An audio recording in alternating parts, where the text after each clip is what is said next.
Smokes. Come out, smokes.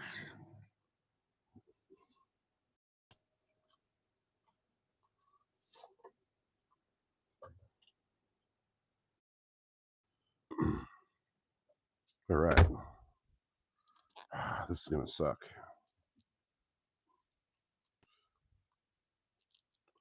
I thought I had enough of the one color to do the whole thing, but I don't.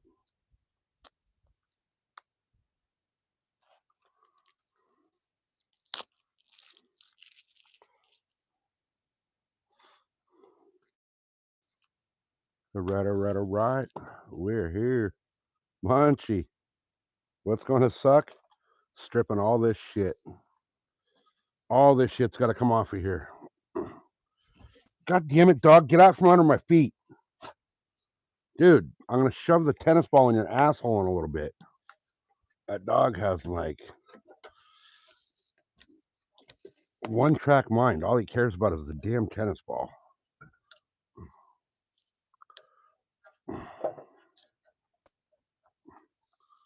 All right. This is the steps for the boat. Right? Hard work's how winning is done. Straight up. Straight up. This project is going to be tedious. But it's all good.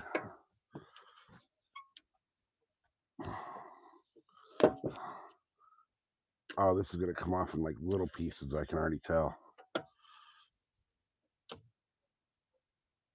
Oh, man. This is going to be not fun. Not fun. All right, that screw head's not too bad with the glue. Oh, come on. Get off here. You know, what I need to do is I need to move the other one out of my way so it's not freaking in my way. This is the whole back, like, trunk lid.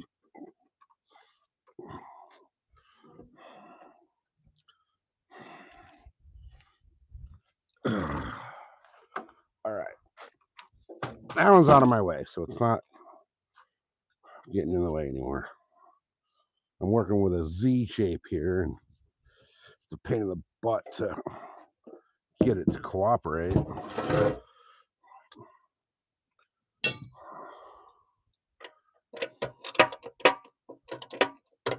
Oh, and obviously those are different sizes than every other freaking bolt, nut and bolt on the boat.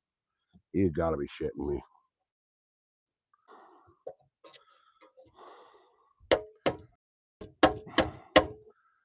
Oh, this glue doesn't want to come off. I mean, I guess that's good. I mean, it means it's gonna hold, right? Hey, Northern, welcome in.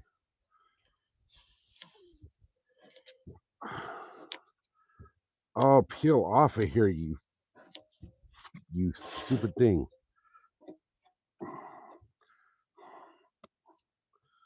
think I got the hinge on this one upside down, don't I? Yeah, I do.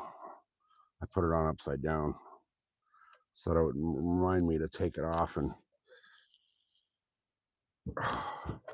redo it when I did the step. And now that I'm doing the step, I got to take that off and redo it. So, yeah, we got 3 people in, 1 thumbs up. Appreciate that whoever left the thumbs up.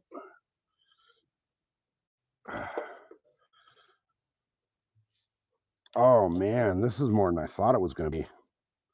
I kind of figured this stuff would just peel right up, but this glue is good. It's like if I can get it to start going a little bit, it'll kind of, no, it's just going to come off in little tiny pieces. This is going to take forever.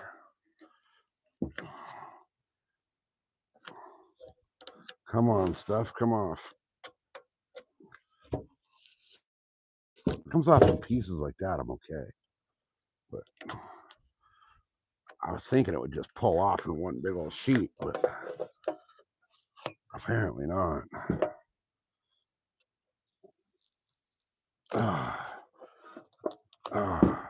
This thing's killing me. I got to take that off. There we go. I'm not putting that back on, so I just broke it off. There's no reason to have a freaking shock arm. Hey, Rod. There's no reason to have the freaking shock, support arm for the steps, because they're not going to be like open and need to stay open. Unfortunately, my heat gun walked away with a lot of my other tools, and I'm out of MAPP gas. I went down to the freaking store today and totally forgot MAPP gas while I was there.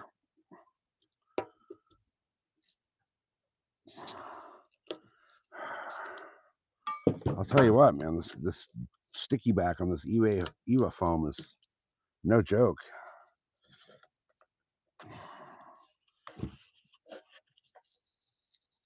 If I can get it to start going like one big old sheet, I'll be happy. Oh man, the bow looks really good now that it's done. Yeah, the heat gun would work great, but apparently when a certain individual moved out, I didn't notice it, but he was squirreling away stuff and taking it down to my sister's while nobody was looking. And because my sister now 3 miles away from my dad, so he figured he'd take all his stuff down there and put it in his trailer down there, so they could just pull the trailer over and unload everything at the new place, which made sense. But what I didn't notice is that when I wasn't looking, he was grabbing things that didn't belong to him and taking them with him. So he's always been kind of a tool whore.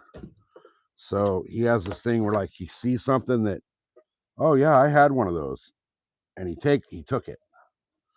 I don't understand why. I mean, I do. When you're not thinking properly and you got the mind of a grape, you do stuff like that. But he knows that none of his tools were in my garage. All of his tools were in the trailer. I don't have anything to heat the blade with.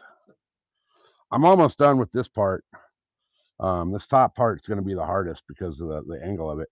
This part here is flat, so I'll be able to have a better angle to get it all off. But I went and got freaking flap wheels, sander flap wheels for the grinder. So I'll be able to blast the glue off of this thing real quick and easy. I've already got this down to bare metal once, and then I put this stuff on it. And now I'm taking this stuff off because I want the boat to look good. And this when I put this on, actually I put it on with the intent to peel it off. I just wanted to see how it was going to work and how it was going to look. And it looks pretty darn good.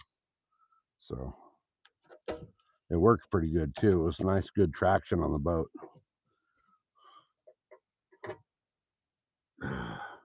How's the weather been up there, Roger? You guys still getting screwed with wind and rain and snow and all that?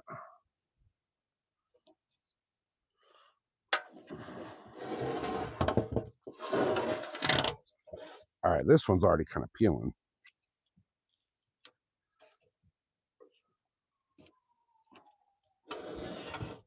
I hear a siren.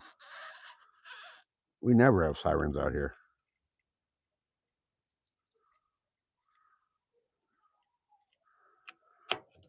They're kind of going away though, so.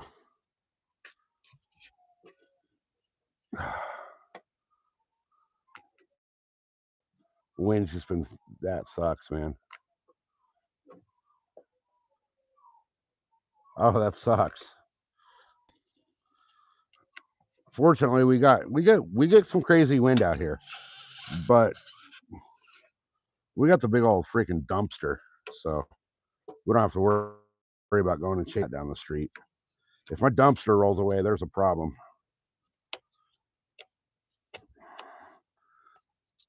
Let's see if this strip will come off easy. Yeah, no. My goodness, this glue is a lot better than I thought.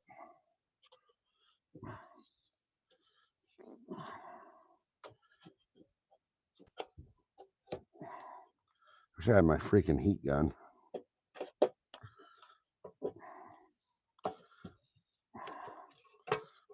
I wonder, I had 2 of them. I'm gonna go look real quick in the garage and see if my my other one is still in there. I had a smaller one, but I'm pretty sure he took them both. Let me go look and see. Oh, no, you know what? I know there's a hidden one. Give me 1 second, guys.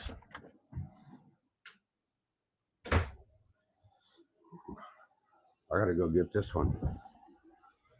I had a hidden one. Hey, get your ass in the house. Get your ass in that house. What are you thinking? Stupid ass dog. He knows he's not allowed out front.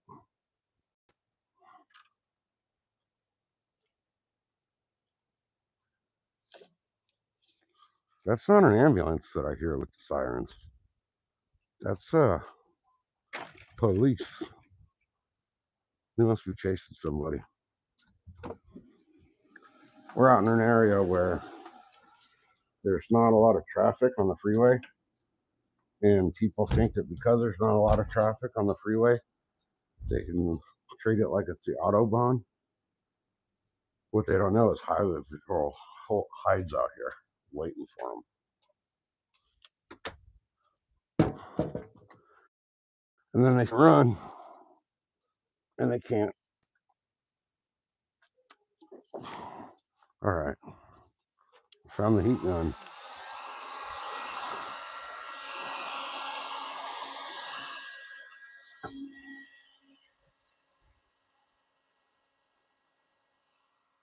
Let's see if it melts the glue or makes it even stickier.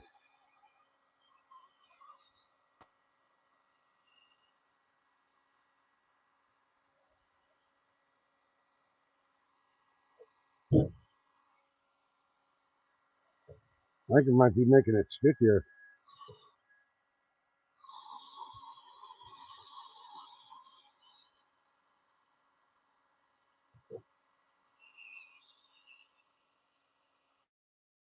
Oh,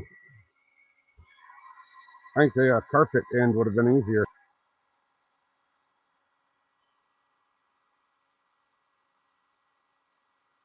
I could smell it melting and burning in there.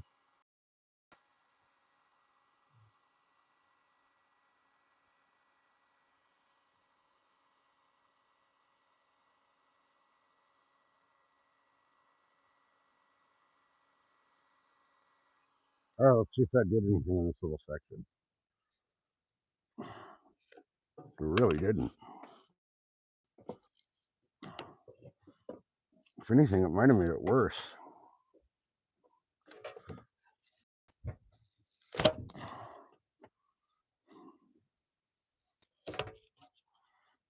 Yeah, it kind of made it worse. It made it stickier.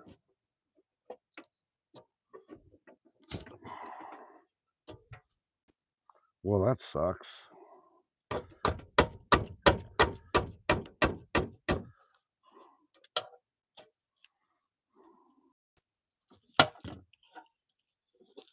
Oh, wait a minute.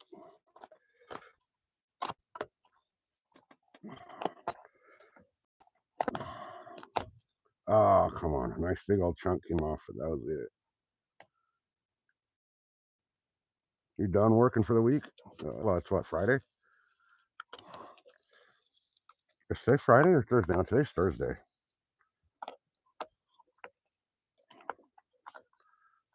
Mrs. SoCal didn't go to work today. She was not feeling good. We left the lake last night because she wasn't feeling great. And we figured, get her home, take some Tylenol or whatever. She'll be okay. But she woke up this morning still feeling like shit. So she didn't go to work.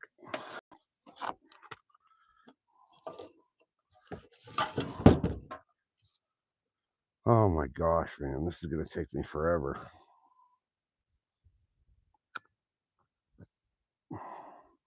It's all right though, because next week, whether this is done or not, we're fishing. We will be on the boat and we will be fishing.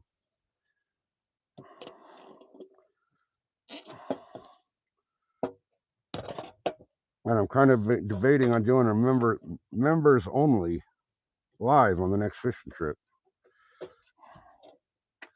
because we got memberships, so we might as well use them for what they're meant for, right?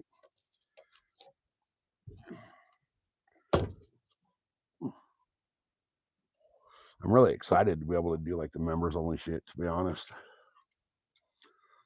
A, it shows some support and some love back to the people that have been supporting and loving the channel for a while. And B, it keeps the trolls away.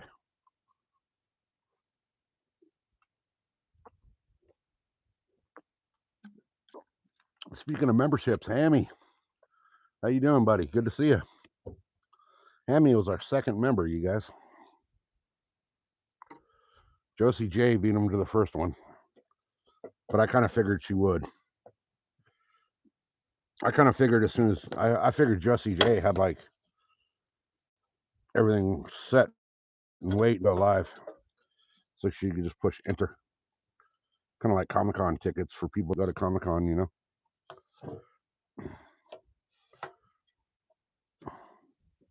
Man, this stuff is not making my life easy.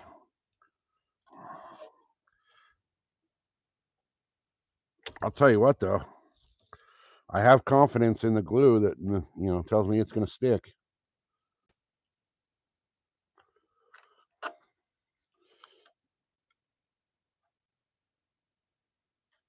Oh, really? You got a rescue that's he's aggressive or what?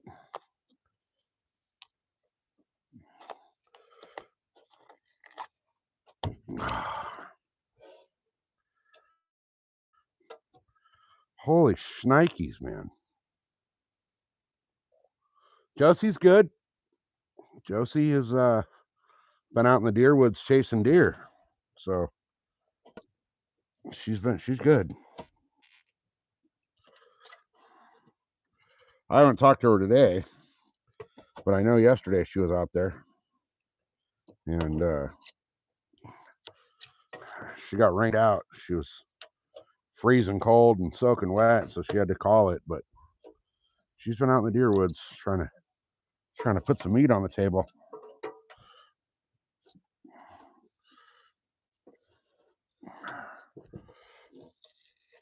Which I need to go do the same freaking thing. I need to get out and go get me a deer.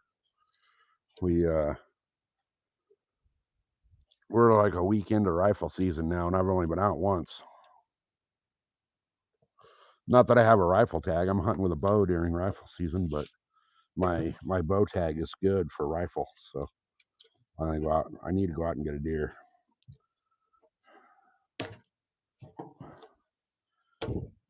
I mean, I got until New Year's Eve, but you know, the more days you're in the deer woods, the more your opportunity goes up. And I haven't been out. Work with an animal shelter saving dogs. That's kind of cool. We got our dogs from a rescue.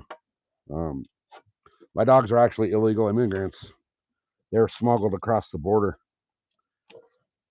They were born in Leech, Mexico, and abandoned.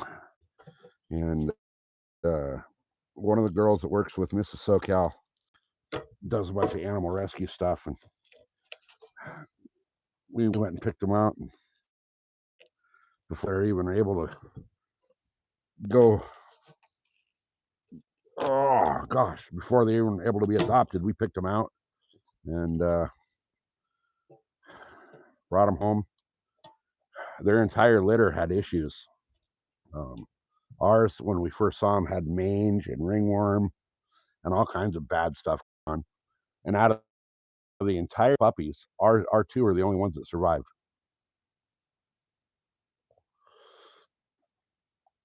Who else is in here? Oh, it's Hammy. Okay.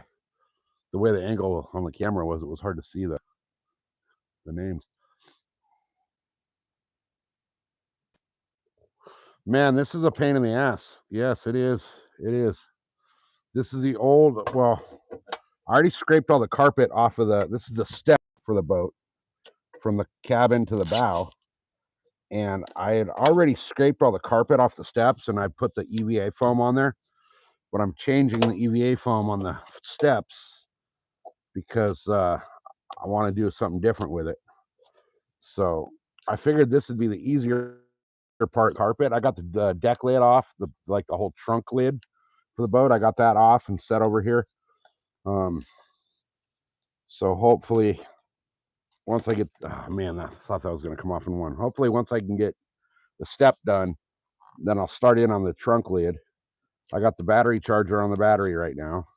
So we're going to be fishing in the next few days. And I'm not sure yet, but I'm pretty sure the next live stream from the boat will be the first of the members only live streams that I'm going to do. So I'm going to do, I'm going to fish the home lake on the first members only live.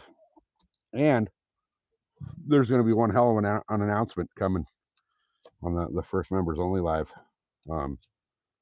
We're going to be announcing the date and time of the first members only giveaway on the SoCal Outdoors channel.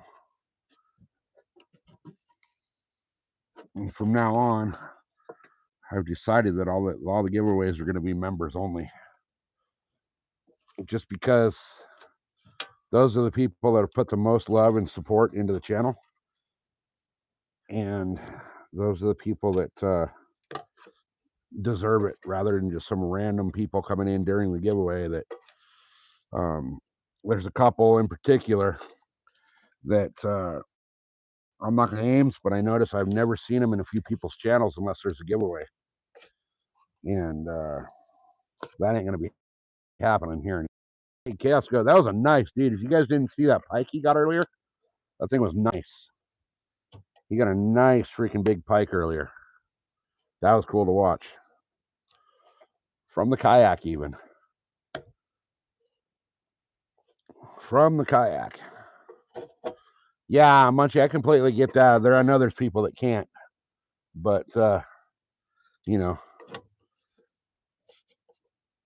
there will be a couple of exceptions to the rule. But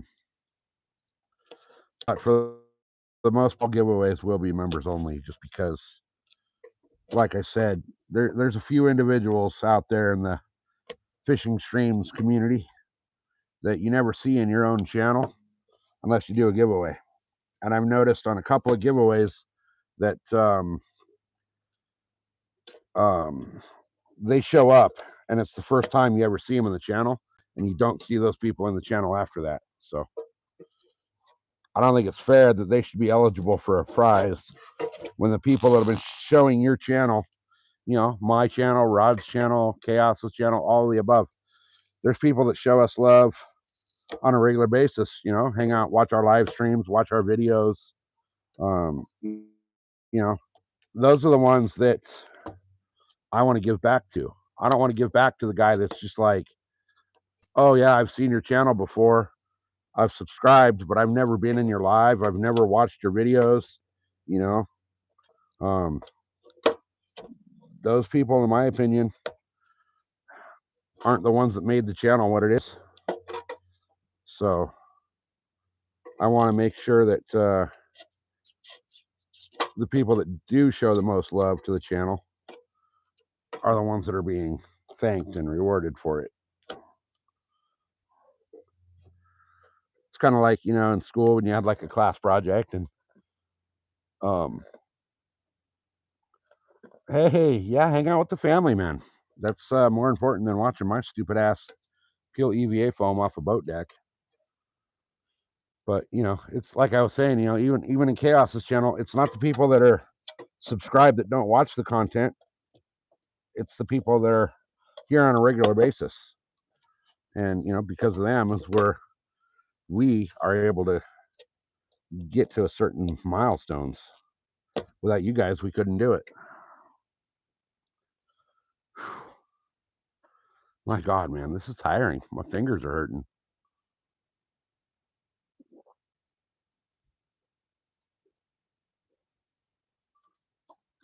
Yeah, I've seen you always, every time Munchies wants something, I always see you like pass it forward to somebody else, which is awesome, which is really awesome.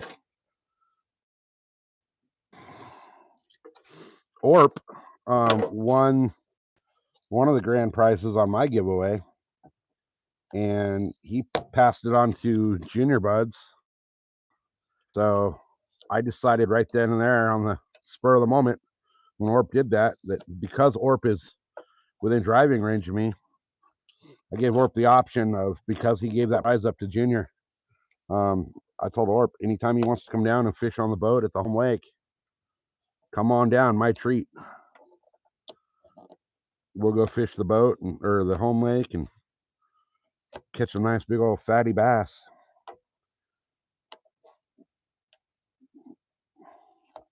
Oh my goodness, man. This is getting ridiculous.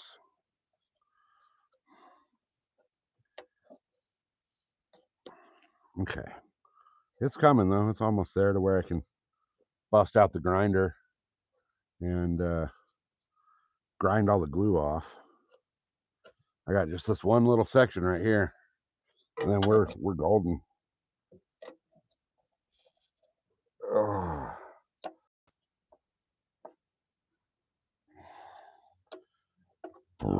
Oh, excuse me. Oh, come on. Oh, man. This little bit just doesn't want to go. That tells me, though, that the glue is better than I thought it was. Oh, that almost went into my arm. That would have been brutal, huh? All right, we got 6 people watching, 8 thumbs up. Can't believe there's 6 people watching me tear the freaking foam off the steps of the boat deck. All right, almost done. One little last square left to go.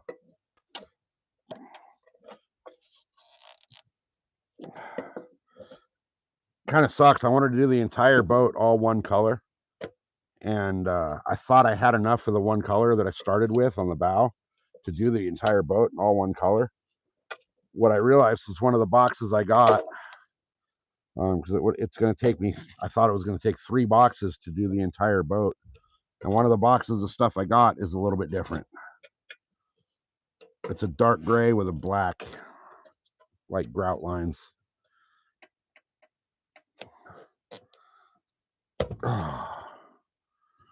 Oh, heck yeah. Last little bit right there. That's it.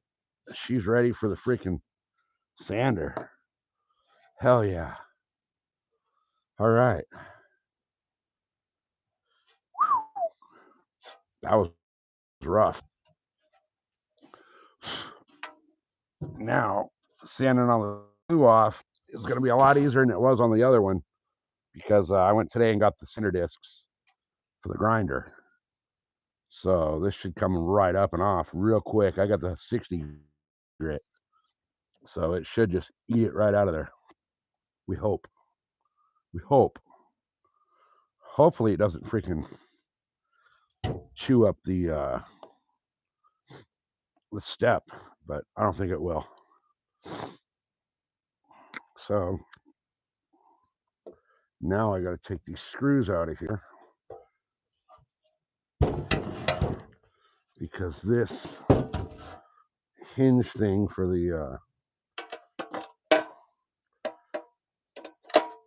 I don't understand why there was the steps had a freaking hinge, or not a hinge, you know, like the little shocks that hold the hood of your car open. Had those on the steps, but the other deck boxes that actually would need these don't have it. It's pretty stupid.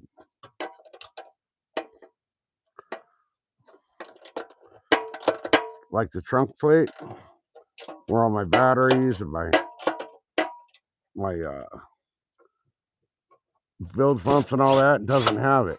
That's the one that, you know, I would prefer to have the shock on to keep that open, but It is what I can go to like Harbor Freight or somewhere and get those.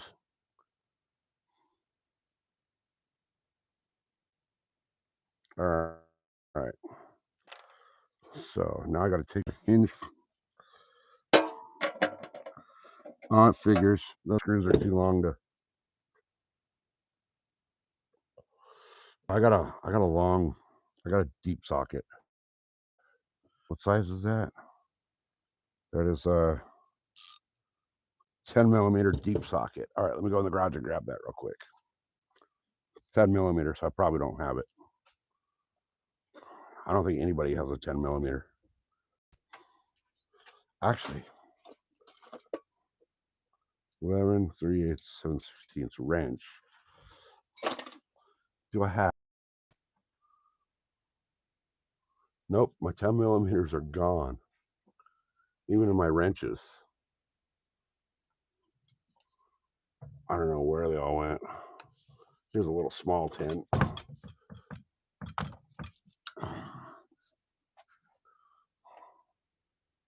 Man, I'm so upset about all my tools being missing. Like, why would you take another man's tools when you know they're not yours? And why would you take them from your kids? Makes it even worse, you know?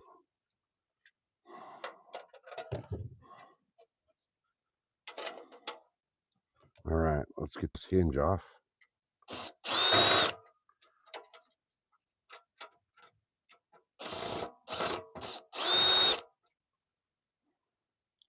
I need to, no. It's upside down, so I shouldn't mark it yet.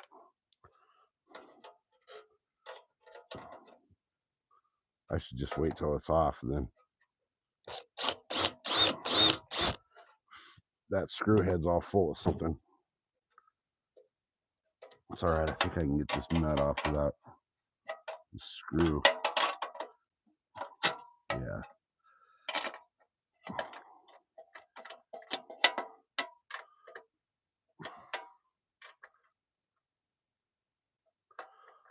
Well, you know, me too. All I need is 10 and 14, right? I have a 10 millimeter because I drive a Toyota. That's hilarious. I don't have a 10 millimeter because somebody took all my shit when they moved. So what I'm gonna have to do is go down to his house and take all my shit back. But I don't want to do that. I don't want to drive down there. I mean, like, how do you call your dad out on fucking thieving our tools? When I know he did it not on purpose.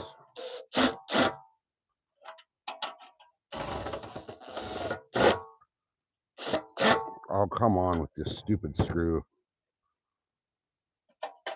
Am I gonna have to drill this one out because the head's like full of glue? I think I can get it. Yeah, Mr. Packrat, when he freaking took all my, or when he was packing up his stuff here, I knew he was making like little trips down with stuff to my sister's house because he's got his cargo trailer down there. But I didn't realize that the stuff he was taking down was stuff that wasn't his. I guess I should have paid a little more attention to what he was taking.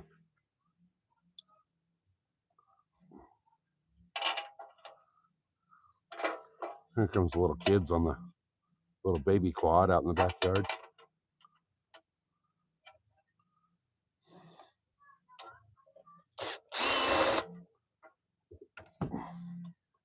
These little girls are going to crash. They're going to try to go up that hill and they're going to flip.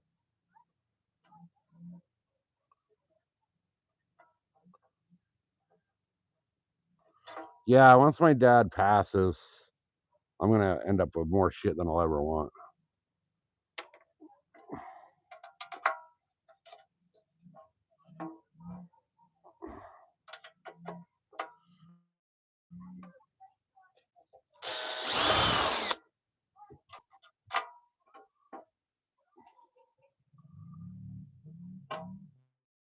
Oh, come on. I almost got on the last one here, and then I can get this all off. And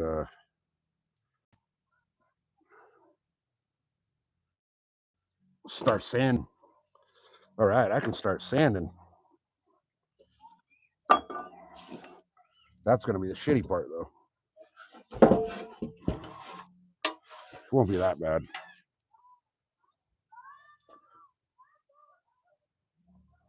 Oh, these kids are going to eat shit. I got to turn the camera around for you guys.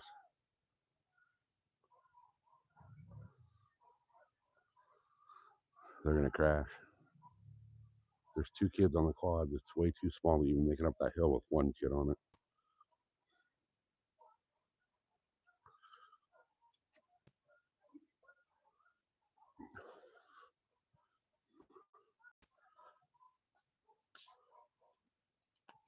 It's hilarious.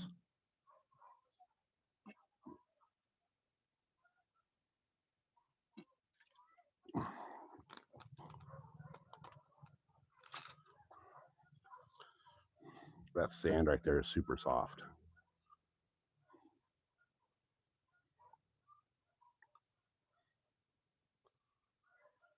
No, it's the neighbor. The girl that's pulling the quad down, the one in the all black. It's her. She actually works at the little store out here. I'll tell you what, though, she is not very bright. All right, let me go grab my sanding discs real quick, you guys, and my grinder, and I'll be right back with you. I left the sanding disc on the boat because I thought I was going to do everything out there. But I decided to do it all at the table in the backyard. So we'll do it all up there. I should probably grab my razor blade while I'm out here too, my knife. Because I'm going to need it to cut that stuff. So jump up in the boat and grab that one out here. It should just be right here.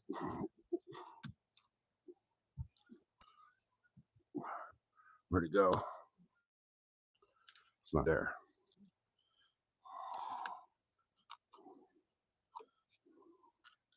Where the heck is it? Oh, there it is.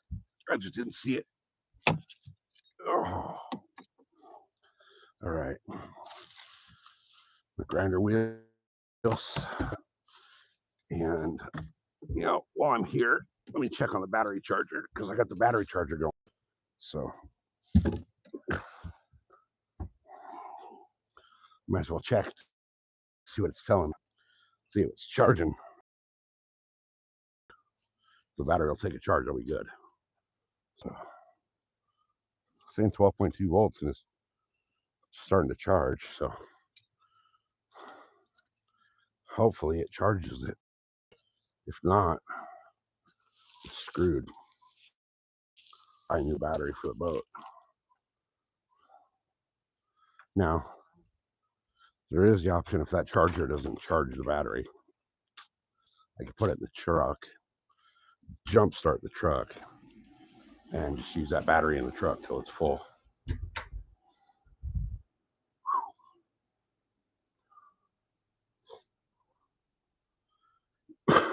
All right.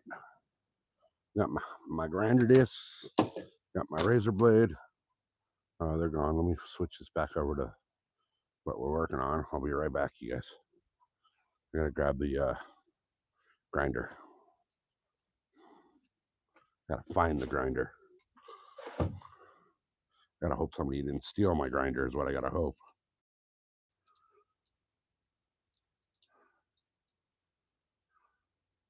If he took my grinder, I'll be driving down there tonight. And we'll be having a little father-son chat that will not be in his favor.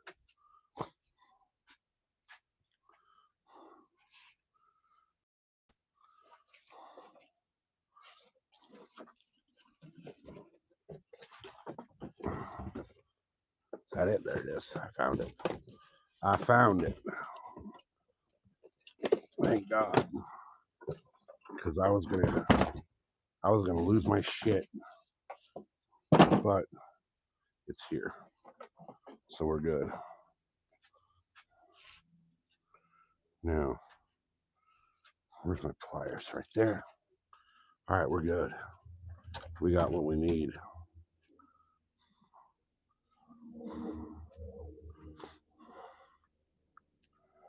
Okay. So instead of the sandpaper on the sander that I used last time that was a pain in the ass, we're going this route.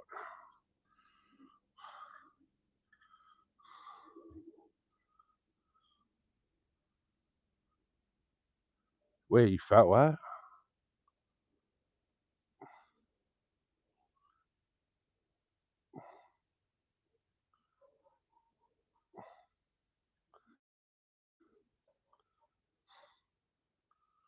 Oh, dude, I'm 50 years old and I still freaking act like a child.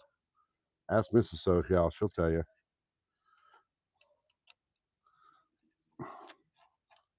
She knows. But she's okay with it. She's good with it. She knows I'm still a kid at heart.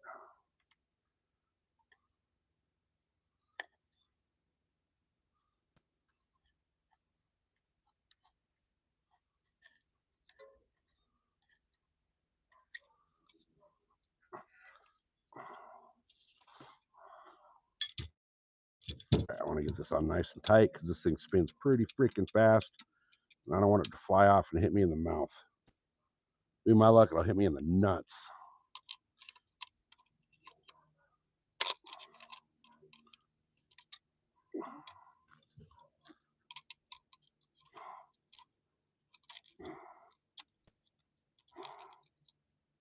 Oh, come on.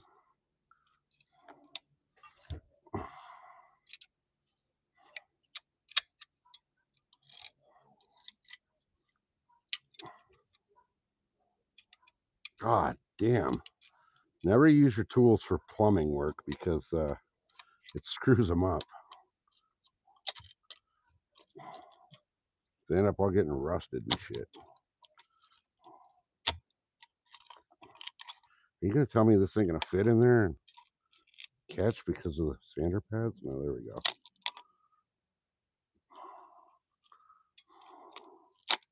Oh, you got to be kidding me, man. And I don't know where the little grinder tool is that comes with the grinder to actually tighten the nut, the thing here.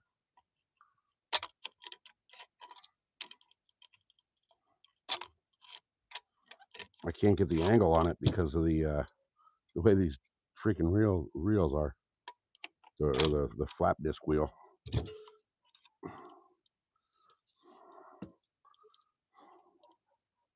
I'm sure Pops probably has the freaking wrench.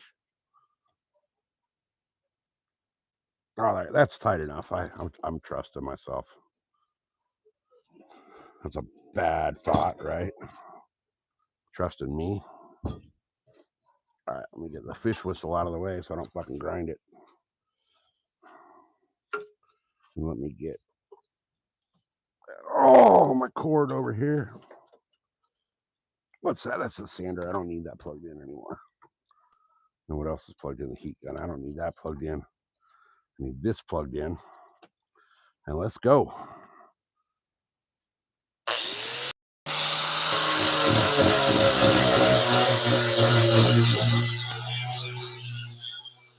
So much better than sandpaper.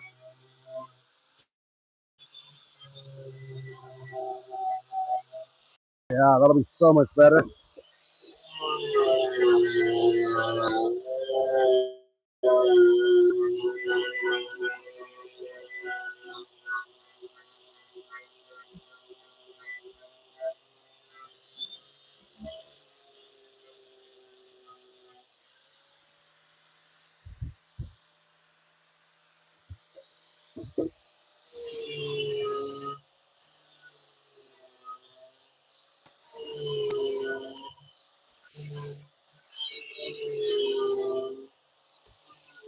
Oh, this is so much better than the sandpaper on the home sander.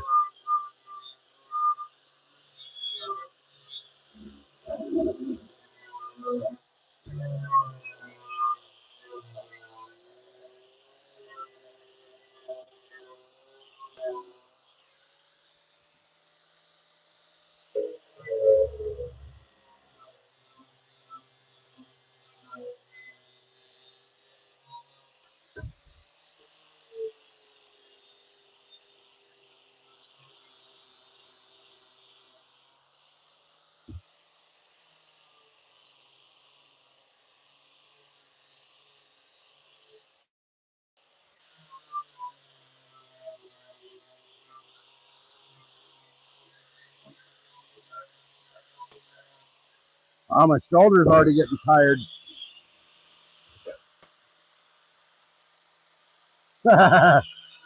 Yeah, this should do a little more than just take off the toenail.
So it seems like going up and down on this is quicker and easier than going sideways.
Look at that. That's making short work of it.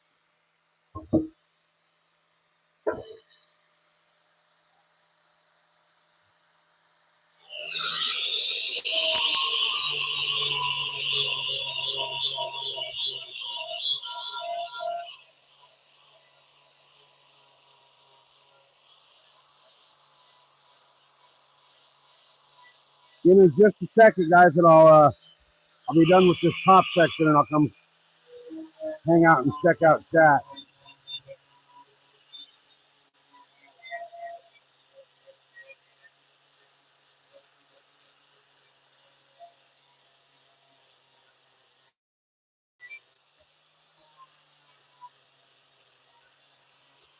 Wow, that'd be quick work.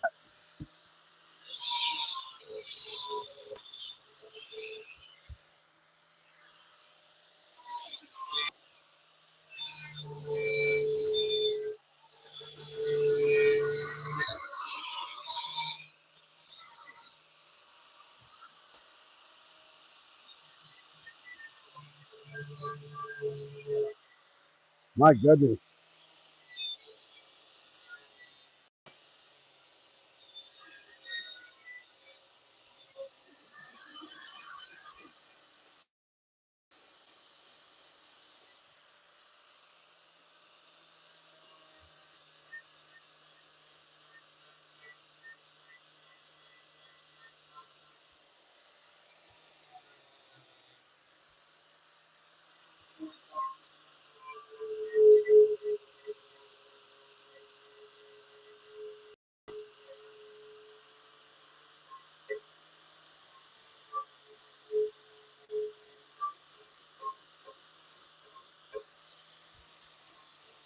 It's erasing the screw off of here like a pencil eraser.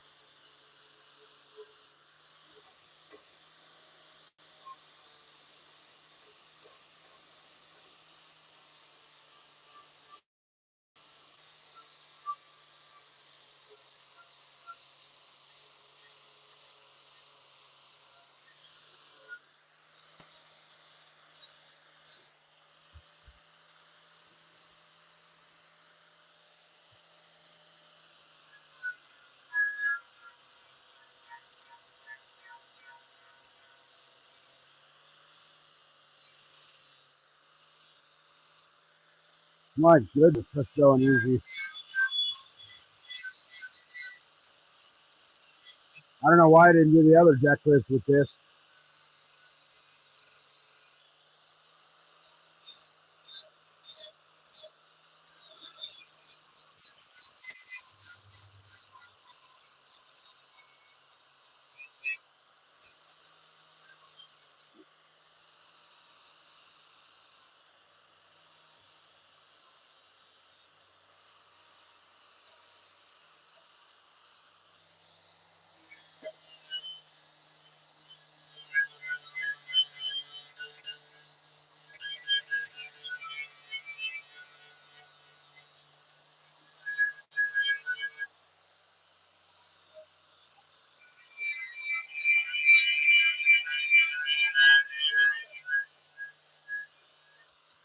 Good God, man, that made a difference. Wow.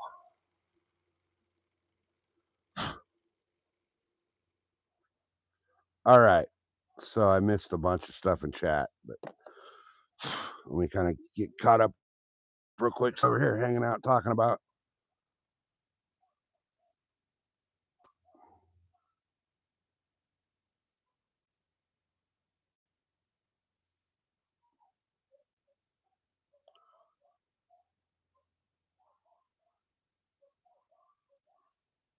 Oh, you guys were talking about the kids and the grandkids. Okay. I don't have either one of those. So I have nieces and nephews, which I think is better because I can load them up with freaking Red Bull and pixie sticks and send them home. I can't believe how quick that took all that old glue off of there. It just like ate it, gone. Ate it off, gone. I don't have any biological family left that I claim as my biological family, other than like my dad and a couple of cousins and my aunt. The rest of my biological family, I don't even talk to them. I got nothing to say to them.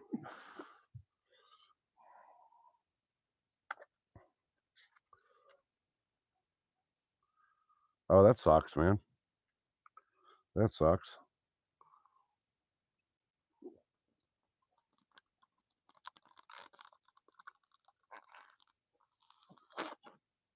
Honestly, though, if my sister were to die next week, it wouldn't hurt me. I'd probably go piss on her grave, to be honest with you, as they're putting her in it.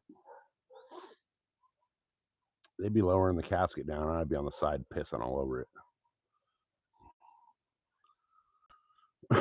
But it's neither here nor there. Her and I aren't very good together. We're not friends. We're not friends. All right, let me see if I can get this ground down. I want to see if I can get this step wrap tonight.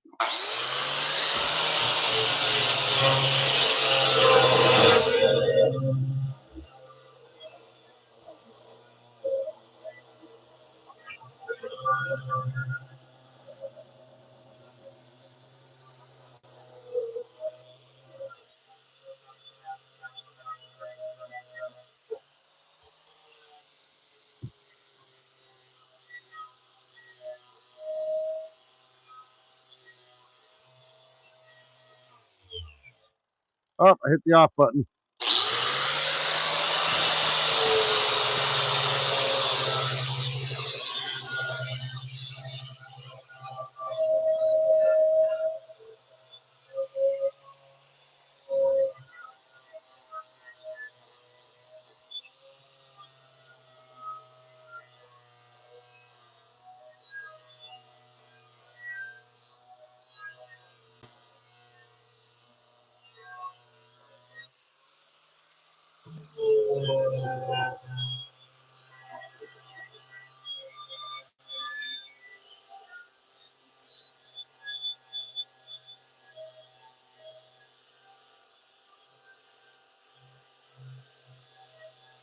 Oh, come on.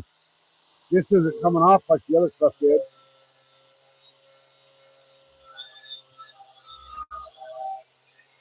This glue is thicker down here or something.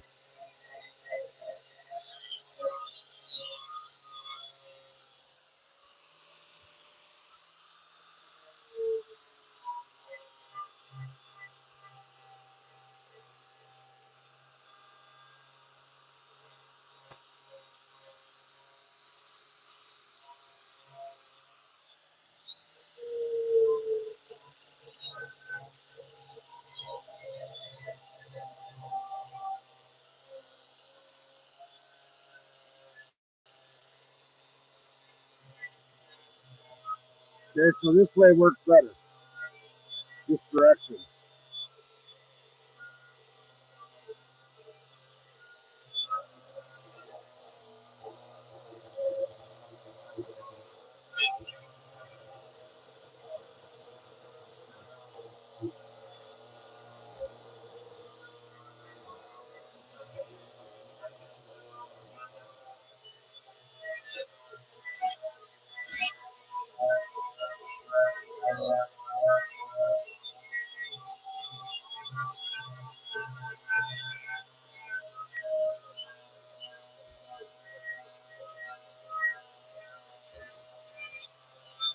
Okay, so what I'm finding out here on this is that the grinder is just melting the glue and smearing it around. So let me see if I can try a little something else and melt it. See if that'll like peel it up. Hey, honey. How you feeling? Like shit? That's not good.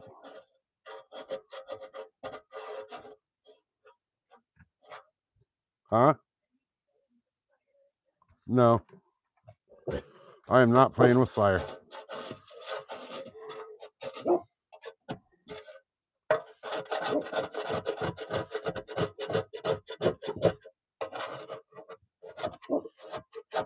I'm trying to melt this glue out of here. And it seems like the lighter fluid's actually helping.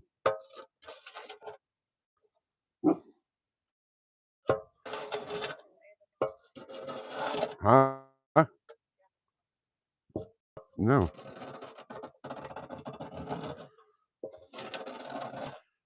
No, but the lighter fluid seems to be eating the glue. So that's a good sign.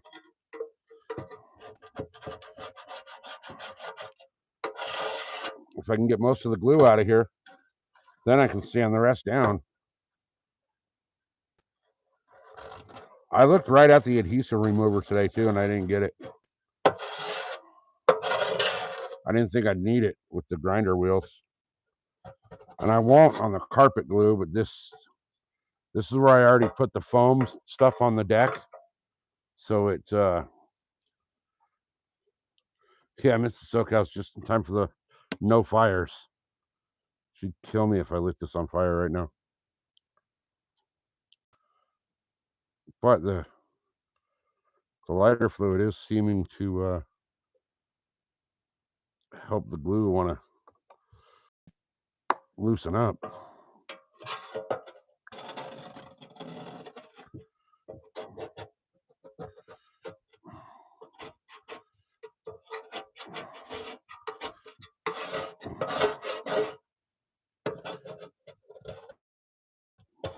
If I can get a lot of it off, then I can just, continue to sand the rest. But if I can get like the majority. Oh, is he playing with it? Oh. Probably smells gross. That old carpet smells like fish and dirt and nastiness.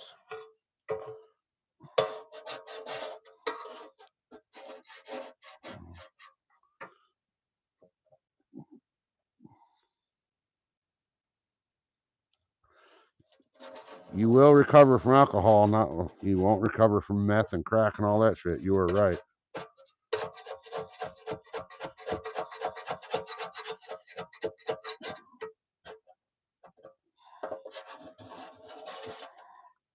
Wow, this is making a big difference. It made a big difference. We got a lot of it off. If I can get the nastiest of the top layer off, then it shouldn't melt in and just smear like it was.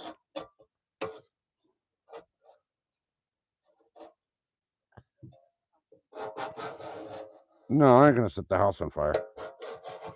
The yard maybe, but not the house.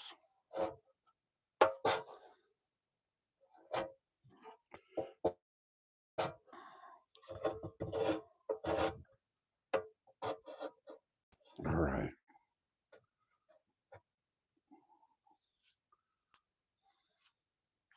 Right? I don't drink anymore or less.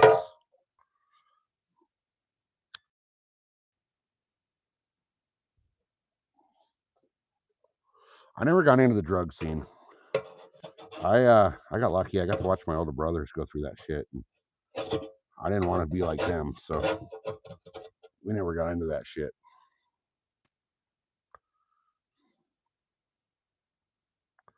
It's turning this stuff into like a booger.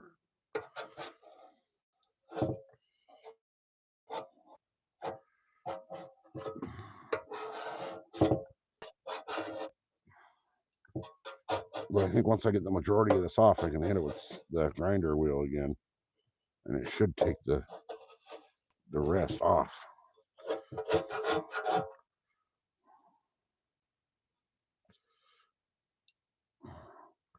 It's actually coming out pretty well. Lighter fluid for the win, right? I mean, it is a solvent as well, so.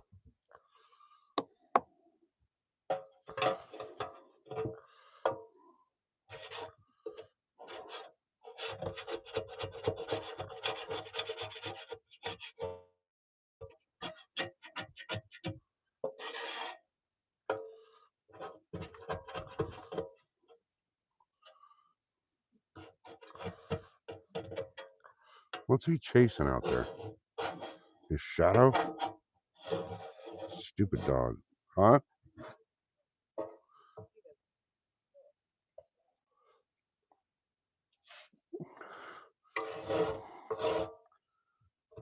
All right, guys. Sorry, I'm kind of not really paying attention to chat while I'm doing this. I know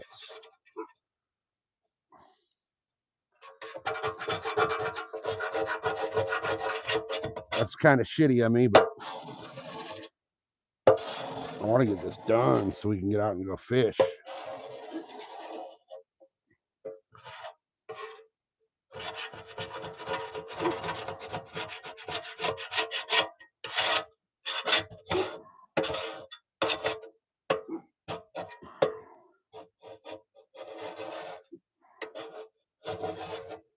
All right. A lot of this is off.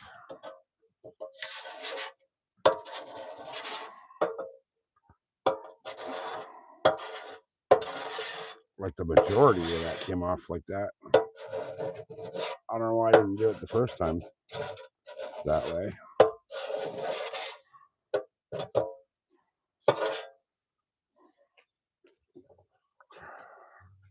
What you doing? Okay, you sound like shit.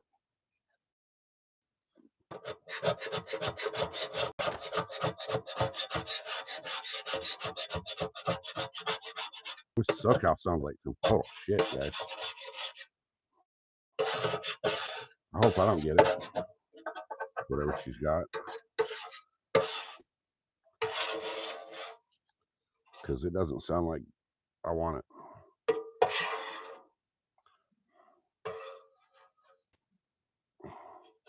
Wow, that lighter fluid really did the trick here. Really melting this glue off.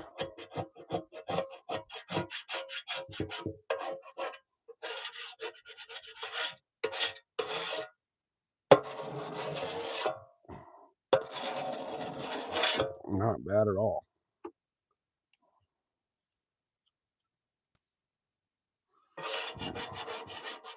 What a huge difference that made.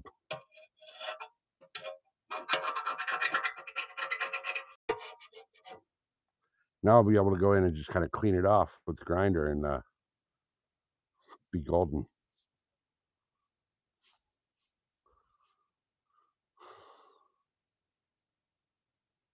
All right.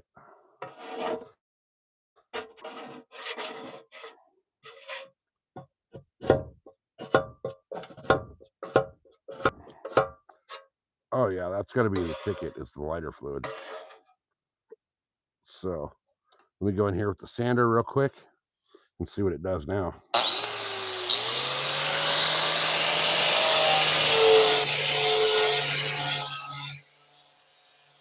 Oh, beautiful.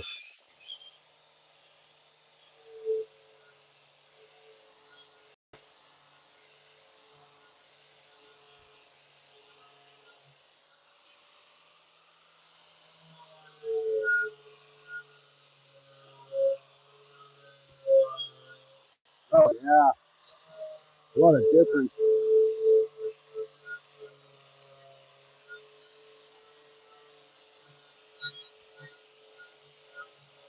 I got that top layer of glue off, and the rest now just like comes off like I'm using an eraser.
Not bad at all.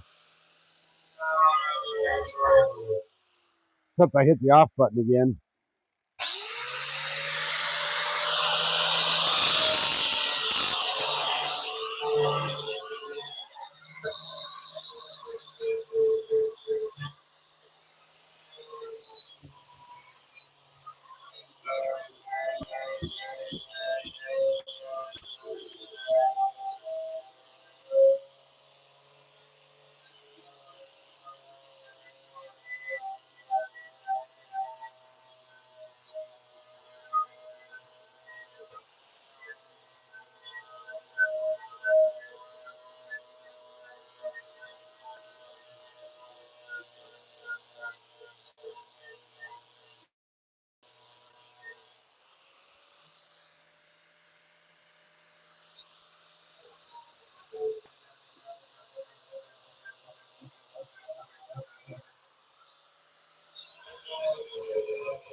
This step is almost ready to be wrapped.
Fuck, that hurt.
This will make quick work of it, you guys.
Wow.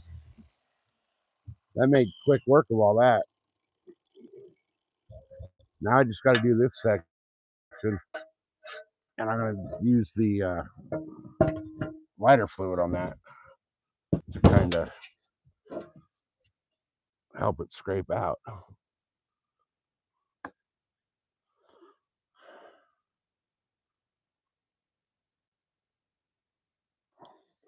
Don't need a lot, just need it to get in there and start doing its thing. And this glue scrapes pretty much all the way off.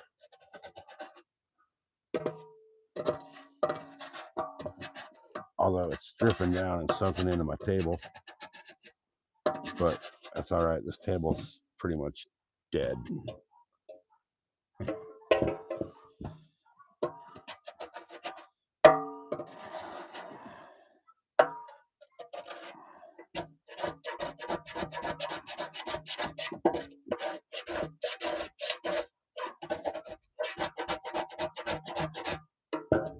All right.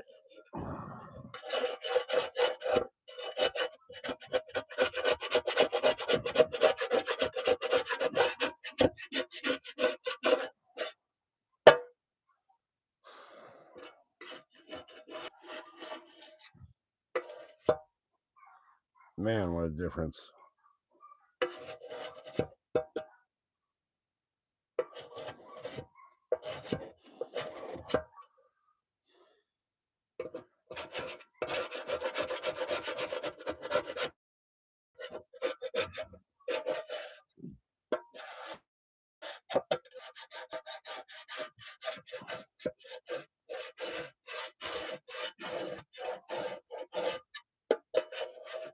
I probably could have just pressure washed this stuff off, but I let a buddy of mine borrow my pressure washer. I actually need to go get it because I need to use it for some other stuff.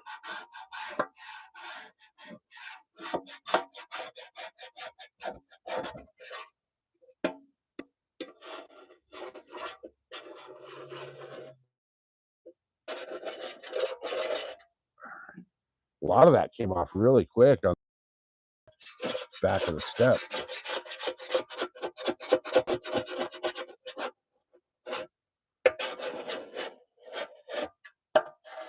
Lighter fluid is a glue remover, you guys. It does work. All right, we got what, 6 people watching, 11 thumbs up. Appreciate you guys. Looks too nice to cover up. Yeah, the problem is though that this is the steps from the bow to the cabin of the boat, so it's got to be covered and gotta have some good traction on there. Last thing I want is somebody on the boat, mainly me, falling down the stairs on the boat because they slipped because it was wet or something, you know.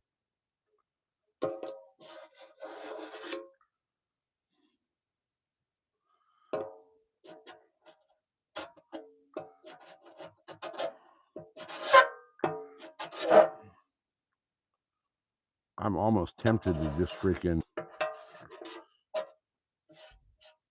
Well, no, I gotta scrape most of it. I gotta get all of it off. I was almost tempted to just put the stuff over the top like it is, but I want all the glue out of here so that there's no impurities to make something not stick. You know, it'd be my luck that it'd start peeling up or something and it'd get all loose and I'd go to stand on it and slip out from under me.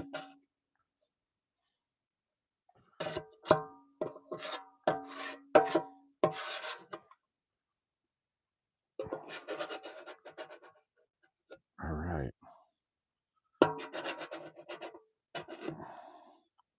I think we're at the point where I can hit it with the grinder wheel and just about be done. We're almost there. We're almost there, guys. One last little bit of grinding and it's done.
There she is. That's it.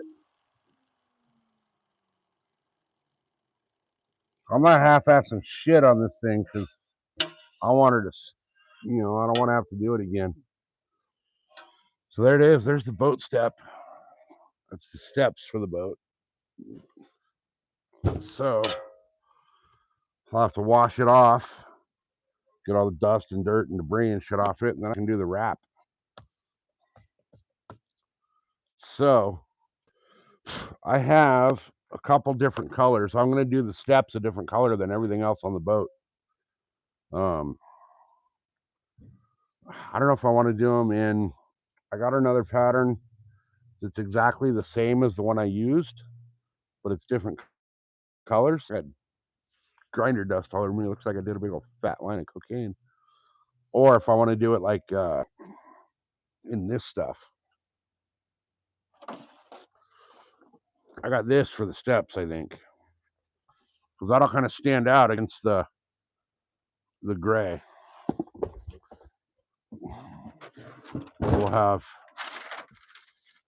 Oh yeah, that'll definitely stand out, huh?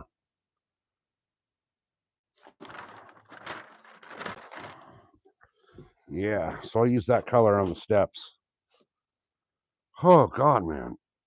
All right, well, I got 5 people in. Well, I don't know why YouTube's not pushing me, but whatever. It is what it is. So who's here? I know Munchie's here. DAS is here. And that's all. Hammy was here. I don't know if Hammy's still here or not. But cheers, guys. Thanks for being here. Appreciate y'all.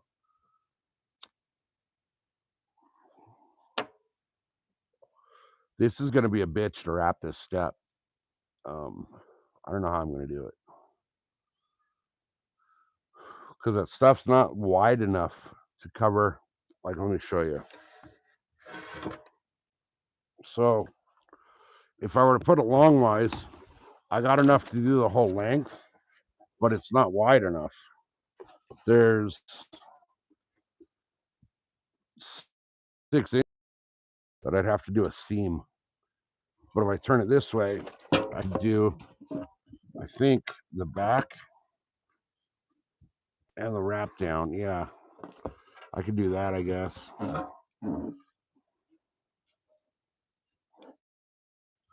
Yeah, I think that'll work.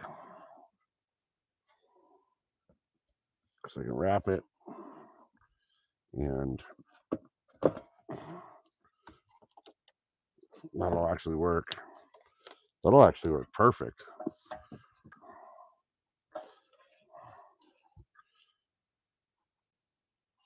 I just don't know if that would leave me enough of this one to do.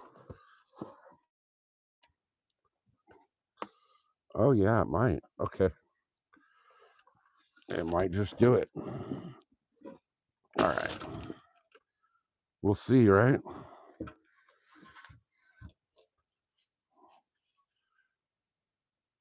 Hey, Dustin, welcome in.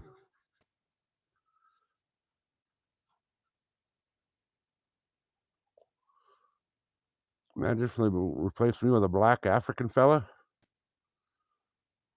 I mean, I can go roll in the mud and get all dirty and look black, I guess. I still wouldn't be asleep on the live. Whew. Oh, man. So these 2 patterns are a little different. They're the same color pattern, right? The two boards I got of this stuff, but one's got like a diamond texture pattern to it, and the other one's stripes. So I don't know what to do here. I don't know what to do here.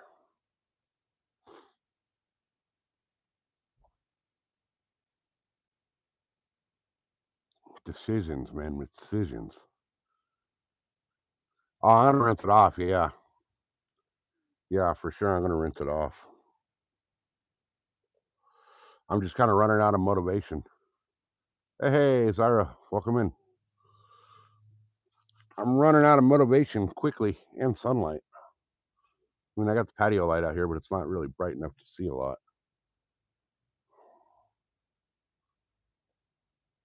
this is gonna suck trying to cover this thing. Now I do have a totally different pattern that I could use as well, um, which may work.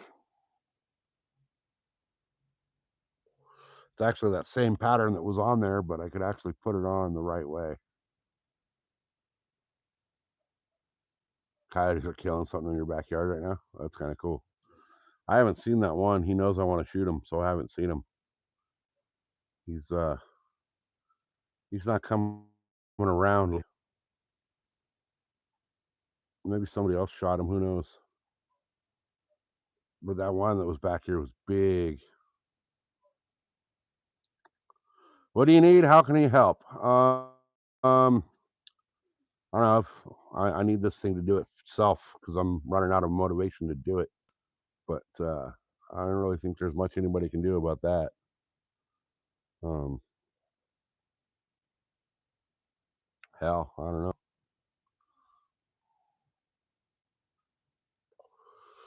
I don't know. Ugh.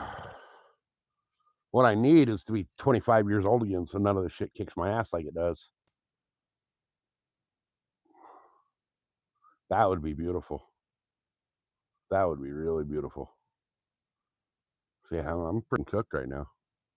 I'm old and fat, and I raced dirt bikes for a lot of years and did construction for many years, and my body ain't what it used to be.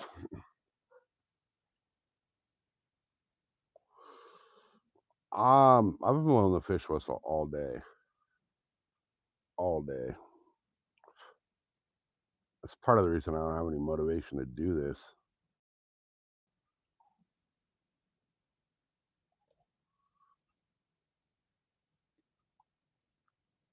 No, Munchie, what's your dude? Munchie's got a fetish about like watching me sleep or something, man. I don't. It's kind of.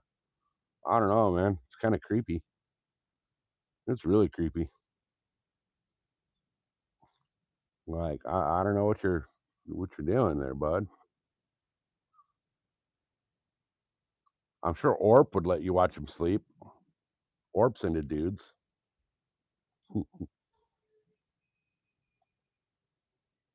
What the fuck was that? Did you guys hear that? It sounded like somebody's raping an elephant.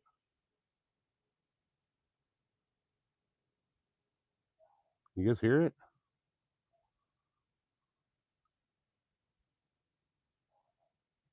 There's an elephant being raped out there.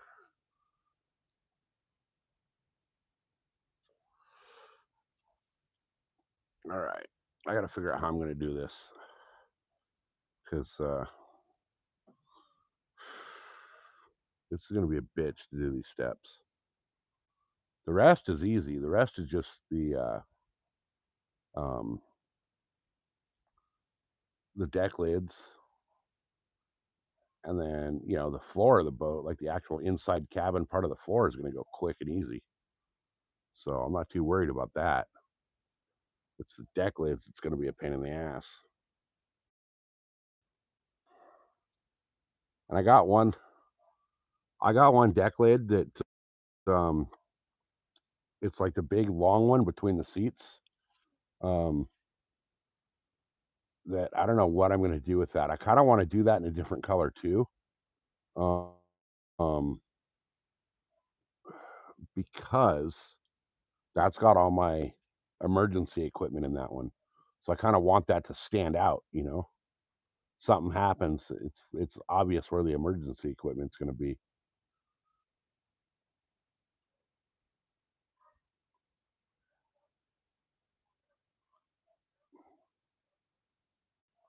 I don't know, man.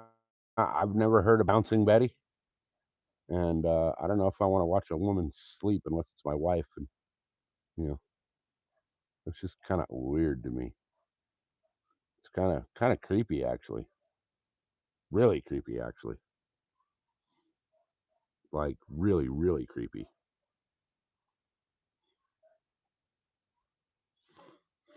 Okay, I don't know how I'm gonna do the wrap on this thing because it's gonna be a bitch.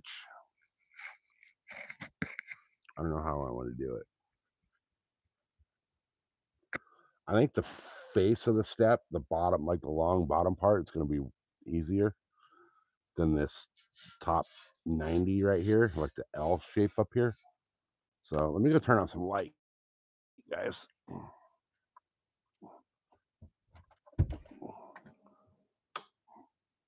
That doesn't really help too much, does it? I need more light in the backyard. So let me go wash this off. I had my table all nice and cleaned off a little while ago.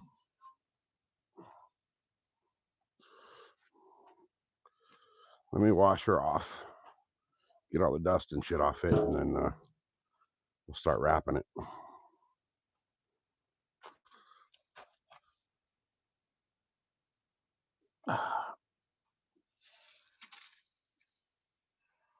Oh, that's too much. There we go. Oh shit! I just soaked my freaking hammock chair swing. I was gonna hang out and chill in that in a little while, but now it's all soaking wet.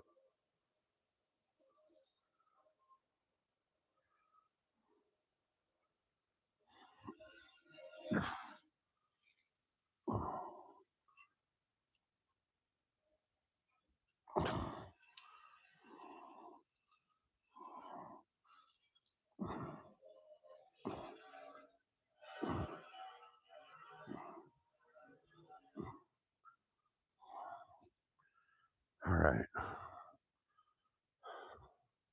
we gotta sit this over here and let it air for a minute.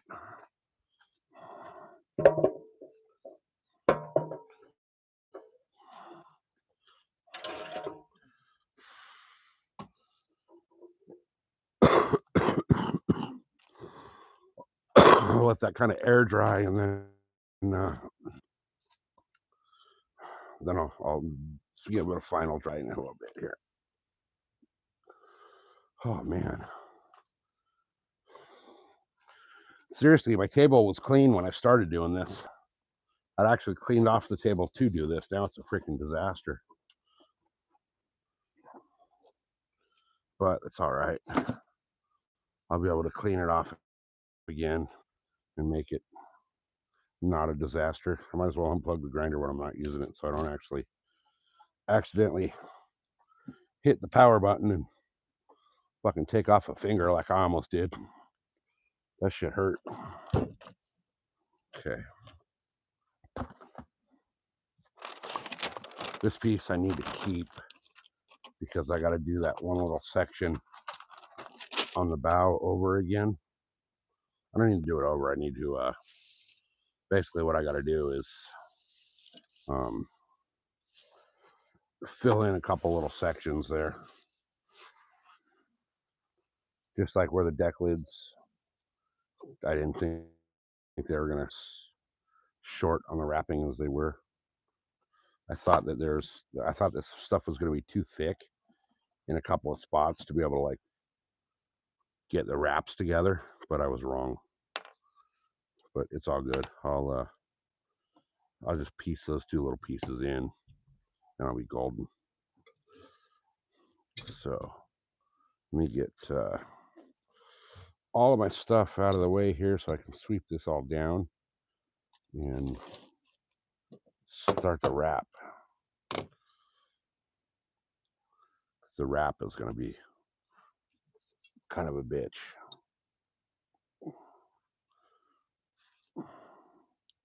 I had a trash bag out here just for this.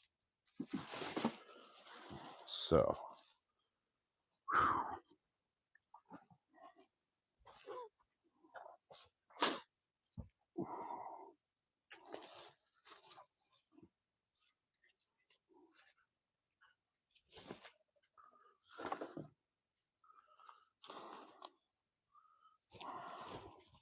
one of my next projects I'm going to be doing out here is actually rebuilding this table.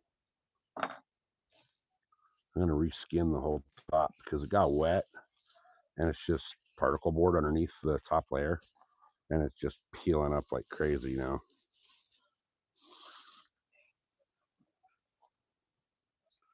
So I kind of want to redo it. All right. Now, get the broom, sweep all that shit off so I got a nice clean area to work with. Well, cleanish. Whew.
All right.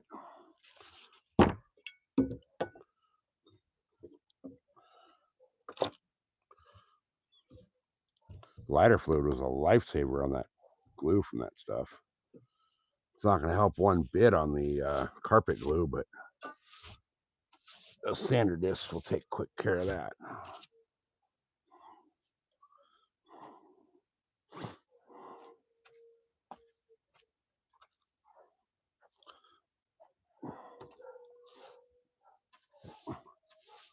All right, here goes the dogs. They're going to bark for hours. My neighbor's dogs bark freaking all night, every night. And I'm sick of it. He's got like 15 dogs that he doesn't control. Okay. So while I'm waiting for that to kind of dry off while it's hanging over there, I'm going to just sit down and hang out.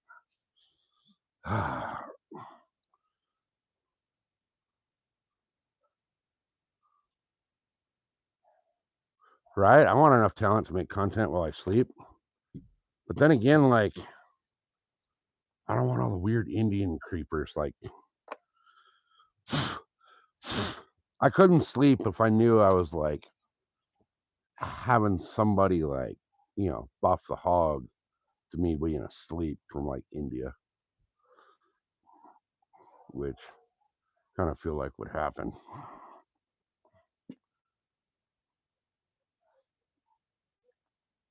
Well, seriously, like, you ever watch all those channels like late at night when India is in the morning time? There's a lot of really creepy, weird fucking people over there, man. I have a channel I watch, a friend of mine. She's a travel nurse. She goes around to a bunch of different job sites and stuff, and people get hurt. Like, she does like all the assessment, like work site assessment and all that. And when she's live, man, like, it's amazing. All these dudes from India that just freaking creep out on her. It's fucking weird. I gotta plug the phone in, guys. We're getting a low battery. So give me a second while I take this thing out of the holder and plug it in.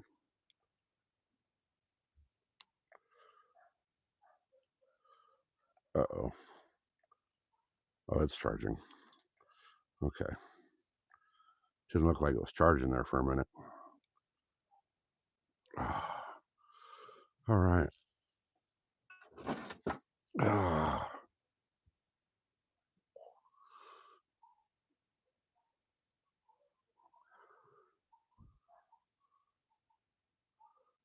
Not India from Canny, not a Pakistani. Canada, eh? Holy crap, man. I'm kind of tired.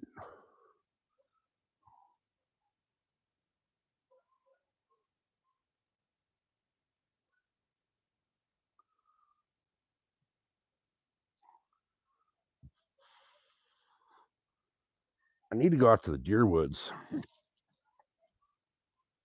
I really need to get out there. There's just been so many fucking mountain lions out there that I don't think we have any deer left.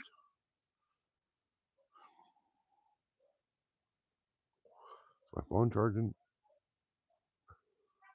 says it's charging. It's only at 19%. We'll see if it goes up here in a little bit.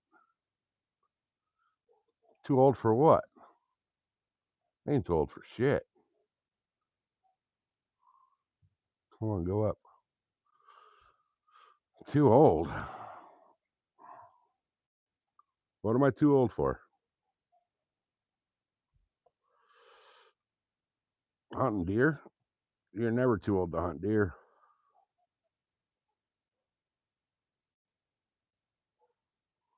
Yeah, that's about what I know about Canada too. Is just it's cold.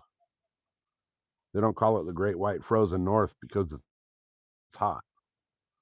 But from what I've seen, man, Canada looks beautiful. Oh man, it's hard work hunting deer, but it's worth it. Hell, old man Mike, another old guy that hunts the area I hunt. He's like 76.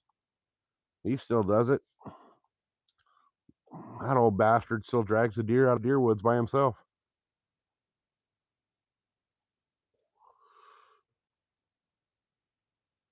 It's below freezing right now. Fuck that. Below freezing is just inhumane. Nobody should have to live in below freezing. That's just not right.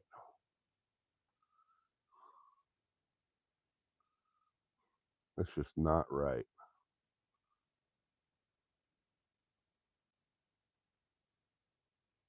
Somebody else side by side in the backwash there.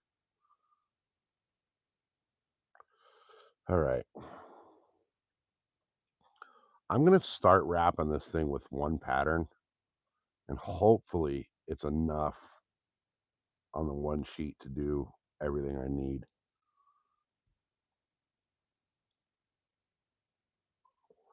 I really hope it's enough.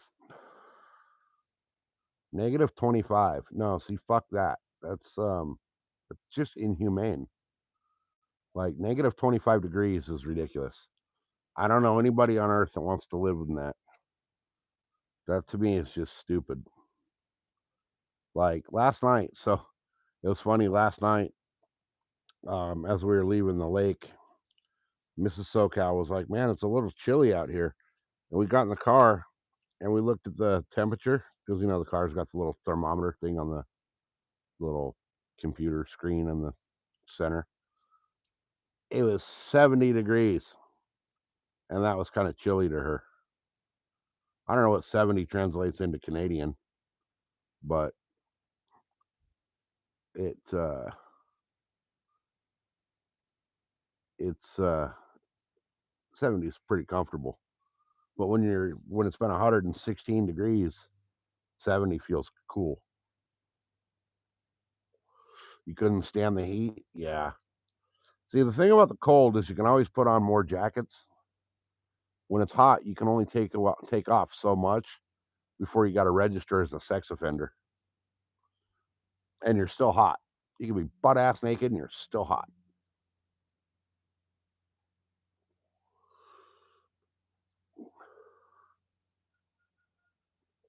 I think I need coffee. I need a fucking coffee. That's what I need.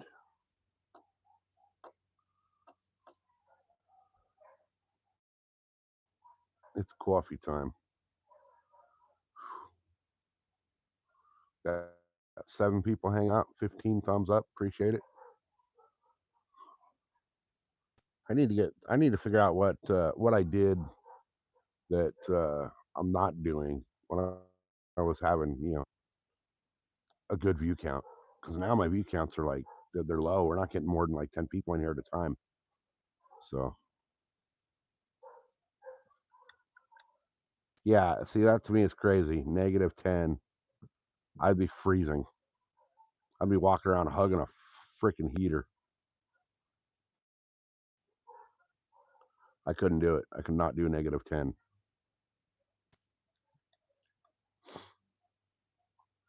Oh man, Irish coffee with Jameson. I drank the other night, man. I'm good for a little while. I'm not a big drinker. Not a big drinker. I actually shot video this morning while I was making breakfast. Um, I was making breakfast burritos, and I actually shot like a video while I was making breakfast. I gotta edit that and put it up because I just kind of want to. I'm curious to see what kind of views that would get.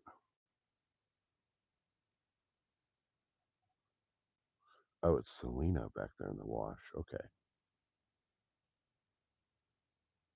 all right. I hear my neighbor out in the back wash. She's got a little quad for her little kids, so um,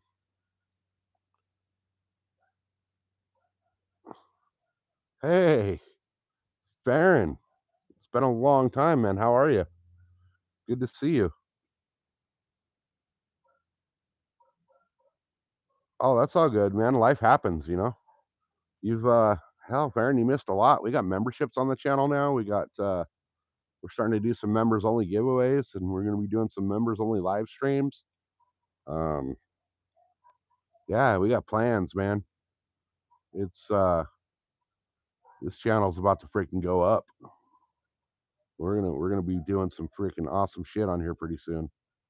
So we just have to get the once we get to the right amount of members, we're doing that big old fat freaking members only giveaway.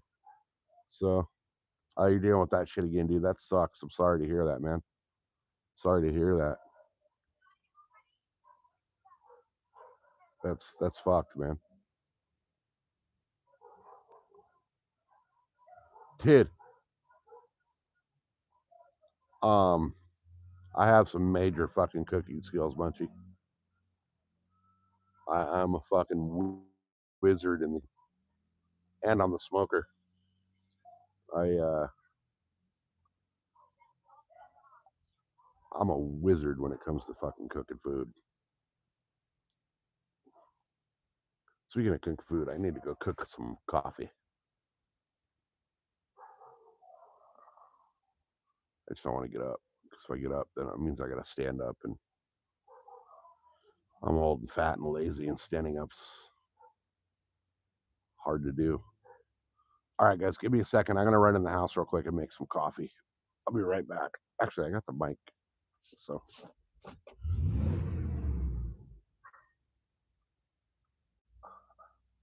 Huh. That sounded weird. All right.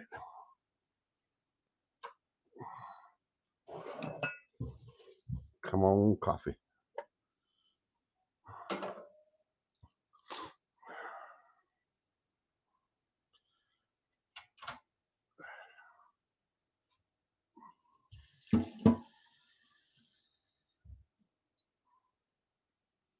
Mrs. SoCal's sicker than shit. I feel bad for her.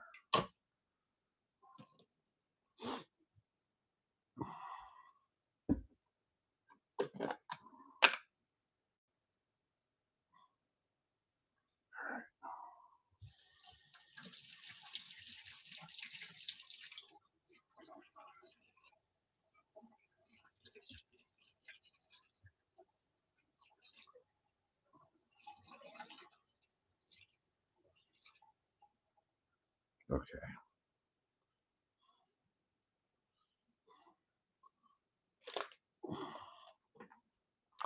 All right, guys, bear with me a minute. I'm making some coffee. Just because I want it. It's not like it's going to keep me awake. Coffee does not keep me awake. I just enjoy the flavor.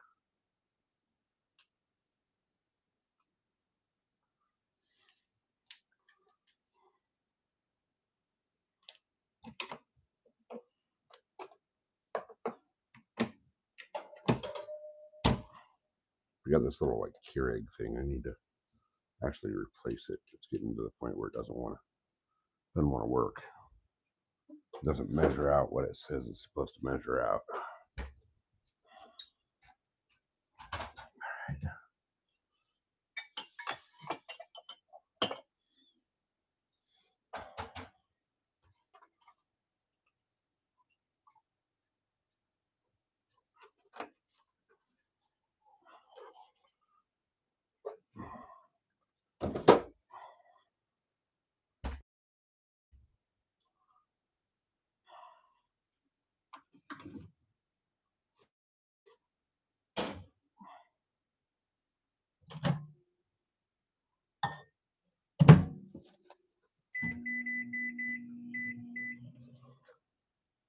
All right. While that's going, I'm going to come out and hang out. I'm doing a little extra on the coffee. Not just a regular coffee right now. It's going to be like half hot chocolate, half coffee.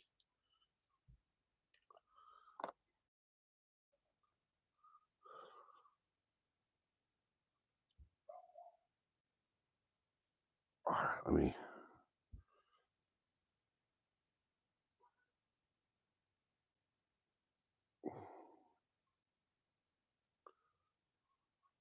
Oh, you guys are both going through the same shit? Yeah, that fucking sucks, man. That sucks. That fucking sucks. Fuck cancer. That's what took my mom. And I'm pretty sure that's what's going to take me because of this. But I'm ready.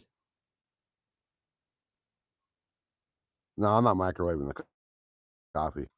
I'm heating up milk in the microwave right now to I'm going to do like a half hot chocolate, half coffee. A little foo-foo coffee kind of thing. My version of a Starbucks. Because I hate Starbucks, but you know. Man, my fucking finger hurts where I hit it with the grinder. I barely got it and it hurts. It took off a nice little chunk of skin. I don't know if you guys can see it or not, but it took off a nice little bit right there. It was small, but deep. Fucking deep. I'm hoping that thing's dry enough in here in a minute that I can start wrapping it. I'll dry it off with a towel to make sure, but I want to start doing the wrap on that and get that done tonight. If I can get that step wrapped and done tonight, I'll be stoked.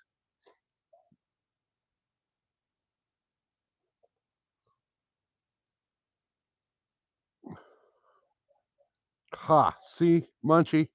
See, Farron will be in the woods tomorrow.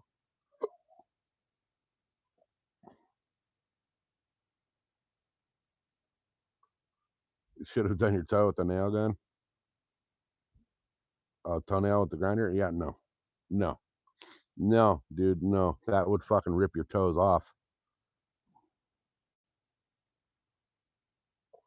Yeah, I haven't been out nearly as much as I needed to be out this year, Farron. Every time I've gone out, I've seen mountain lions. No fucking deer, but mountain lions. So that tells me that mountain lions are eating all the damn deer.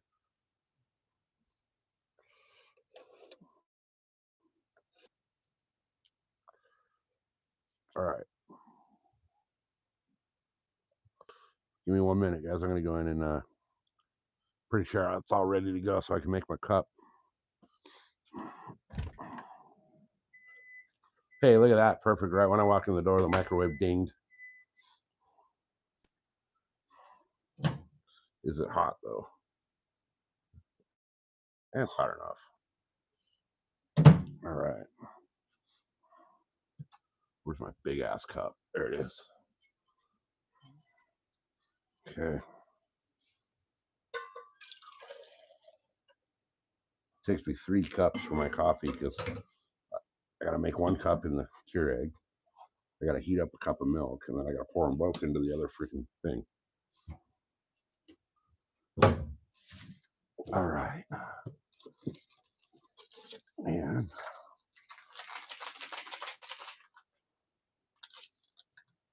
what's up, buddy? What up, bud? Just because I'm in the kitchen doesn't mean I'm making food for you. You have 2 bowls of food over there, dude.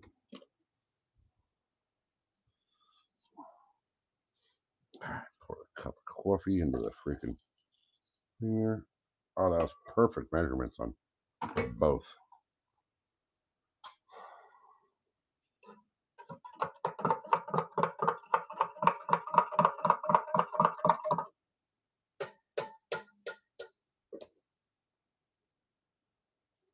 Thank you. All right. Coffee is done.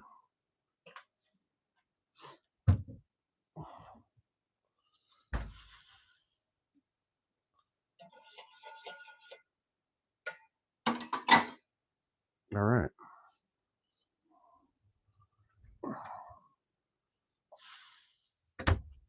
All right, guys. What are we doing? What are we doing? What am I missing in chat?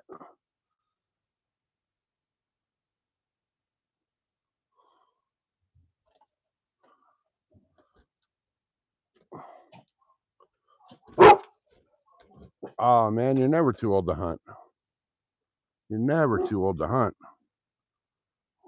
All you got to do is walk out into the woods and find a deer and shoot it. My mother-in-law drank that Nescafe instant stuff. I can't do it. I like the Black Rifle coffee. Yeah, half hot chocolate and half black coffee. And then I put a little bit of the vanilla caramel creamer in it just to give it a little bit more flavor. It's fucking good.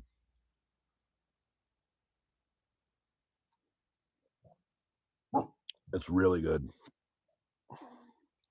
Usually, you got to use milk to make the hot chocolate, though. If you do the hot chocolate with water, it doesn't taste right. But yeah, it's so freaking good. It tastes like one of those freaking foo-foo drinks from the coffee shop. And I put it in a big ass cup. Big old 32-ounce coffee.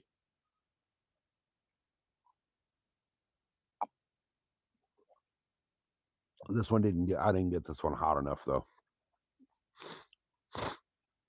My little Keurig thing doesn't freaking make my coffee as hot as it needs to be.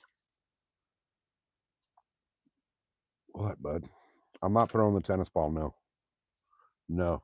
No, no, no. Yeah, dude, try it. Try it. It's good. I prefer my coffee like just straight black coffee.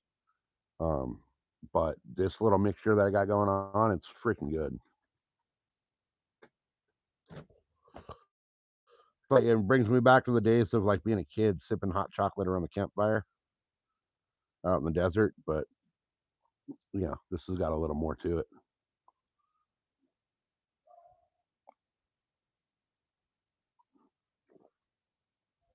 All right, should we go grab that step and see if we can get the wrap on it? Let's see what happens here. Let's see what's dry enough. Oh yeah, it's dry.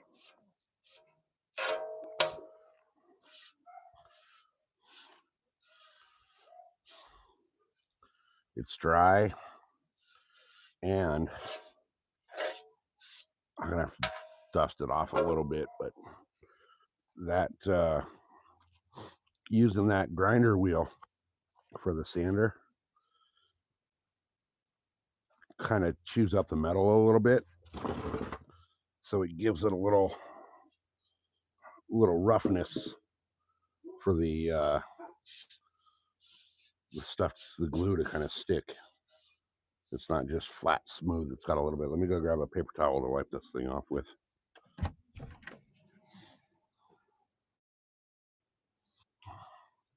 All right. Oh, we got a whole thing of Thought we were almost out of paper towels, but we got a whole fucking pack from Costco. All right, I almost need more light out here.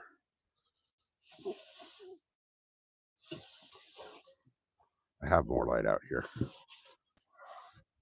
I just have to figure out a way to make it work. Okay. How am I going to do this with this light? Ooh, I just looked right at the light. I wedge it up somehow. Yep. There we go. How's that? How's that? All right. Hey, knock that shit off. Knock that shit off. Is this one going to be wide enough? It is. That's not the one I wanted to use right there, though. I wanted to do the other one. And I want to hope and pray. I think this one's going to be long enough that I can do. Oh, yeah. Oh, yeah. Okay. So, what I'm going to do is if that's right there, okay, I'm going to take this. Let me measure that out. If I cut that, oh, that's fucking plenty. Okay, so flip her over right there to right there, right? Then I got my scissors, which will help make it easier. If I wrap this one, let me see.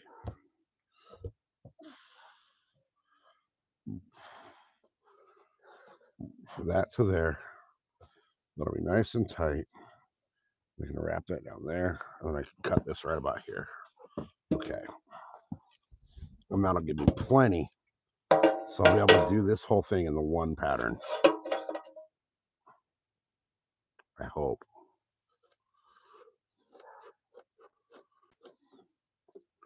I think I should be able to.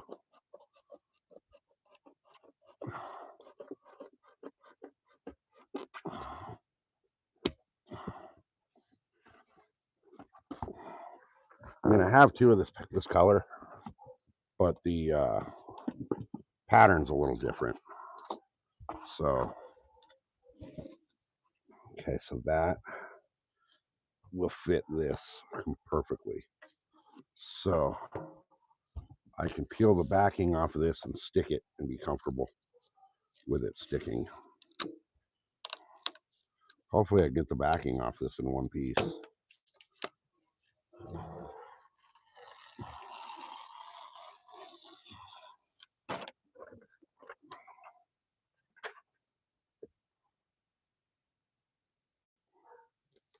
There we go. Two pieces, but better than whatever. So get that nice and tight. Nice and tight into there. All right. Okay. Then I'll flip it over to do the wrap.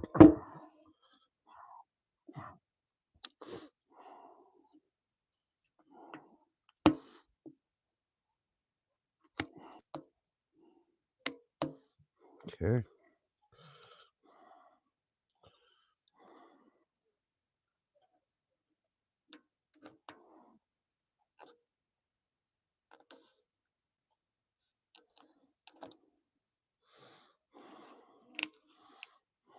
All right.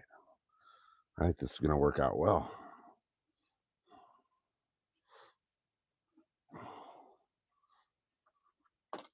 Okay.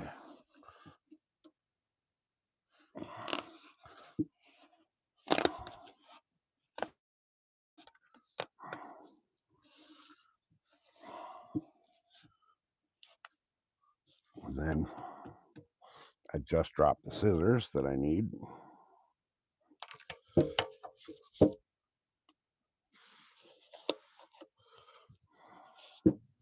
But I think I can do what I got to do with the razor knife.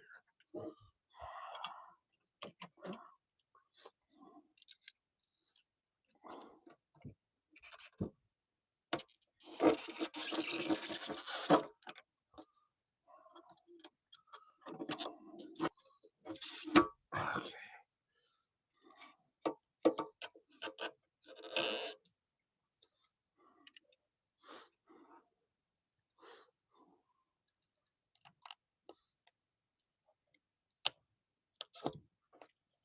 Get that off of there and out of the way.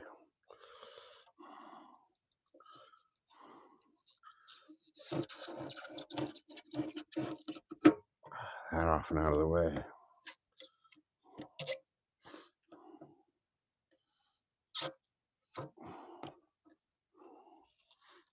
And then cut that. And that actually looks semi-okay on that corner. Okay, good deal.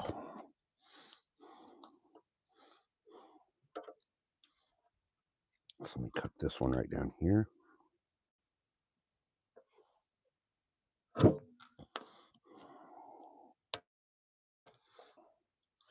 those corners come together good. Beautiful. Oh, this is going to look good, guys. I can't wait to flip it over and see what it looks like.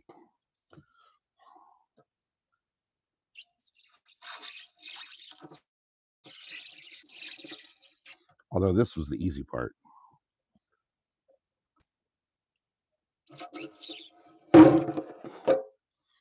This step was the easy part. The rest is going to be a bitch. Oh, yeah, that looks good, doesn't it? How's that? That looks good.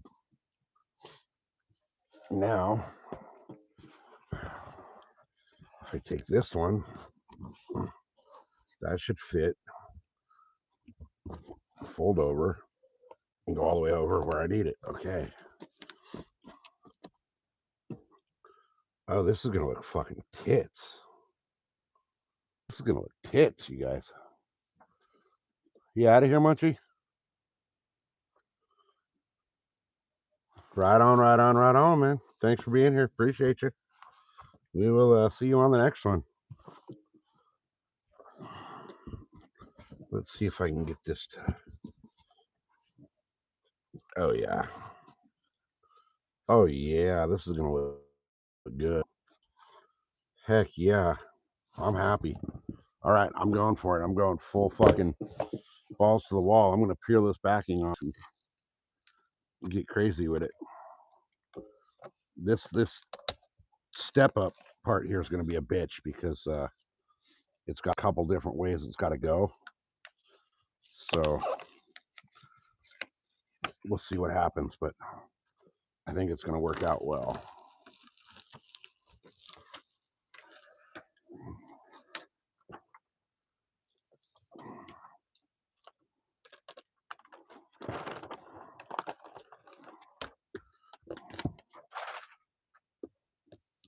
Okay.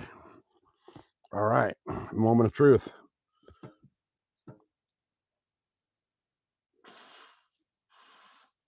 Boom. That is down.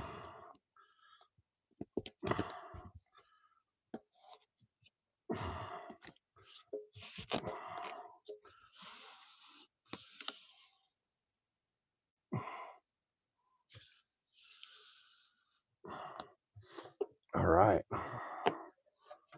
Let's turn it around so we can do this wrap. Oh, there's going to be that one weird section right there, but I can redo that. Okay. I can do that corner with a little cutoff piece.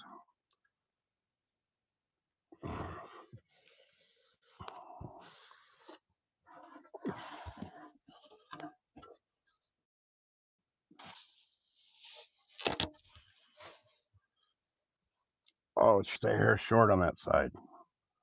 Oh, well. That's fine because I can fix it. So now what I got to do is make it So I can fold this down on both sides.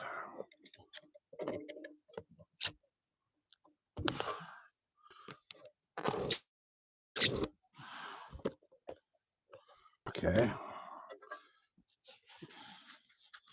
Fold that all the way over like that.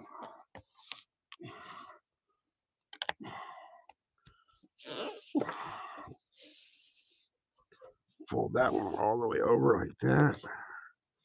Oh, that's looking good.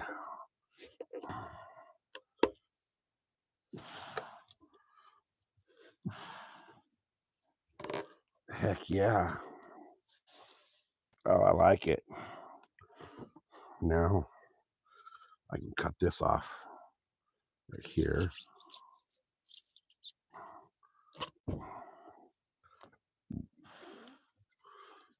Well, I could have cut that a little better, but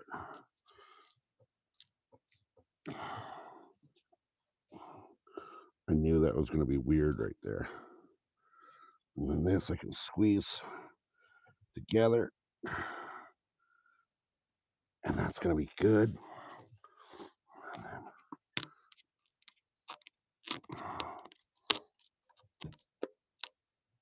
I cut that one down. Okay. And I can cut this little piece off. Go straight and it'll look good. Almost went straight.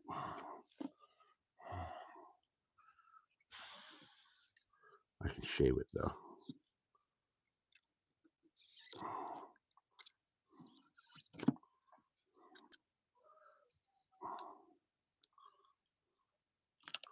Okay.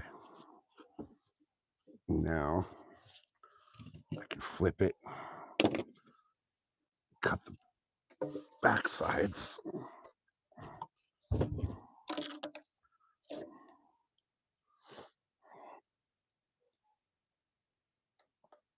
Okay, look at that little piece of work right there. Oh, the glue is all messed up right there. That's okay though. I got other pieces that I can use. I can use this piece I'm cutting out right now, actually.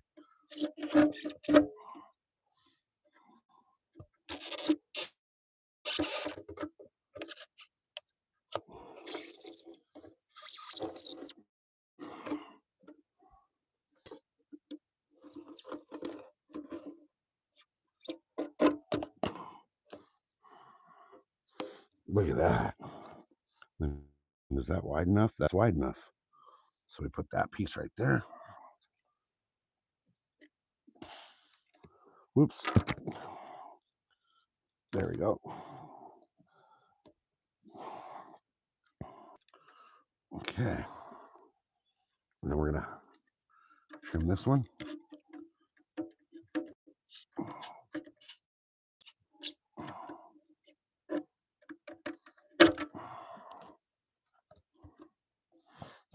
We're going to trim this. We're going to take this off. I'm going to trim this one right here.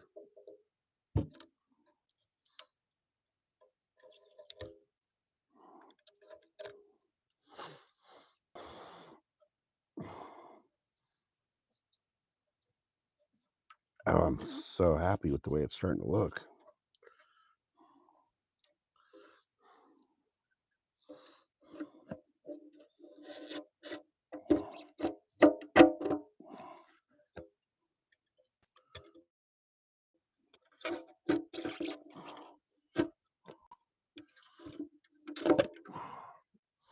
Okay.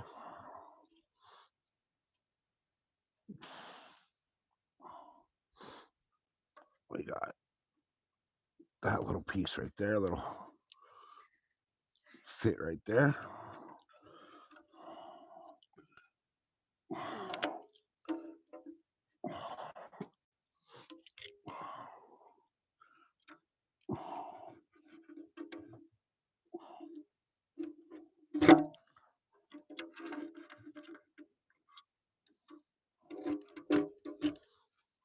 Oh, perfect. Absolutely perfect. And then this corner, oh, was a little short and goofy, but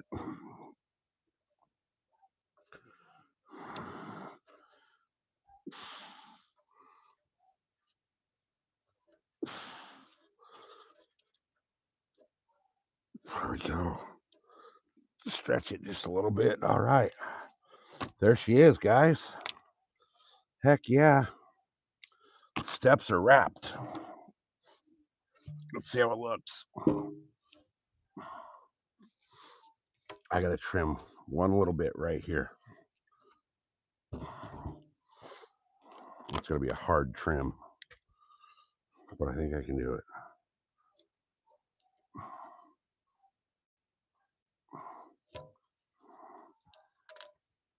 Beautiful. Oh, that's absolutely beautiful.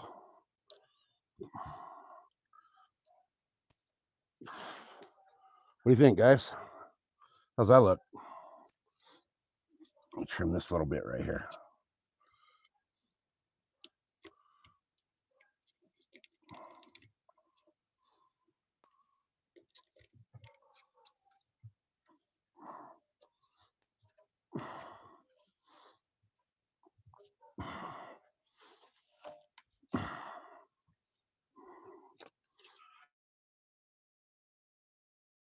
How's that? Pretty good, huh? Let me flip the camera around and show you guys with the good camera instead of the selfie cam. Whoa, that's way zoomed in. How do I unzoom that? There we go. Yes. There's the steps. Sides are wrapped. That seam right there on the between the two steps came out very well. Heck yeah, that's gonna look good.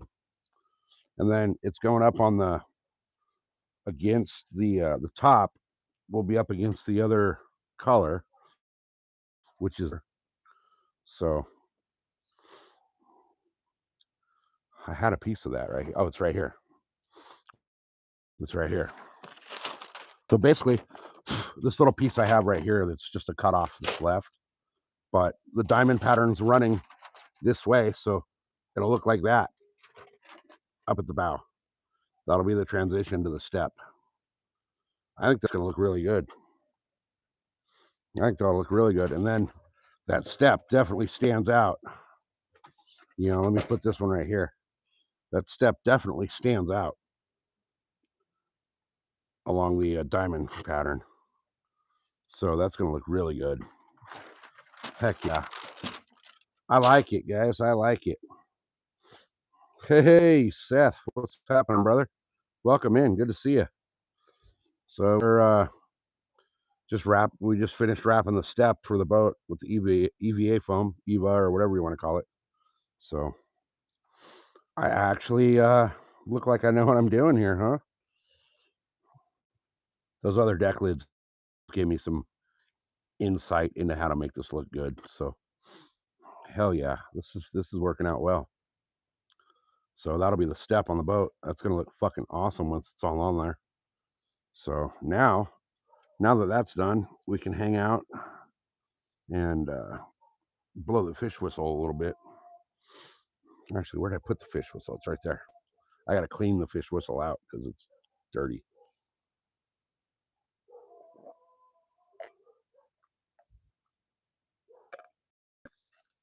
Seth, I saw you called me the other night. I was in the freaking shower when you guys called. I didn't even see you called until like 2 hours later. Oh. All right, what's with this little? Oh, okay, that's fine over there. That's fine. Heck yeah, guys! I'm so happy with the way this is coming out. It's gonna look so freaking good once it's all put back on the boat. And as we saw from when I scraped the old stuff off, this glue freaking holds and sticks. So I'm not worried about that one bit. Oh man, that's gonna look so good once it's on the boat. All right, guys. We got seven of y'all watching here, chilling, hanging out with me, working on the boat. Appreciate you. Appreciate you. Seth, how you been, man? You still here? I haven't seen you in a while.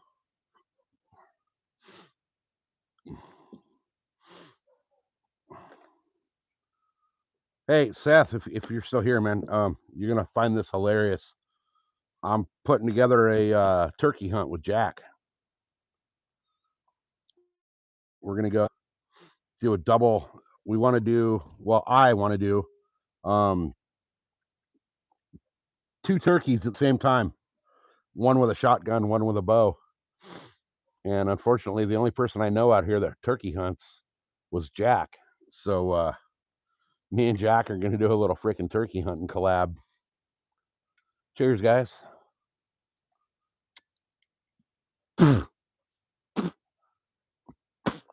Little piece of that old glue was on the end of the freaking fish whistle.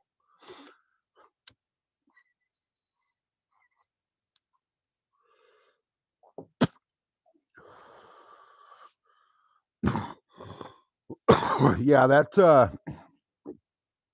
turkey hunt video we want to do is going to be badass. It's going to be so freaking cool. We're going to have Jack with a shotgun and me with a bow. And I'm going to call in the turkeys. I'm going to call in at least 2 turkeys, and we're going to shoot simultaneously. So, you know, what we're going to have to do is basically like when the turkeys get to where they're in shooting range for me with the bow, you know, we're going to do like, you know, 1, 2, 3, shoot. He's going to shoot the shotgun. I'm going to shoot the bow, and we're going to freaking take down 2 turkeys at the same time. I think it's going to come out pretty freaking cool if we can get it to work. Hopefully we can. Hopefully we can get her done to where it's going to work out.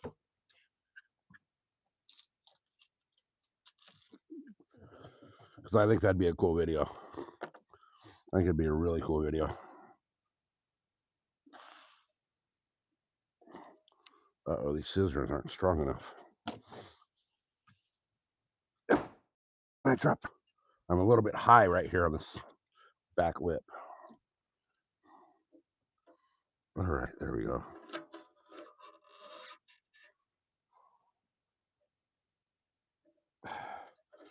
All right, there it is. That's nice and perfect on there. Heck yeah. This is going to look so freaking good on the boat. So good. Oh, I'm so happy. I'm happy. Man, this is going to look great.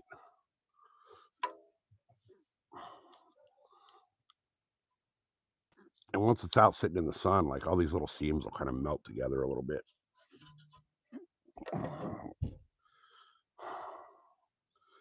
Heck yeah. A couple little spots I got to kind of push down where it doesn't quite meet up a little bit just because of the pattern, but I can stretch it down and it's lining up into there perfect. Beautiful. Absolutely beautiful. Oh, I think I just made that one worse. There we go. All right. Heck yeah, guys. We get 2 turkey seasons out here. We get the fall and the spring. Spring opens up, or I'm sorry, fall opens up in a couple days.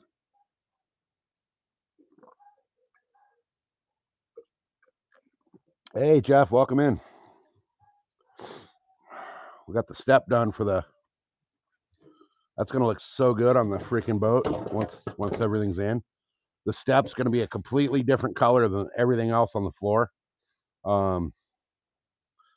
So up on the bow, if you guys were here the other day, you watched me finish up the bow this color. So when we get this up there, it's gonna, we'll have the contrast between the two, and it'll look really good. It'll look really good. The steps are definitely stand out. So, which is my my goal. I want the steps to stand out because you're on a boat, man, and it's hard to see what you're doing on the boat. And when the boat's moving around, and Farron will tell you the same thing. Farron was a shrimp boat captain for a lot of years, and when you're moving around, I need to be able to see what you're freaking stepping on or where you're stepping. So this is going to definitely stand out. There will definitely be contrast between this and the rest of the deck. So this will absolutely stand out. So I'm really happy with the way this step turned out. I think it looks good for a guy that's never really done this stuff before. There's a couple little seams and whatnot that I'm not 100% happy with, but I'm not a professional freaking boat flooring guy. So for a dude that's done this now on two deck, well, the bow of the boat and the stairs, I think I'm all right.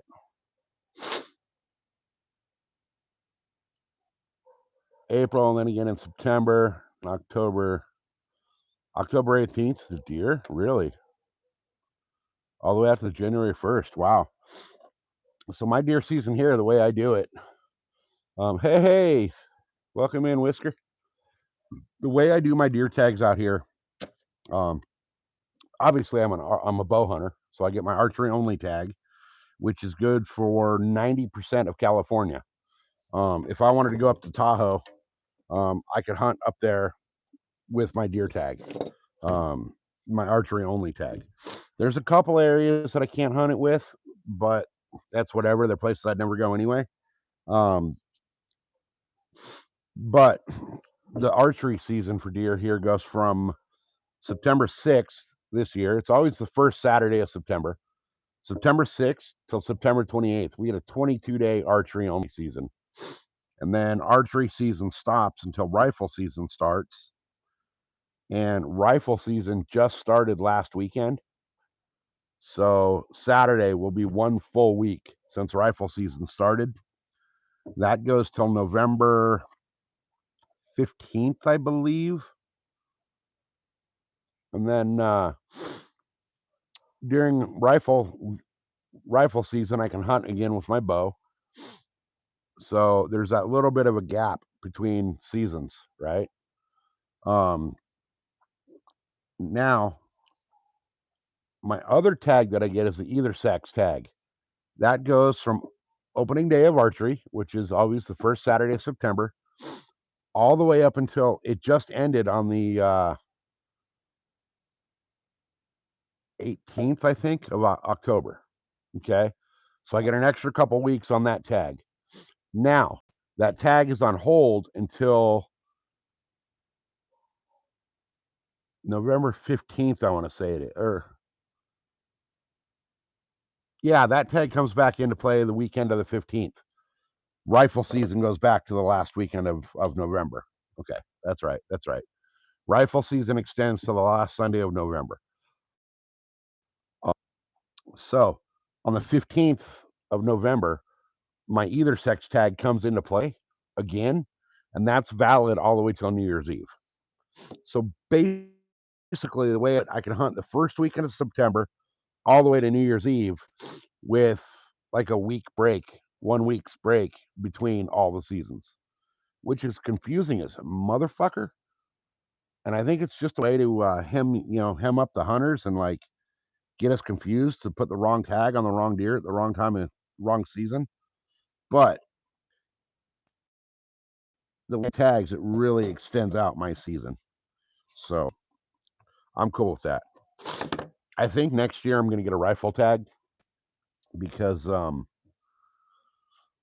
population of deer out here is so minimal. It's not like any of you guys where I always hear people talking about, like, a lot of guys in Michigan and the Carolinas and all this. Illinois, got a buddy in Illinois that they're always saying that people are running deer over with their car left and right. There's so many of them, they're running them over with the car, just trying to go to work. We don't have that problem out here. If somebody hits a deer out here on a major road, 90% of the time it's going to make the local news. We do not have the deer populations like everywhere else in the world. So deer hunting is fucking difficult out here. So no, Farron, we do not have bear. There is no bear season because there is no bear. Um, there is bear season in California, up in Northern California, up in the Emerald Triangle. But down here, no, if you see a bear here, it's gonna make the news. Like, it will make the news, and Fish and Wildlife will be tracking that sumbitch down and wanting to kill it because we don't have bears out here. So yeah, that would be kind of crazy. I have just as much as chance of seeing an alligator here as I do a bear. Fuck, a saltwater crocodile, you know. We don't have them. We don't have them. I'll hunt a Cape buffalo out here before I'll be able to hunt bear out here.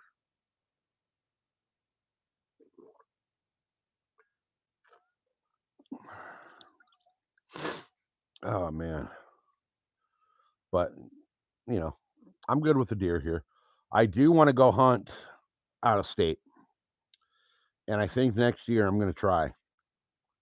Um I've got a couple of places where I know for a fact I can go.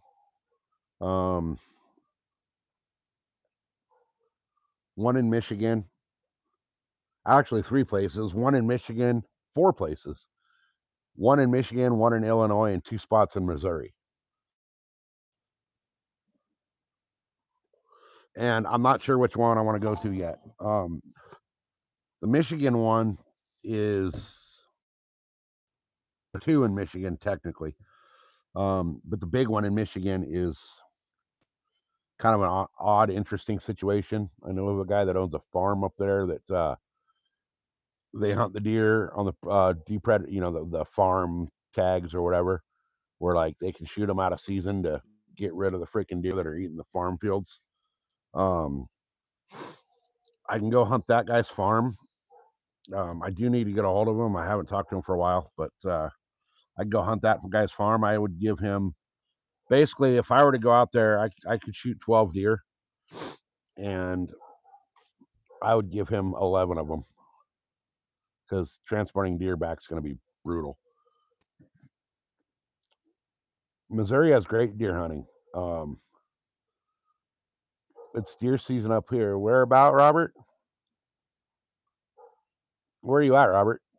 Oh, you're from Canada. I just saw it. Canada. Yeah. Munchie's from Canada as well. And who else is here that was Canadian? There's more Canadians in here somewhere. They're hanging out. But yeah, there's a few people from Canada here. Problem with me going to hunt Canada is I can't take my freaking American firearms into Canada. So yeah, you guys have black bear in North Carolina. I don't see myself shooting a bear ever unless it's become tomorrow morning's bear turd or shoot the bear. Now, if that bear is looking at me like it's going to make me tomorrow morning's bear turd, then that bear's got to go. But other than that, I don't think I'm going to shoot a bear. Yeah, your rifle, your gun laws are very strict, ridiculously strict. That whole thing in Canada about no handguns, that's bullshit, man. That's bullshit. That's dangerous. That's dangerous. I don't know what the shooting rate is like up there in Canada. You know how many people are getting shot or whatever. But man, that's so dangerous. So dangerous.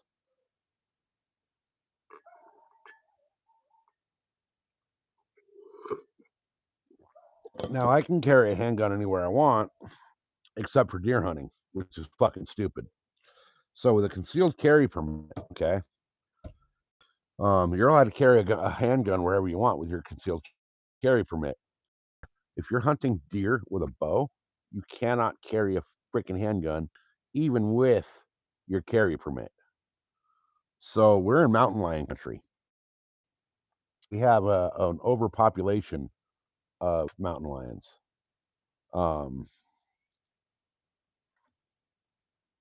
I can't defend myself against a mountain lion with a bow. I got one shot, and that shot, my adrenaline's gonna be pumping. You're gonna be in the flight or fight mode, and you're probably gonna be backing away from that mountain lion when you try to shoot it from a bow with a bow. Um, yeah, true. Do you got one shot? Right, exactly. Mountain lions like to hide in trees and jump down from the tree on the back of their prey. So my only defense against a mountain lion out here, which I've seen more mountain lions this year deer hunting than I have deer. A couple guys I know from up in the deer woods were showing me trail cam photos from one of their trail cameras. I walked past their trail camera, and I know their camera's there. They know where all my stuff is. I know where all their stuff is. We have a mutual respect that, we're all hunting in this little area here, but I'm in this part, you're in that part. And for you to get to your part, you got to go through my part. And for me to get to my part, I got to go through your part. We're going to pass each other. We're going to see each other on cameras. We both understand that. But we both respect each other. And, we try to do everything we can to stay out of each other's way.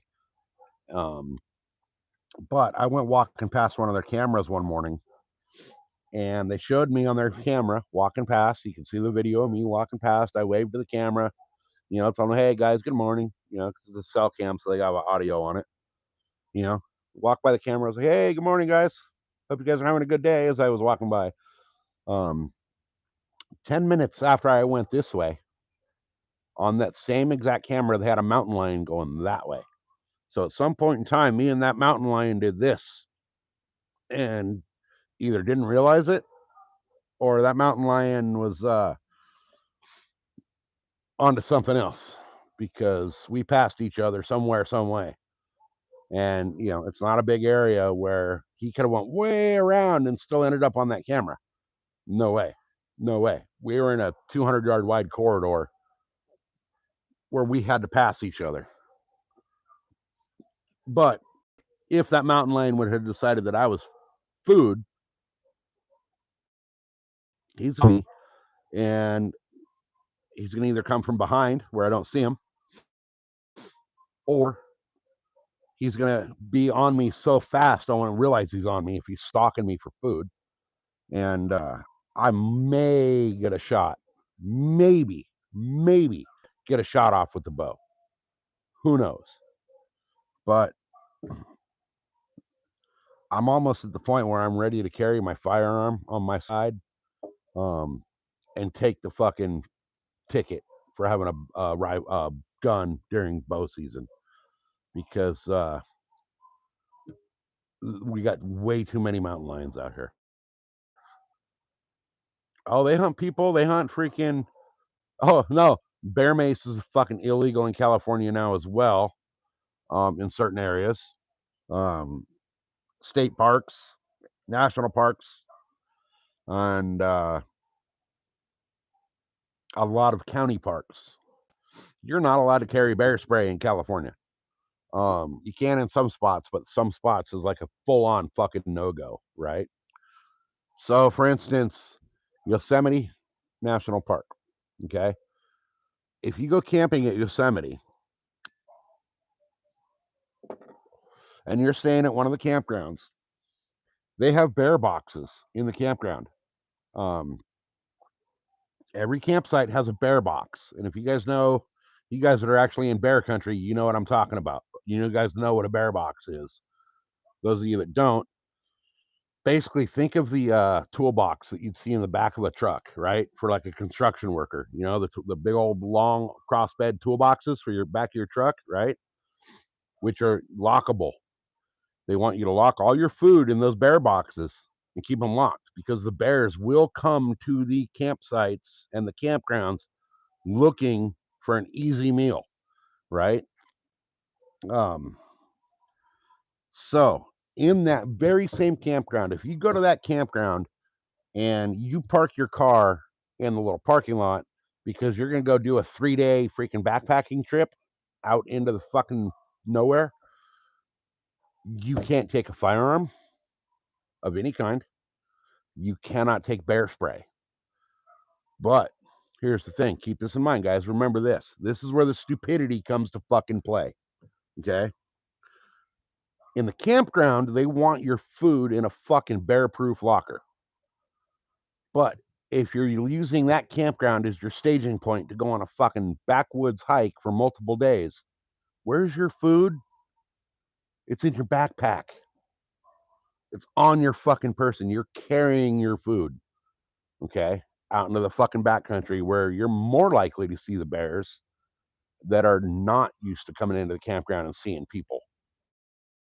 Now you've got a bear that's smelling the freaking hot dogs and the beef jerky in your backpack, and you're fucked. You can't defend yourself against that bear. What are you gonna whistle at it? You gonna blow a fucking referee whistle at the bear? You know, you're gonna throw a rock at it? You can't have a gun. You can't have bear spray. So what the fuck are you gonna do? You're dead. If that bear decides that you're a meal, you're dead because the fucking laws prevent you from defending yourself. How fucking stupid is that? How stupid is that? It's scary having no protection at all going into freaking mountain lion and bear country. You're absolutely right. I get sketched out. I'm not gonna fucking lie to you guys. I'm not gonna lie to you. I get a little bit sketched out going into my deer spot in the dark and coming out at dark. Because if you think about it, when are deer and predators the absolute most active? Gray light, which is as before the sun cracks the horizon, right? Sun's still down here below the horizon, but you got light coming out. It's gray light. We all know what gray light is. First light, right? First light, the sun starts coming up till about right here in the sky. Deer are still active. The sun gets about right here in the sky, and those deer go bed down. Well, I'm walking into my spot before gray light, but what's staging up looking for those deer fucking those times a day? Mountain lions. They know that's when the deer are going to be more active and in more open territory out feeding before they go bed down. I got to walk through that shit with no way to protect myself. Fuck that.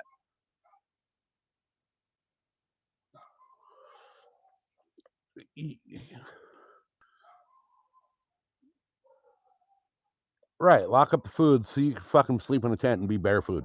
Exactly. Exactly. And you can't have a gun to defend yourself or bear spray. So let me scroll back. I looked a little bit. Last line of defense is a big knife. Yeah, you're right. I carry 2 knives. And if need be, I'm fucking pulling a knife off each hip and I'm fucking fighting that mountain lion with 2 knives. That's all I can do. I get 1 shot with the bow if I'm lucky, if I see him in time. And that's going to be a shot where I'm going to be like, oh, fuck, mountain lion, fucking mountain lion, mountain lion. I'm going to be shaky and fucking, I'm going to draw and I'm going to be having trouble holding the fucking draw and aiming and all that shit to get a shot of the mountain lion. Boom. How long is it going to take me to reload? Now I got to grab an arrow. I got to nock it. I got to draw. We're looking at 15, 20 seconds between shots. Whereas my pistol, it's, oh shit, mountain lion, boom, boom, boom, done. You know, if you get the chance to draw. Exactly. That's if you get the chance. Otherwise, you're fucked. The other fucked up part about that whole situation, right? In California, you can't shoot a mountain lion that's attacking you until it makes contact with you.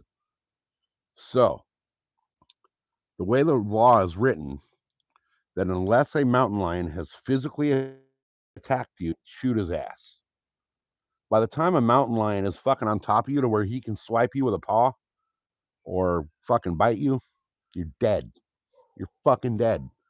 So, I've talked to quite a few game wardens now who have told me that if you come to a situation with a mountain lion, okay, where you have to dispose of that mountain lion, they said first, and obviously, this is the way I feel about it as well. I agree with this part.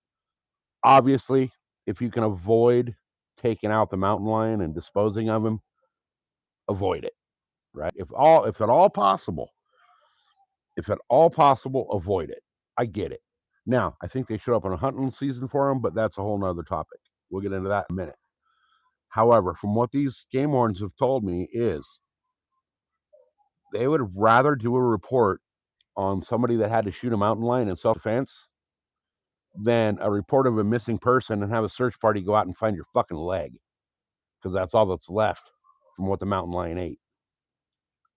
So they've told me, mountain lion, make sure that you're either have it on camera so that you can prove that it was, you tried to avoid shooting that mountain lion, but that you had to.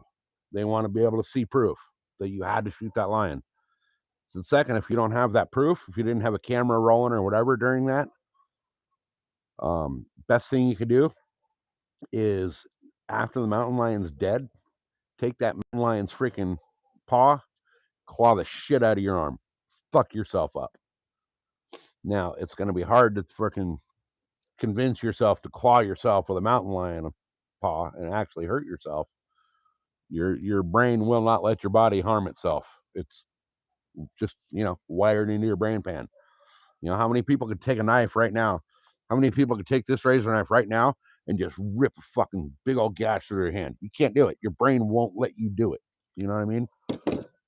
So fuck yourself up with that mountain lion's paw. Now, what I was saying about the mountain lion season. We need a mountain lion season out here. Whether it's a lottery, whether it's however they do it. If they only issue 400 tags statewide for mountain lions, right? We need a mountain lion season.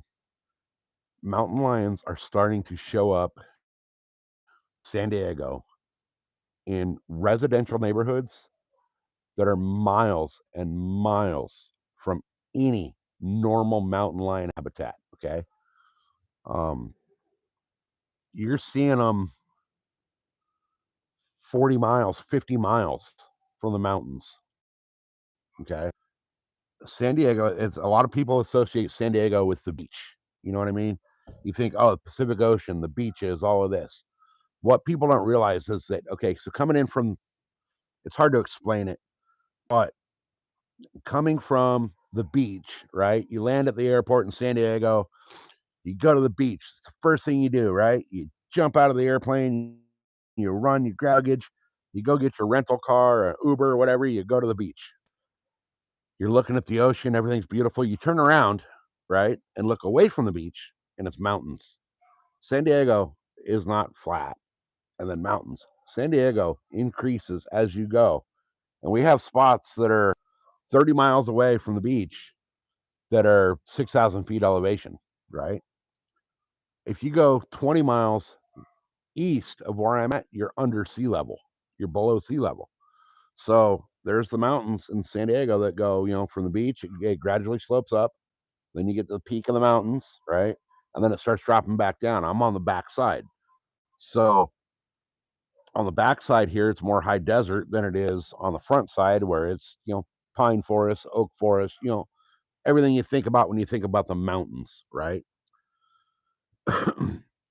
Well, anyway, from the front side of the mountains, where it's all wilderness, to the first real like suburb, you're looking at 15, 18 miles. Okay.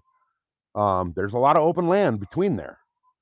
However, once you hit that first suburb, it's concrete jungle fucking suburbia all the way to the ocean. All the way to the fucking ocean. Every exit you get off of on the freeway is major fucking housing and neighborhoods and stores and strip malls, and you're in the concrete fucking jungle, middle suburbia, Southern California, right? Look on Google Maps. Look at San Diego County on Google Earth, and you'll notice that from the ocean to the base of the mountains is nothing but concrete jungles, right? No open habitat for wild animals of any sort. birds, squirrels, little shit like that, raccoons.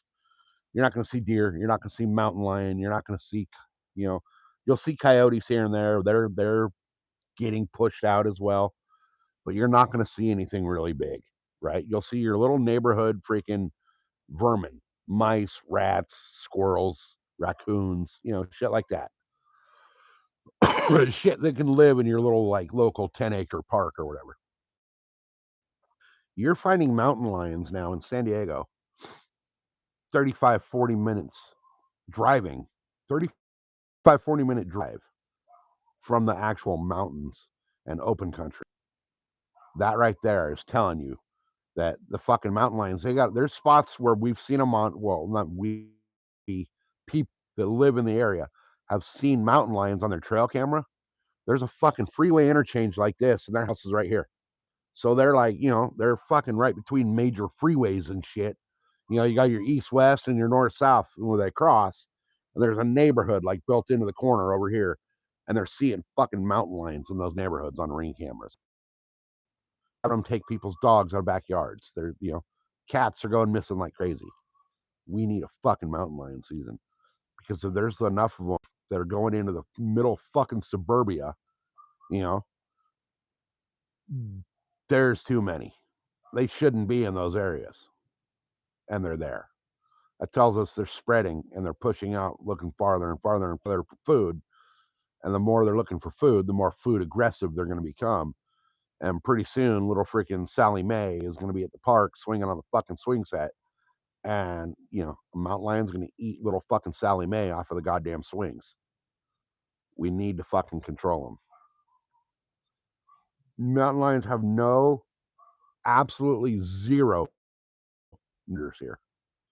Zero. Not a single one. The only predator here to a mountain lion is freaking starvation. All right, let me catch back up.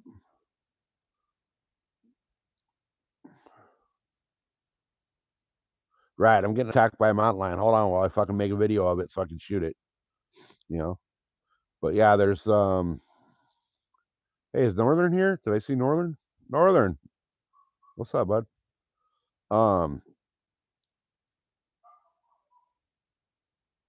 Do we have enough hunting area to where no, we really don't. Our national forest out here, it's the Cleveland National Forest. Yeah, we're not in Ohio. It's named after fucking Grover Cleveland. Cleveland National Forest is pretty freaking big out here. If you look at all the maps and all that, they're talking about hundreds of thousands of open land acres of, open land that we can hunt. The problem is it's so fucking checkerboarded with private land that getting to some of these spots to hunt public land is almost impossible. It's almost impossible. You'll have a spot. Okay, you'll have a spot right here, right there. That's public land, right? Big old spot of public land. But you'll have another spot right here, okay, is private land. You'll have this over here that's private land. You'll have this over here that's private land, but all of this back here is public. So how the fuck do you get to it?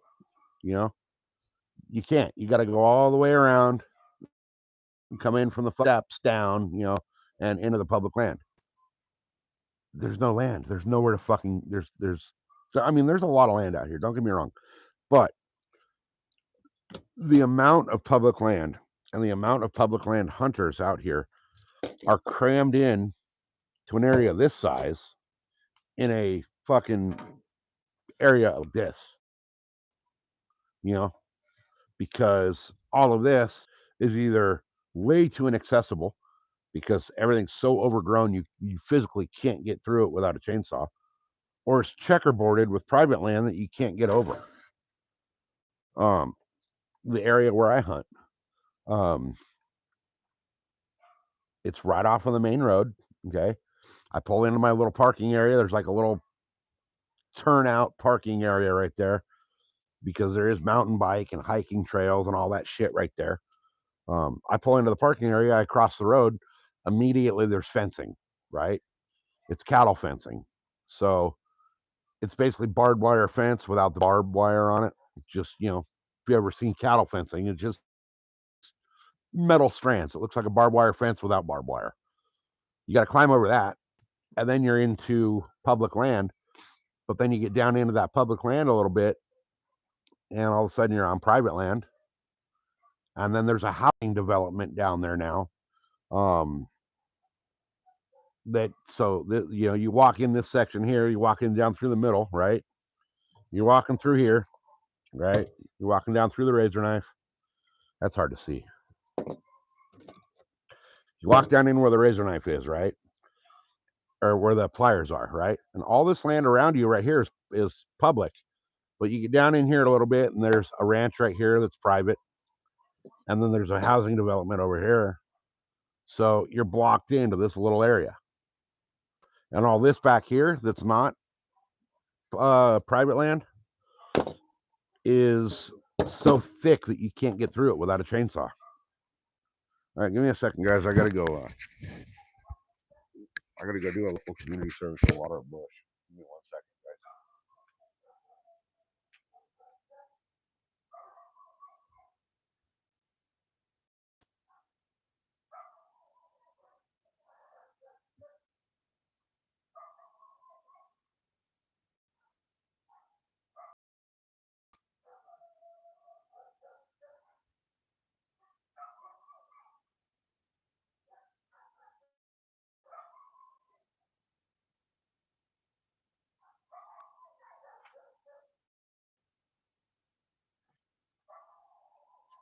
All right, so God, I wish I could draw a map out and show you guys like how it is to hunt. It's so fucking difficult. The area where I hunt.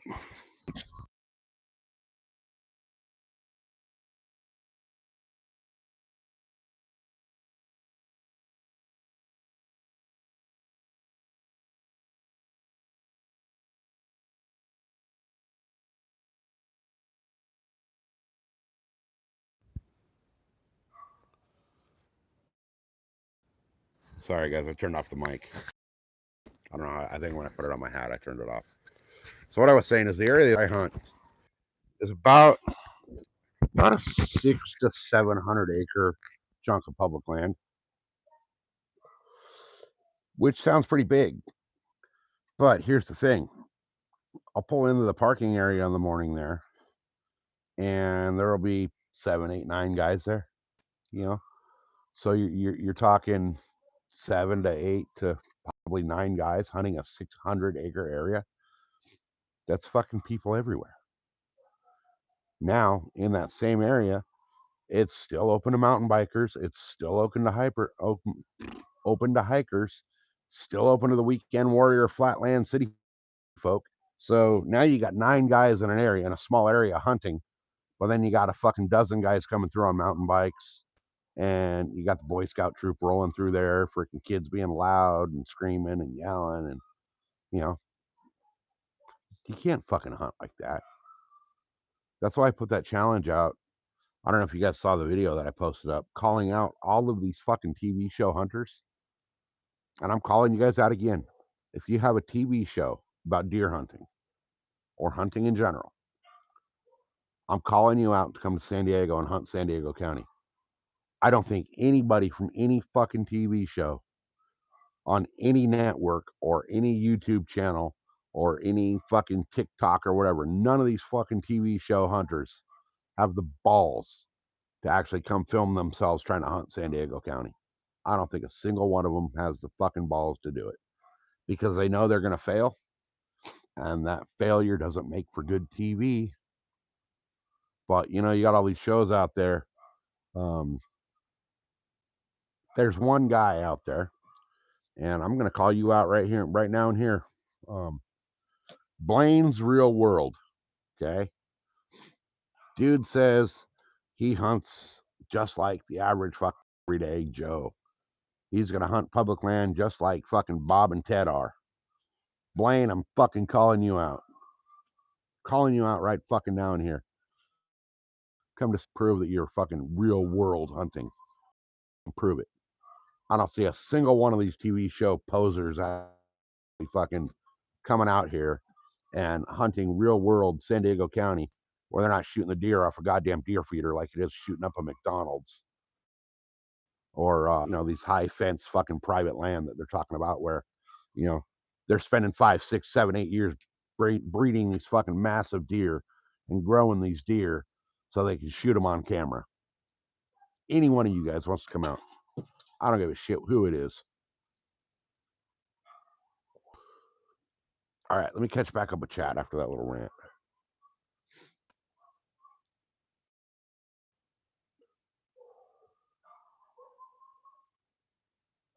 It sucks you don't feel good, Munchie. Yeah, Mrs. SoCal's sick too. The private landowners bitch.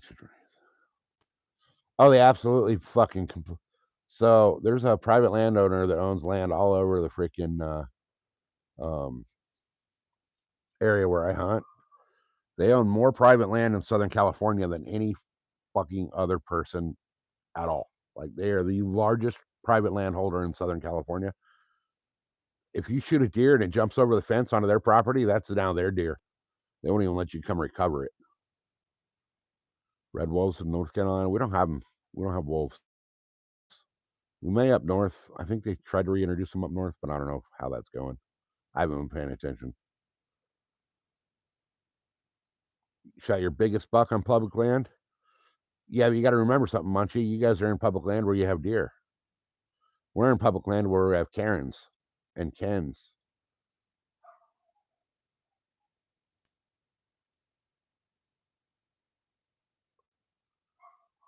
See, I've tried that, like, what? Oh, did I just fucking, whoa, hold on. I just fucked up. I was scrolling the chat and I took away fucking DAS's mod on accident. It's back. Yeah, our public land is fucking hard to hunt. It's very hard to hunt. We have more mountain bikes and Karens and church groups than we have deer.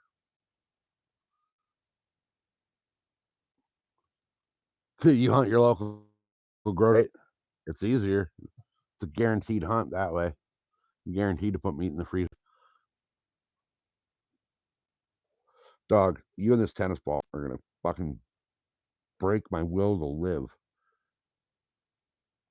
Go see your mama. Go get her. She'll throw the ball for you. Don't look at me with those big old sad puppy dog eyes. That ain't gonna make it any different. I've thrown that ball for you so much today. Yeah, that was my fault. I went to freaking scroll chat and somehow I took away mine. Dude, you and this tennis ball. Yeah, see, you're running into shit now. Asshole.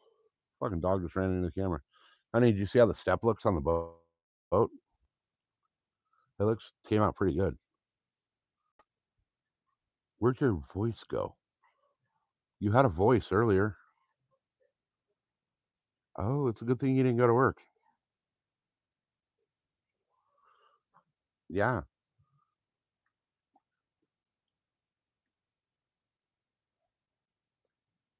Your dog doesn't leave you. Yeah, my dog's fucking like, I always gotta, anytime I'm walking in the house, I gotta freaking make sure I don't step on him. So many people hunt with dogs here on the game lands. We're not allowed to hunt. Oh, no, you're not allowed to hunt with your dog here. Fuck no. You can duck hunt with a dog. If you get caught with a fucking dog in the deer woods with a deer tag in your pocket, you're fucked. Literally. You're gonna go to jail and you're gonna get fucked in jail. No way. You get caught with a fucking dog out here, oh fuck no. This state is so fucking stupid. This state is fucking stupid the way our laws are. My fishing license this year, when it expires, so the prices went up again. $70 for the baseline license, which allows you to fish in freshwater only with one rod. $70. If I want to fish saltwater, they're tacking on another $10. And then if I want to fish with a second rod, they're tacking that up from $20 to $25. So my fishing license this year is $95 a year.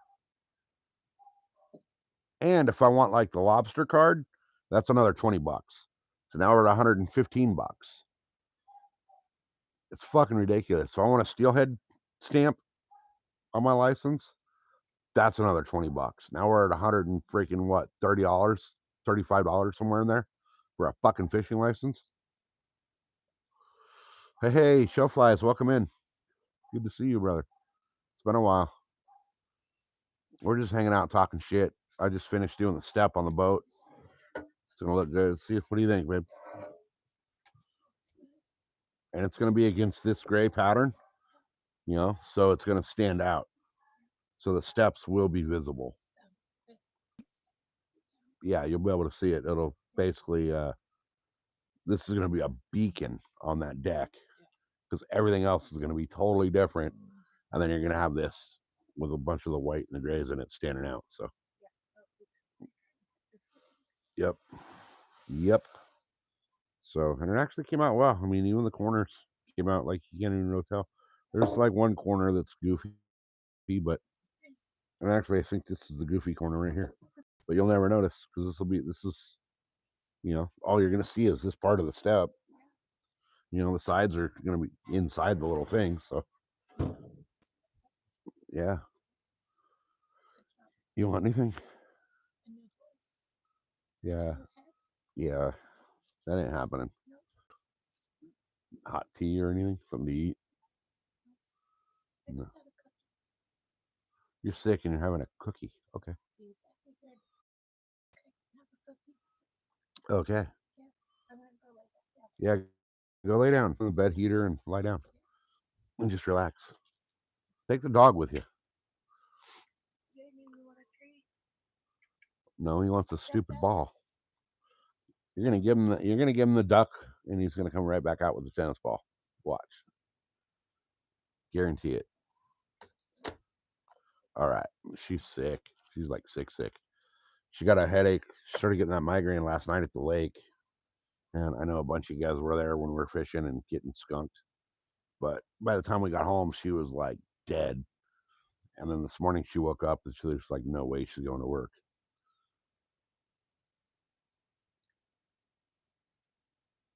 Oh, nice. Hey, dude, it's always great when you get jobs dropped in your lap, though. You know what I mean? Money is fucking money. Make that fucking money, brother. Make that money. Chase that money. Go after it. Hell yeah. Because you know what? The more you chase it, the less you got to freaking worry about it later in life. I have a buddy that opened up I have a buddy that he's an electrician, and he had a really good thing going on at the company he was working for. And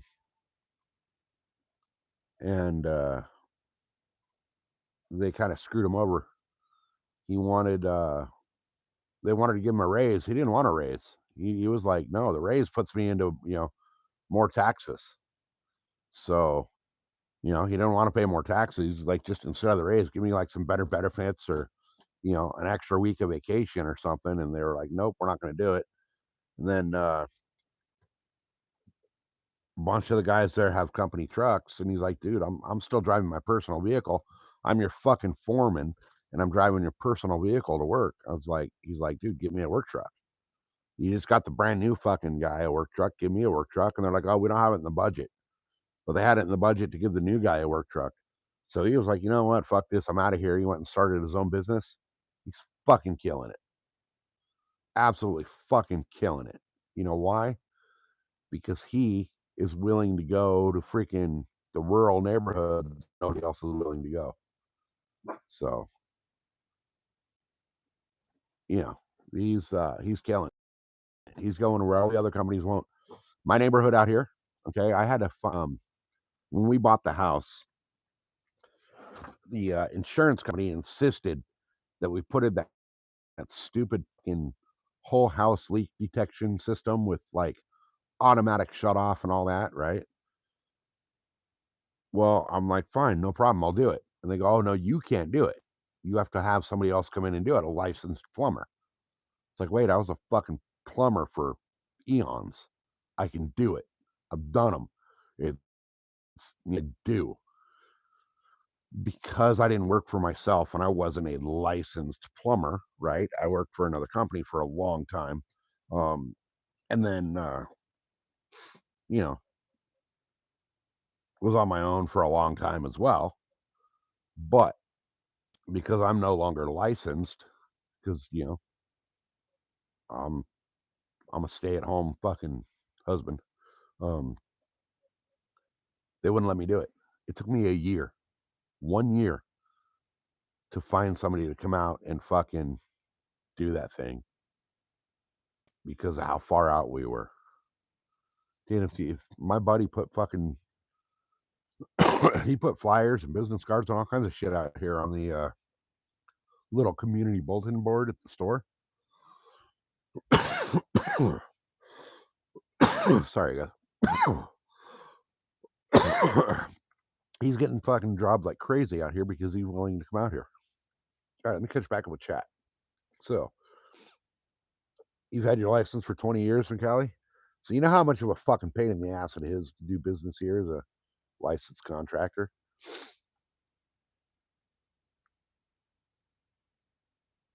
Hey, right on, Farron. It was good. Yeah, fucking good to see you, man. Don't be such a stranger. Make 28 an hour and you're not allowed overtime? That's fucking ridiculous. Window coverings. Okay. Nice. I did that for a while when I was young. Budget blinds. Fucking work for budget blinds. That were not a fucking budget fucking product. They're fucking expensive. Budget quality, but they were fucking expensive. But that was shit 30 years ago now. So I'm not sure how they are now, but hell yeah. We did for a long time we were doing when me and my cousin were running our show together, we were doing like property maintenance shit for property management and realtors and all that. And property flips for all these big fucking property management and these fucking investors and all that shit. And I'll tell you what, there was fucking great money in that, but it's a cutthroat fucking business. Interior design companies only. Oh, commercial shit. Okay, yeah, nice, nice. The residential shit's fuck. When it comes to certain shit, I prefer residential. When it comes to like a gut and flip a property or you know having to redo a property, whatever, I prefer residential over commercial. But some other shit, I prefer commercial over residential. Water heating systems and boilers and all that, fucking commercial all day long. Because you can go in there and fucking make a mess and do your shit and you know get your fucking job done. And it's usually it's fucking easy to get to all your shit. Residential, man, you got dude barking over your shoulder the whole fucking time that wants to talk about fucking how his kid's going to fucking Harvard to become a fucking transvestite fucking clown that's gonna read to kids or some shit. Yeah, they're so fucking picky, man. So people are so fucking picky. And the funny thing is they nitpick shit, you know. They saw fucking flip my house or fucking whatever. And they see him doing like something that they make fucking some custom ass fucking thing, and people think that's the norm, or it's not. Oh, mostly model homes. Yeah, okay, yeah, perfect, perfect.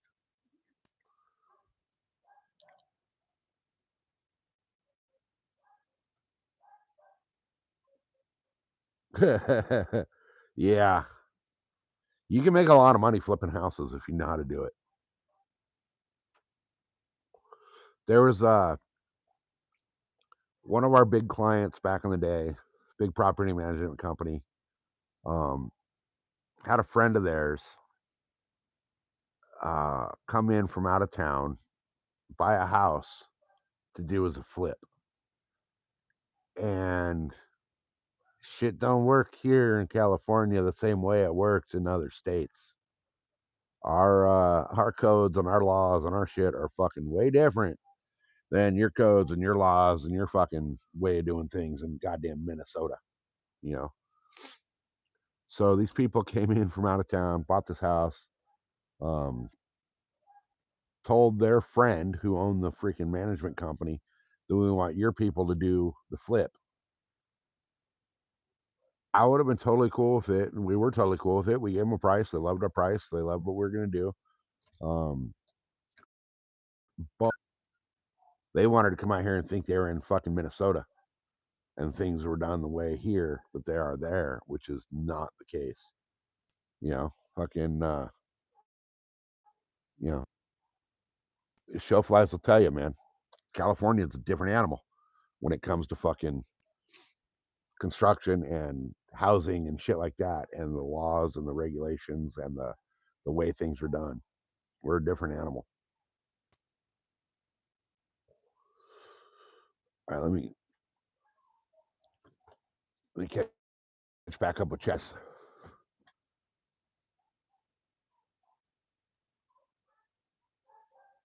Get that in and out and OBS crap, right? It's risky in California. You do a job, they always want extra. Oh yeah, oh yeah, oh yeah. They want you to fucking. We had one. Oh my god. So we had a job. There's this family that you pay so fucking much out here. Materials here are expensive. Fucking taxes are expensive. Fucking licensing. Fucking everything out here is fucking over the top expensive. It's almost not worth opening a business in California anymore. But anyway, we had this family. Um, they were they had money and they had a lot of property and they were making a damn good amount of money on their rental properties. Um, their kids all got into real estate as well. So you know, it was the parents and then their 4 daughters all owned. You know, the parents started their little empire. All 4 daughters were given a house when they first got married. They were given a house as a wedding present, and then they were given money to acquire other properties to become income properties.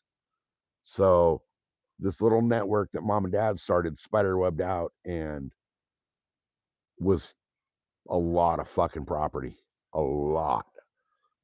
Anyway, the one of the daughters decided that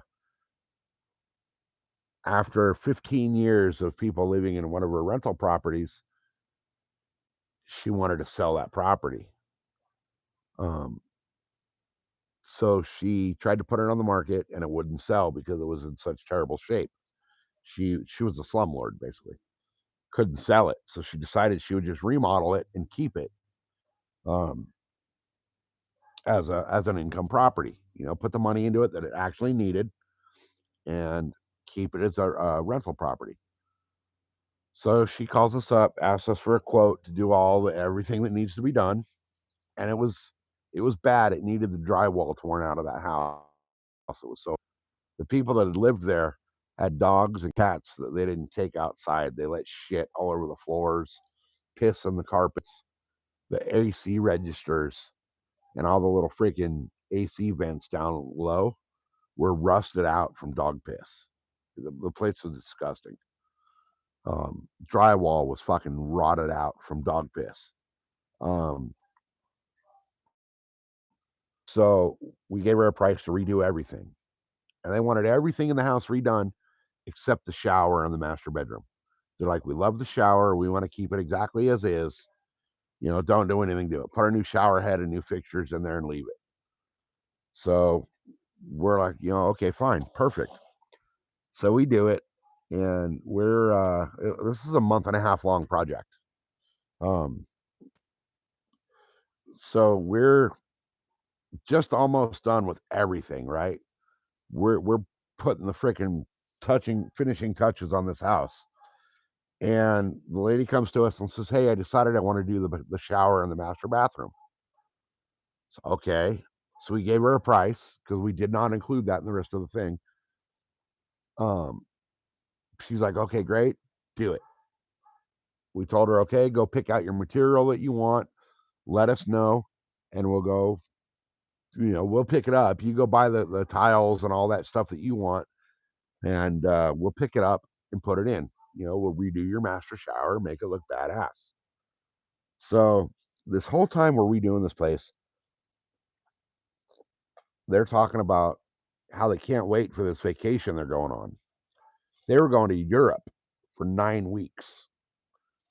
And we get done with the job and we go to pay for, or we go to give them the bill for the invoice for everything. And she tells us, "Well, I can't pay you for the master shower because I'm going on vacation for 2.5 months or whatever it was, 9 weeks. So a little over 2 months." She's like, "I can't afford that because now we leave next week for our vacation." Fuck you, lady. Fuck you. You think we ever did another job for that lady again? Nope. You think her entire fucking family knew that she fucked us over? Yep. Yep. You think her entire family got the fucking friends and family discount anymore? Nope. They started paying fucking retail plus 10%. Why? Because we needed to fucking recoup that money that their family fucked us on.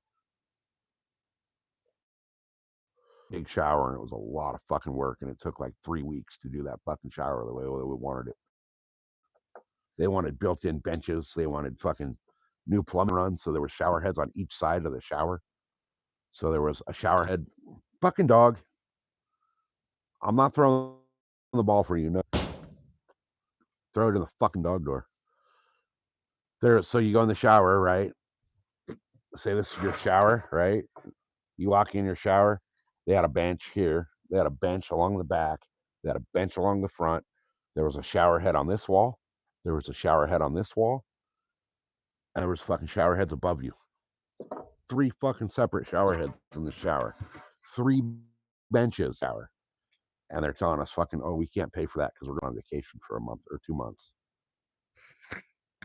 Yeah. That was me throwing the fucking dog ball, trying to throw it through the dog door and hitting the security door. Because I'm sick of this fucking dog ball.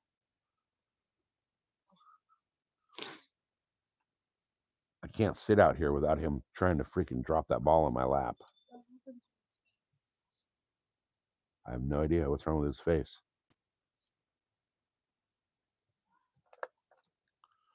Fucking dog, man. Oh, it's a feather on his face. Josie, welcome in. Ty's out here fucking laying on his little hammock over there, chewing on a bone. Like, he's cool. He's fine. How? Don't put the thing in unless Ty wants to go in the house.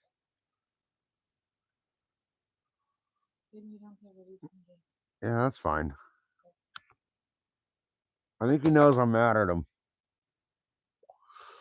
Hey, Josie, welcome in. You didn't get a notification? Gosh darn it. I've been live for 210 minutes. So, couple hours plus. You missed we did the steps on the boat. This is going to be this weird looking thing. This is the step on the boat. So there's one step up, like a little, I don't know, 6 inches to the bottom of this from the actual floor, like in the cabin of the boat, like the steering wheel and the seats and all that. And this is a step up to the front deck up on the bow. So we wrapped it in this freaking weird looking, like white and gray and black camo colored thing, so that it completely stands out way different from everything else on the boat because I want the steps to be completely visible. But it'll be going up against this stuff, so you'll definitely see that between where the steps are and where the steps aren't. So it's gonna look ass. And then my this pattern right here, this diamond pattern that I did the bow with, I thought I had enough to do the full boat, but I don't. So I'm gonna have to do the cabin of the boat different color, which I have enough to do the cabin in a different color. But I've decided I'm gonna wrap the live well lids in the back of the boat on the stern. I'm gonna wrap the live wells in a different color and give it a little bit of, like, I don't know, what do you call it, like depth or pop or whatever. So it's gonna look really badass once everything's done. So it's gonna look good. It's gonna look real good.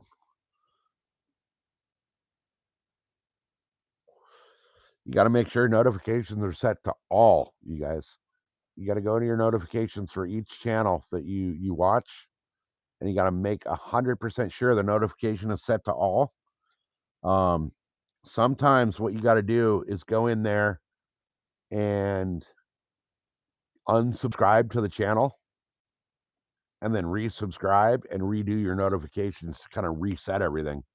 So I don't know why you guys aren't getting notifications, but that could be it. That could be the reason. So if Josie didn't get a notification, and that means that nobody got notifications because Josie's like one of the main freaking participants in the channel. Hell, Josie was our first member and our first super chat. Like, you don't get any more freaking die hard into the channel than that. You know what I mean? And if they're not giving Josie a notification, I wonder who else they're not giving notifications to. Josie, did you go out to the deer woods? Did anybody get a notification? Probably not. Probably nobody did.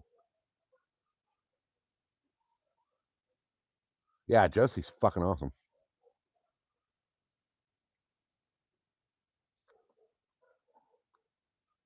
All right, new topic, guys. No more bullshit about freaking me being pissed off at old clients and shit for fucking me out of money.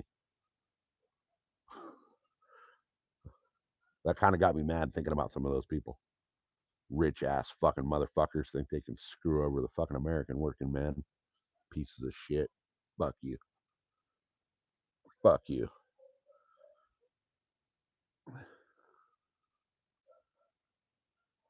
Oh, that's right. You said you were doing the trick or treating thing tonight. Yeah, that's right. That's right. That's right. I forgot. Oh no, dude, it's all good. It's all good. I like talking about that shit, but you know what I mean. Here comes the fucking dog again with the goddamn pedal. No, I'm gonna shove a tennis ball in your asshole, dude. No, go relax. Go relax now. Thank you. Go relax. Go find a bone and on the bone or something. Can you guys hear all the fucking dogs still barking down the way? Hey, hunting and stuff. Welcome in. Boat's getting there. It's getting there. I did the step. This is the step from the bow up to, or from the bow to the down to the mid-fit area of the boat. Did this just now in a fully different color, so it's going to stand out. It's going to fucking blink at you and fucking make sure that you know it's there when you're trying to move around on the boat. So last thing I want is somebody to miss the step and get hurt, you know? So hopefully it all looks good when it comes together. I have the deck laid off for the back for the battery box cover, like basically the trunk lid on the boat. Got that off, ready to go.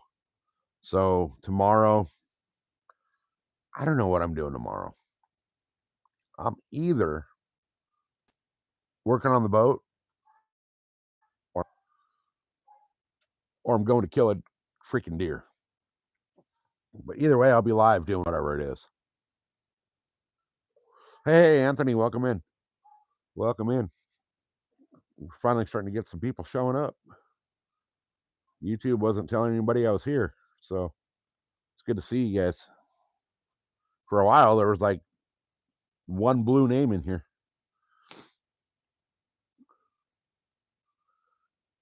I'm not trick-or-treating. No, I'm not. No. And I don't know how many kids we're going to end up getting in this neighborhood. Oh, you just got the notifications. Okay. Yeah, YouTube's been lagging on freaking putting shit out. Oh yeah, Josie. Yeah, you missed the fucked up California hunting laws segment of the evening. I was telling them about our fucking, well, I think I've told Josie about a lot of them. But I was talking about the stupid ass bullshit where I can't carry a freaking pistol while I'm hunting deer with a bow, and like the bullshit where you can't go into bear country and have a pistol or bear spray. It's fucking ridiculous. Absolutely ridiculous. I really think we need a mountain lion season though, because when you're seeing mountain lions in the middle of fucking suburbia at the goddamn mall, there's a problem.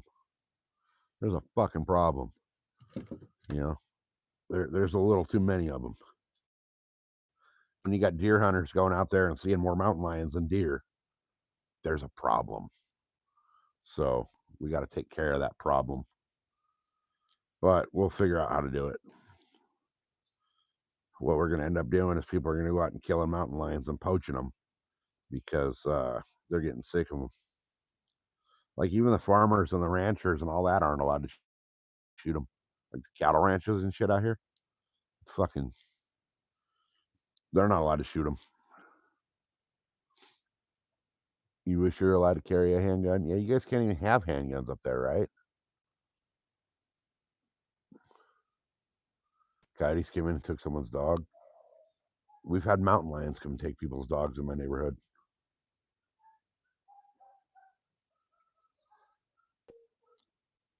Oh, that sucks. That sucks. I always hate seeing them when I can't freaking shoot them. Actually, the last deer I saw out here in the deer woods was when Mrs. SoCal and I were driving up to the lake, and we passed a whole bunch on the side of the road. And I had told her that morning, I'm like, I should take my bow just in case we see a deer. And lo and behold, saw a bunch of fucking deer on the side of the road. God, that neighbor's dogs have been barking for over 2.5 hours. They've been barking the entire time I've been on live. Own your own property? I wish I could buy deer property. I own my house, but I don't own enough land to be able to have deer come on it. But that's our goal when we leave California, because we're leaving California. I'm born and raised here. I've been here my entire life, with the exception of a few years where, I left California for other things for a little while, but all legal things. No, I wasn't in prison or any of that shit. Don't get that in your head. But when I left California for a few years, I ended up back here. How and why, I don't know. But our goal is, as soon as she's able to retire and collect her pension, we're getting the fuck out of here.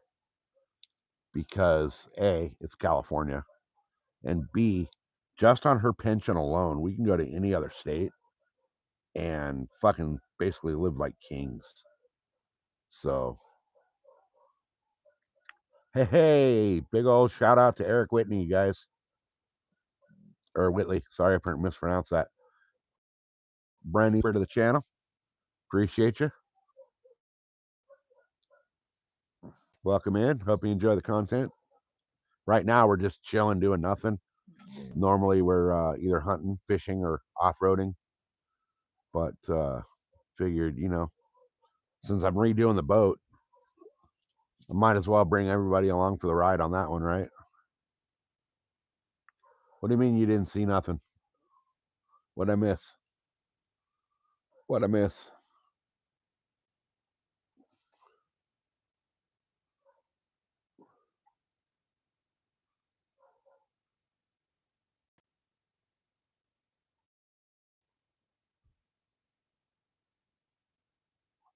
Oh yeah, dude. No, fuck. Yeah, having your bow in your lap while you're driving, ready to shoot. Nope. That's a jailable offense, no matter what state you're in. They can take you to jail for that.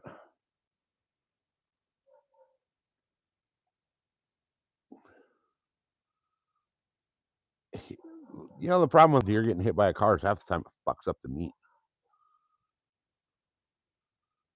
2 more years, you're done. Hell yeah, congrats. You're great. Yeah, hell yeah. But yeah, we're our plan now. Um, Originally on board with the plan, but now that she's into fishing and all that as well, our plan now, we want to buy property out of California. Um, she wants to be on the lake to where like she can walk out in the morning and have her morning coffee and freaking stare at the lake, in our front yard, basically. Um, and I want the lakefront property with deer and or elk walking through my property. And we want enough property that I can, go set up my tree stands on my own property and hunt deer and elk from, in the backyard while we fish in the front yard. That's our retirement property now.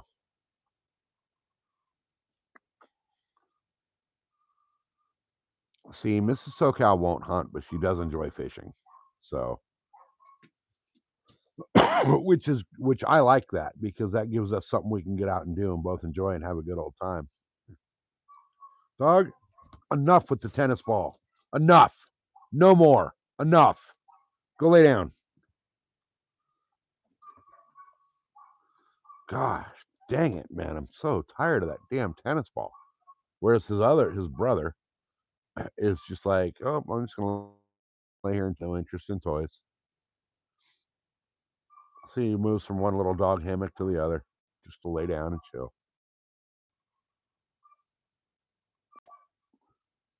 Elk is so freaking good, Josie. Elk is so good. Make sure you have extra room for you. We'll have a couple extra rooms for people to come out.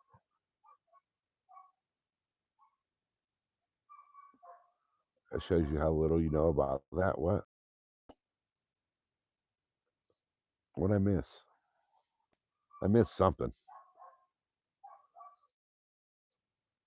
Yeah, Mrs. SoCal's awesome. She's fucking awesome. I hit the lotto when I met her. No, Josie, she got worse. She's gotten worse through the day. She didn't go to work today. She had set herself up for like a 14-hour shift today. She was going to cover overtime for somebody else. And she called in. She woke up this morning and called in. She's fucking hurting. She has no voice right now. And oh, okay. Doesn't know about hunting. Okay. You've never left Ontario? Well, Ontario is like a state, though. You got what do you guys call it? A province, right? But Ontario is like its own state. So there's many of people in the United States that have never left their state. So Zero, hunting is all about patience and just being out in the freaking outdoor environment, you know, just being out there.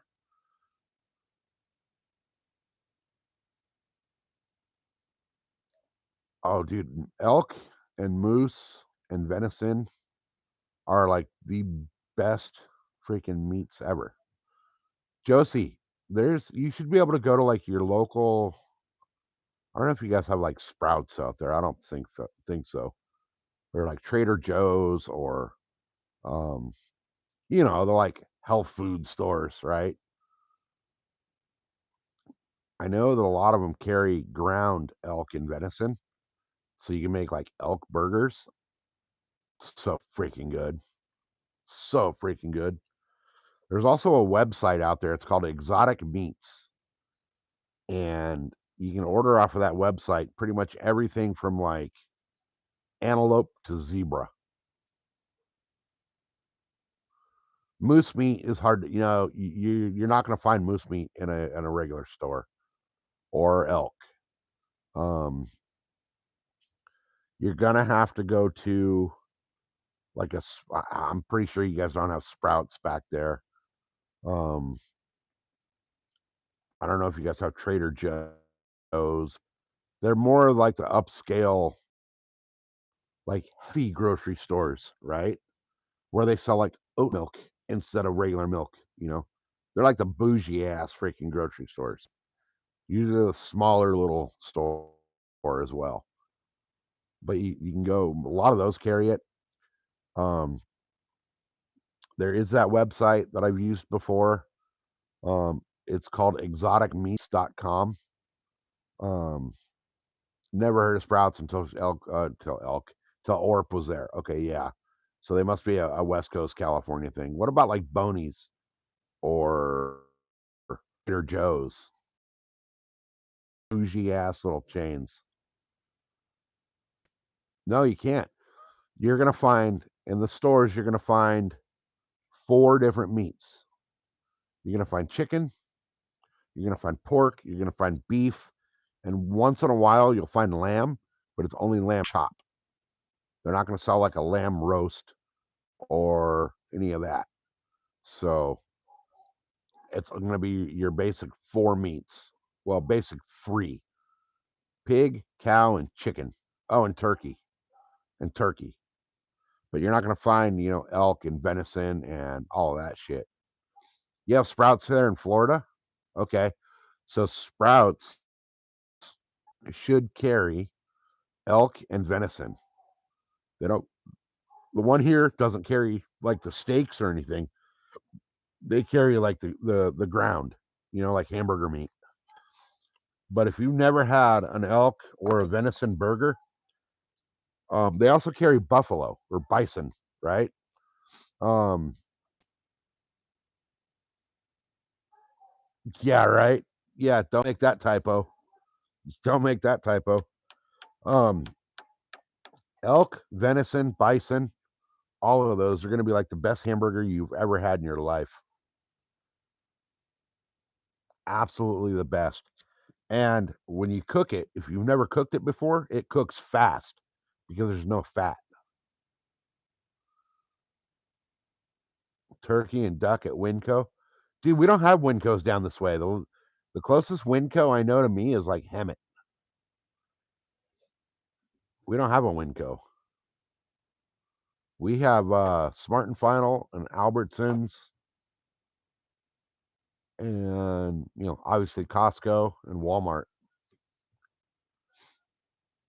Deer sausage is like the best shit ever. Best shit ever. Yes, Hemet. Oh, okay. Is that where you're at? Are you up there by Diamond Valley?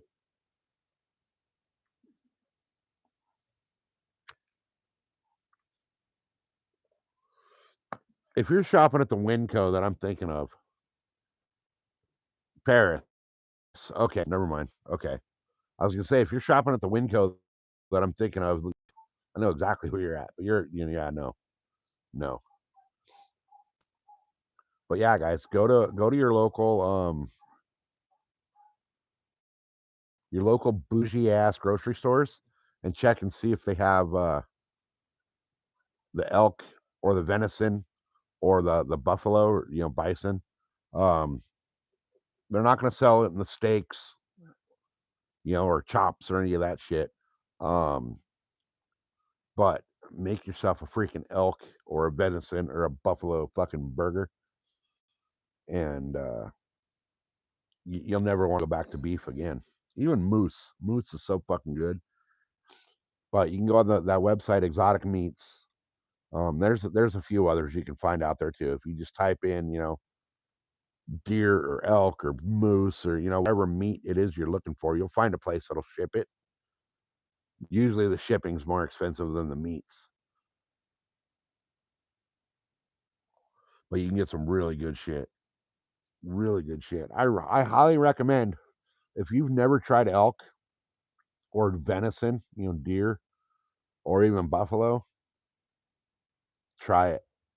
Try it. Go get yourself a buffalo ribeye or a buffalo porterhouse, and you're never going to want to eat a cow again. It is so much freaking. I can't even describe the difference. It's so much better. So much freaking better. No fat. Um, just way better tasting. Way better. I don't know why we don't raise freaking bison and sell them instead of cattle. I don't understand it because that's like the best fucking meat out there. Meat's expensive everywhere right now, man. You've never oh my fucking lord, Josie. Okay. All right. Well, Josie, when you and Mr. J make the trip out here, um, we're gonna have to do some porterhouses on the smoker and maybe some ribs and brisket and possibly some moose or elk.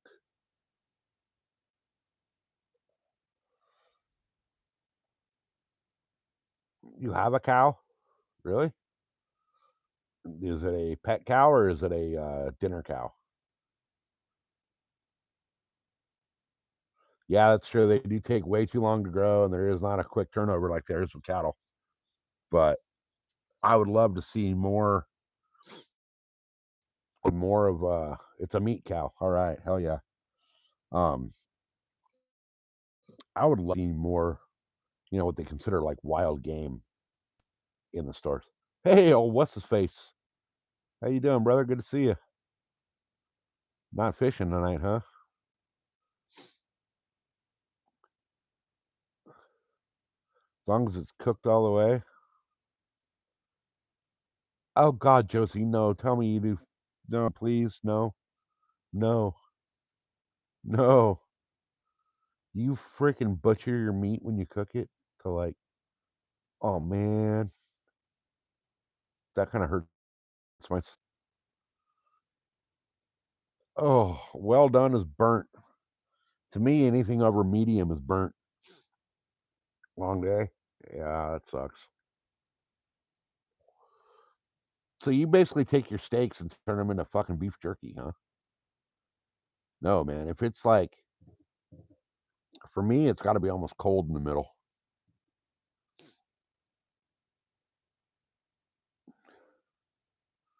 Right. Josie doesn't know what she's missing out on.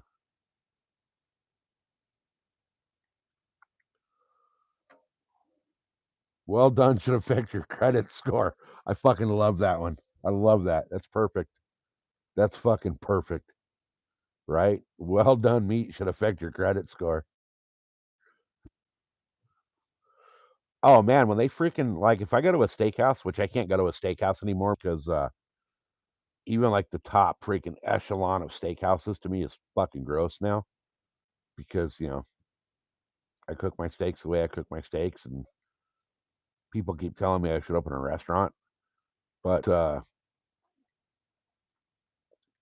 steaks with ketchup on it, right? So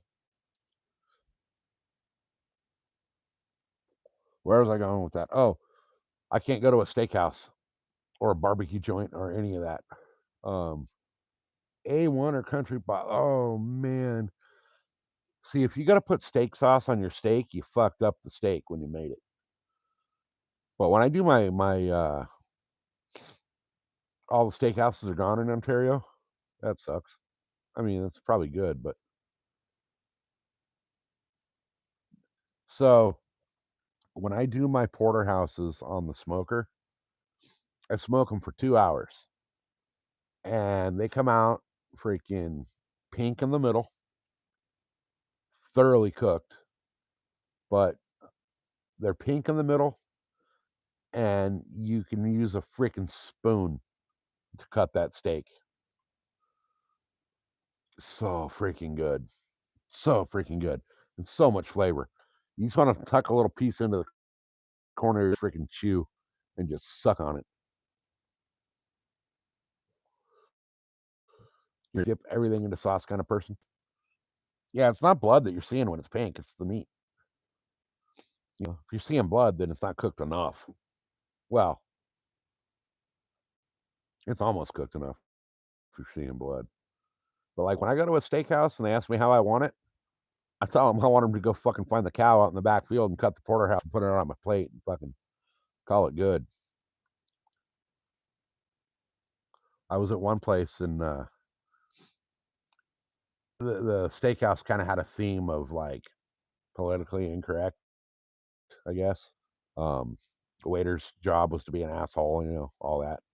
But that was like what they're known for. You know what I mean? Like you go into this place knowing your waiter's going to treat you like an asshole, but you can treat your waiter right back like an asshole, and it's totally like their theme, you know. So we go in there and I order a steak, and the guy's like, "All right, how do you want it cooked?" And I was like, "Fucking shoot it in the head, wipe its ass, drag it by the horns through the fire, and then I'm good. Put it on my plate."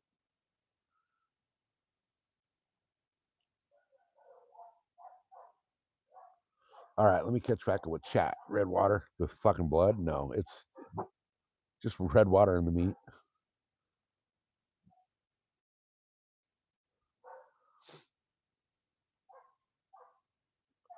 Oh, I'm a grill master. I'm also a spice rub master as well.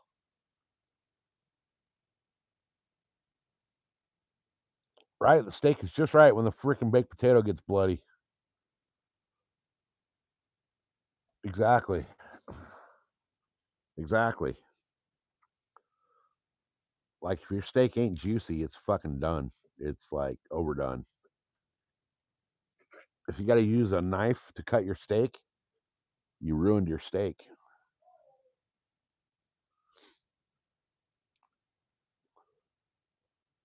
It's not blood. It's just the juices.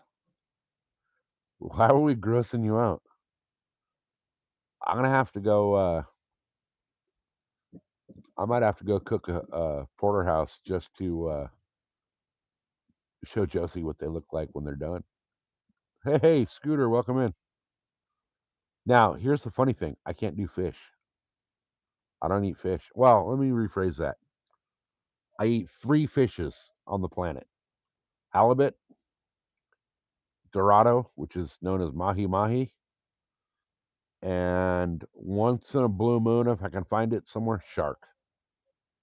But that's it. That's the only fish I'll eat is the halibut and the mahi are the most two common that I can find. Um, trout, bass, you know, salmon, you know, all that other shit people freaking go before. I can't do it. Can't do it.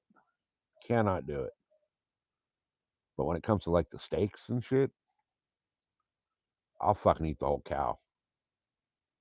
I'd prefer elk or bison or uh venison or whatever, moose, but you know, that's really hard to find.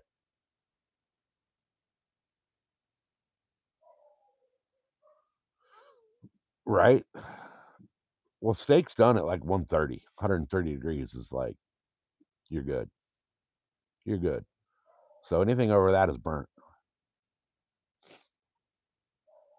As long as it's cooked on the outside like 16th of an inch, the rest is fine. The rest is absolutely fine. The whitefish is the halibut and the mahi are freaking phenomenal. They're not fishy like all the other fish. You're not going to get mad cow disease.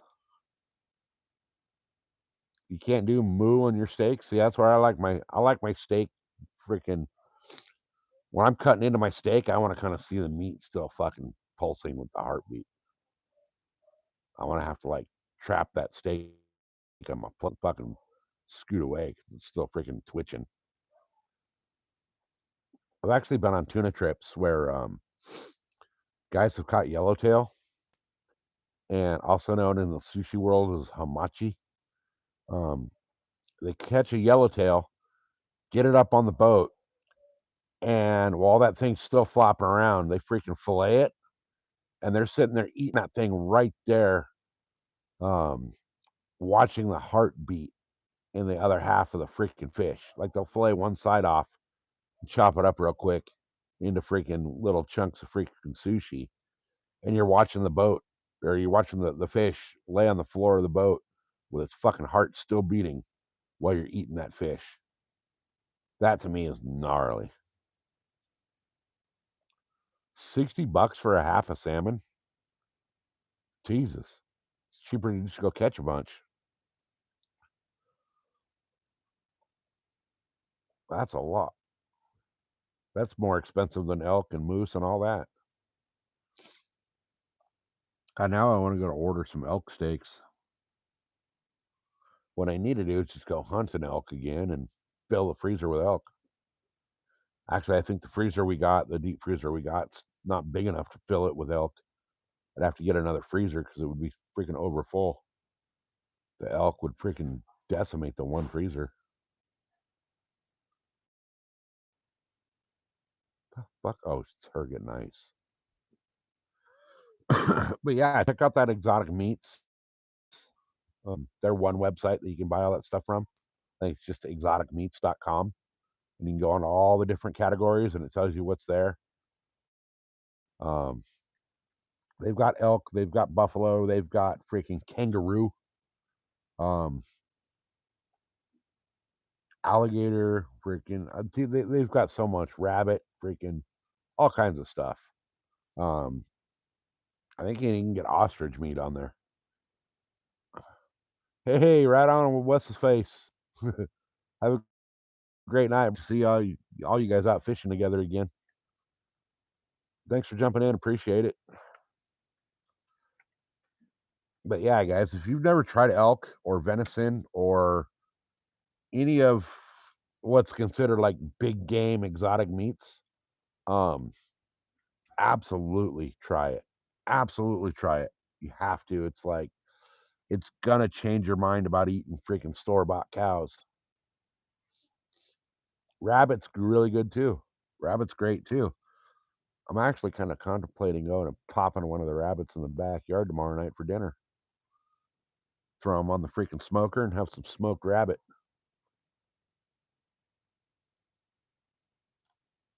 Oh, hell yeah, nice. Hell yeah, 5-day stretch? Hell yeah, that'll be awesome. How about the tomahawk steaks? The tomahawks are good too. Those are good. Those are great on the smoker. They take a little while on the smoker, but those are great. But if you oh man, a buffalo tomahawk? Fuck. No rabbits in the woods there anymore? You got oh, cool. They're gonna be fishing with Travis and Cindy tomorrow night. So you guys gotta make sure to jump that in. Watch that. Sirloin's decent. My favorite steak of all, straight pure and simple, is the porterhouse. And for some stupid reason, they're actually getting hard to find out here. We went looking for Mrs. SoCal's birthday. She wanted a porterhouse for her birthday. And um we couldn't find them. We couldn't find them. We ended up having to do ribeyes because we couldn't find porterhouse. But I'll tell you what, the porterhouse fucking smokes the ribeye if you do it right. Porterhouse is my favorite steak. Now, they've been live. I got a notification they were live. I think YouTube's not sending out notifications all of a sudden because a lot of people didn't get the notifications here, and I haven't gotten a lot of notifications lately. Chaos Goat was fishing earlier, kayak, and I didn't get a notification. I ended up scrolling in through the freaking live feed, and watched Chaos catch a big old fat freaking nice pike this morning. What's a porterhouse? A T-bone? No, porterhouse is the fillet, like the filet mignon, and the strip connected still.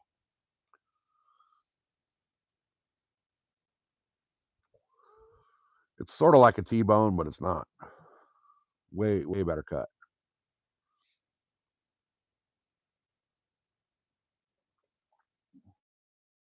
You getting screwed here on the notifications or what? Or on the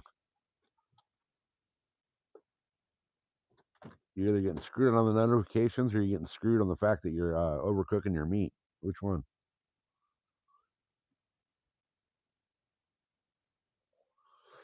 Yeah, I was a big pike on the notifications. Okay, yeah.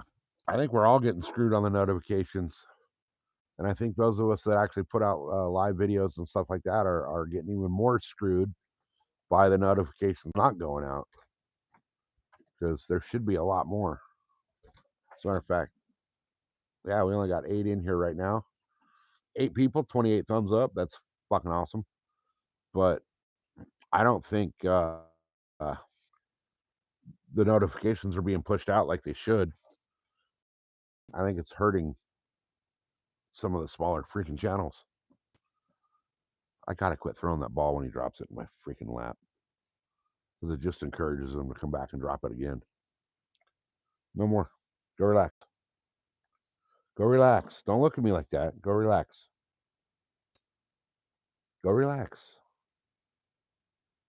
God damn dog with his freaking tennis ball. You didn't get a notification either, Munchie? See, that pisses me off. I don't understand why. I don't know if you guys remember, but back in like the beginning of summer through like mid-July, we'd have like 50, 60 people in here. And all of a sudden now it's like after July, we're hard pressed to get, 12 to 15. Yeah, I can't imagine not having a dog either, but um at the same point, like, this one needs to get over his freaking tennis ball fetish.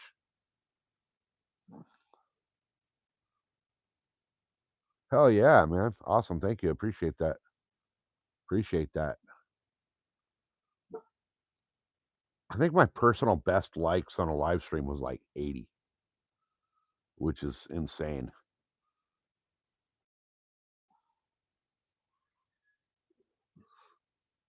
Hell yeah, that's so cool. I didn't know you got on the TV. That's freaking cool. Yeah, the dogs are great. They're great for the freaking mental health and the soul. You didn't get a notification. It showed Jackson when it was turned on. So I was watching him. Yeah, there were several notifications you missed apparently. I was live earlier this afternoon when I went down to grab all these things, these sander wheels for the grinder. These things are gnarly. They go on your grinder and they freaking, I'll tell you what, it took me 20 minutes, 30 minutes to sand out this whole freaking step. Whereas it took me 4 hours with the palm sander to sand off the deck lid I did the other day. But I was live on the way back from there. I figured you were out in the deer woods all day, Josie. That's why I didn't see you anywhere. Even this morning, like when I woke up and I was scrolling through, doing the morning death scroll, I didn't see Josie. I figured you were in the deer woods. Yeah, that's cool that you have a service dog that can go everywhere you go. That's freaking cool. I saw a thing the other night, a video of a guy walked into a place with his service dog and they denied him entry because he had a dog. And he's like, dude, it's a fucking service animal. And the guy says, that doesn't matter. There's no dogs allowed in this place, right? And he's like, bro, that's against the law. You can't fucking tell me I can't bring my service animal with me. Especially, it was full on fucking service dog. Like anybody that looked at it knows, vest, fucking harness, the whole 9 yards, right? And the fucking guy working at the place is like, no, sorry, no fucking, we can't serve you with your. It was what restaurant was it? I forget what restaurant it was. But he's like, we cannot serve you with your fucking service animal here. So the whole thing I was watching, like the whole article, it was one of those lawyer things that I watch. Um, talk about the whole thing all the way from the initial incident to the lawsuit to the decision on the lawsuit. And that dude basically sued that fucking restaurant for enough money that he'll probably never have to work a day in his life. And he won because it was fucking discrimination against disabled, basically handicap discrimination.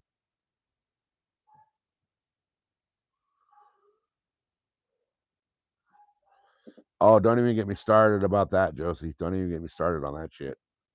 No, it wasn't Golden Corral. It was like some small little chain. I don't even remember the name of the company.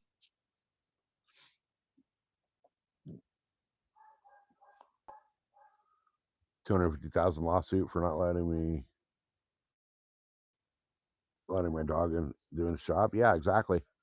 The service dog's not there as a service dog because you got a fucking cool ass dog and you want to take it everywhere you go. It's your fucking best friend.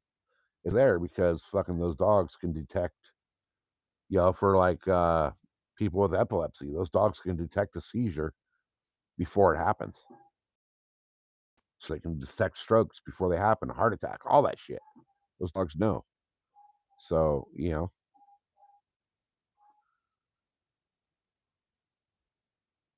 what the sorry guys. Coyotes just started going off. I was looking to see if there was any by the back gate, but there's not. So we don't have a golden corral out here.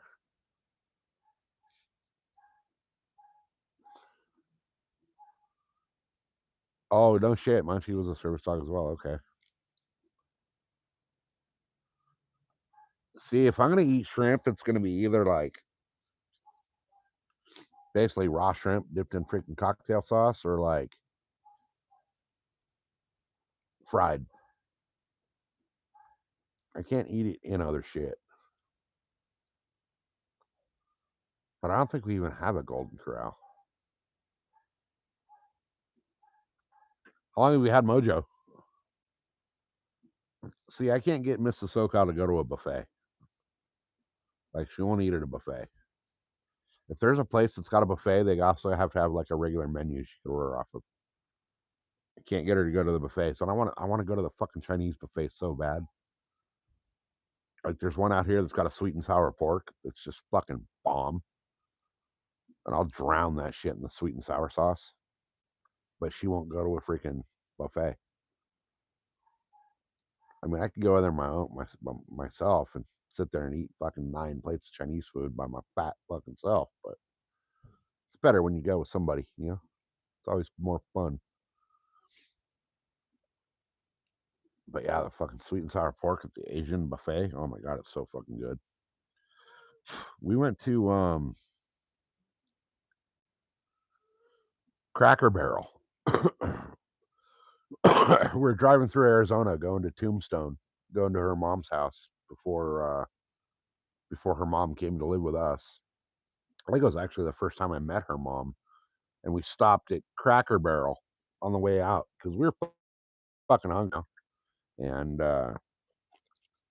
we're getting to the point where it's like, all right, oh, freaking eat some food, and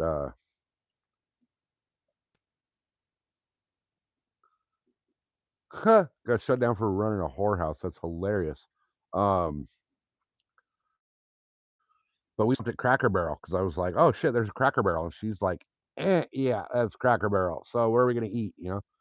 And um, I was like, no, I've never been to Cracker Barrel. Let's go there. It's supposed to be fucking bomb. This shit was gross. Cracker Barrel's like fucking, I don't know, man. Like they fucking made some crackers in the bottom of the barrel and put fucking gravy on it and called it fucking good. Shit was nasty. See, we don't have the buffets that are running a whorehouse in the back. Well, they just call them a massage parlor out here. You know, the good old Asian rub and tug massage parlor where you get your little coupon for $29.99 for a freaking massage with the happy ending, which I've never actually gone to one of those.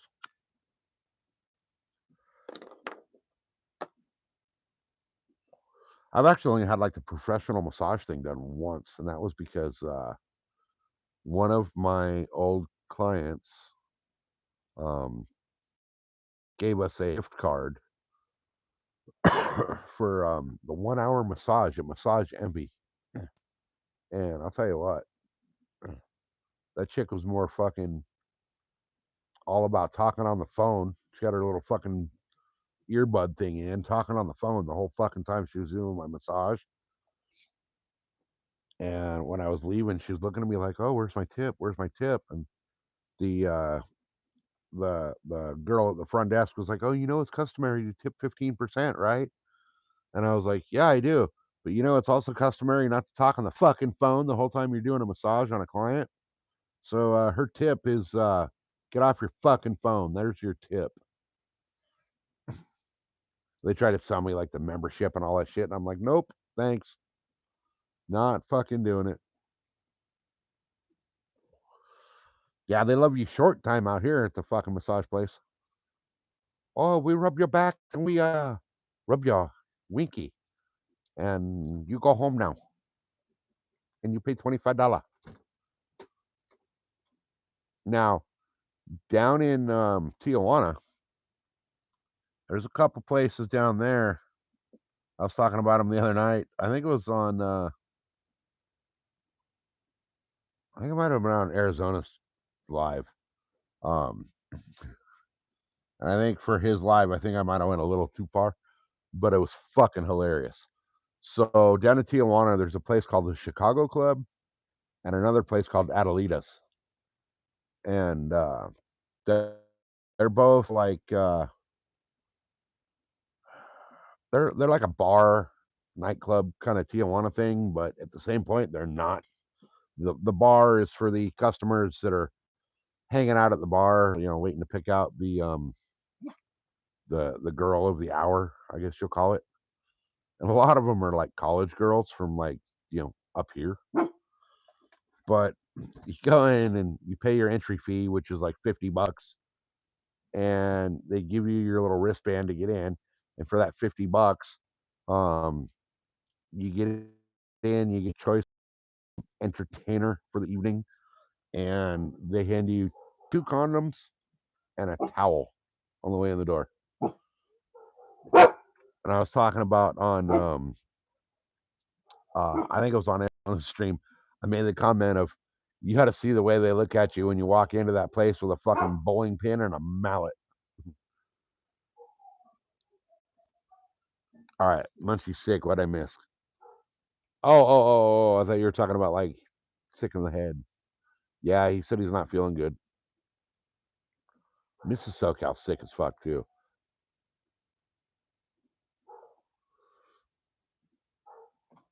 Here's your tip: don't wear white after Labor Day, right?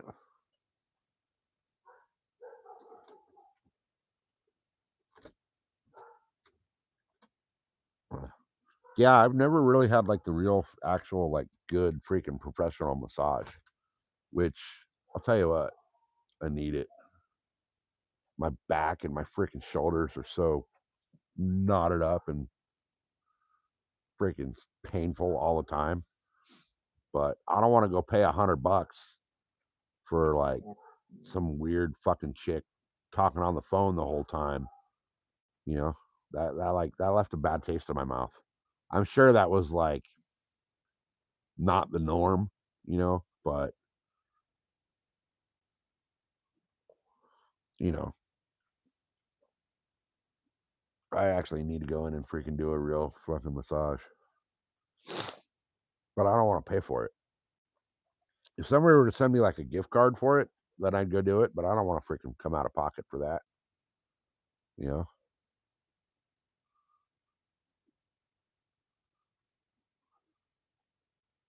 Oh yeah, yeah. That sucks, Munchie. That sucks to hear, man. That really sucks. Fuck cancer. No, dickhead, you going through the dog door. I'm not gonna get up and open the door for you because you're pissed off that I won't throw the ball. You went in, you going through the dog door.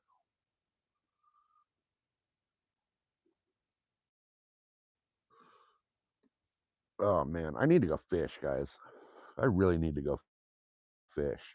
What do you guys think I should do tomorrow? Should I wake up and go fishing, hunting, or should I finish up the boat?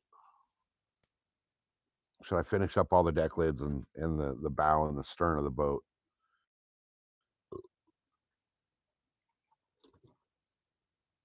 I need to do something though.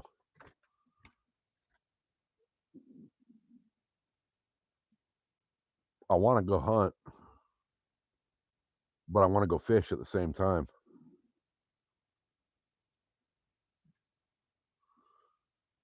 She only let you be a customer for money, but do you massages from your daughter? I mean, that kind of sounds weird, doesn't it? That kind of sounds strange.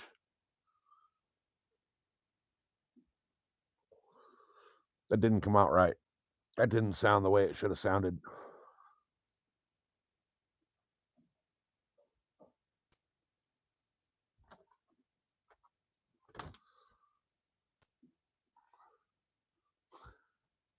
All right, guys, give me a second here. I gotta go water the freaking dead plants over here real quick. Give me a minute. I'll be right back, y'all. Hey, Ty. Ty, you're a cool mellow dog. You don't ever freaking bother for shit other than pets. All you care about is getting pets.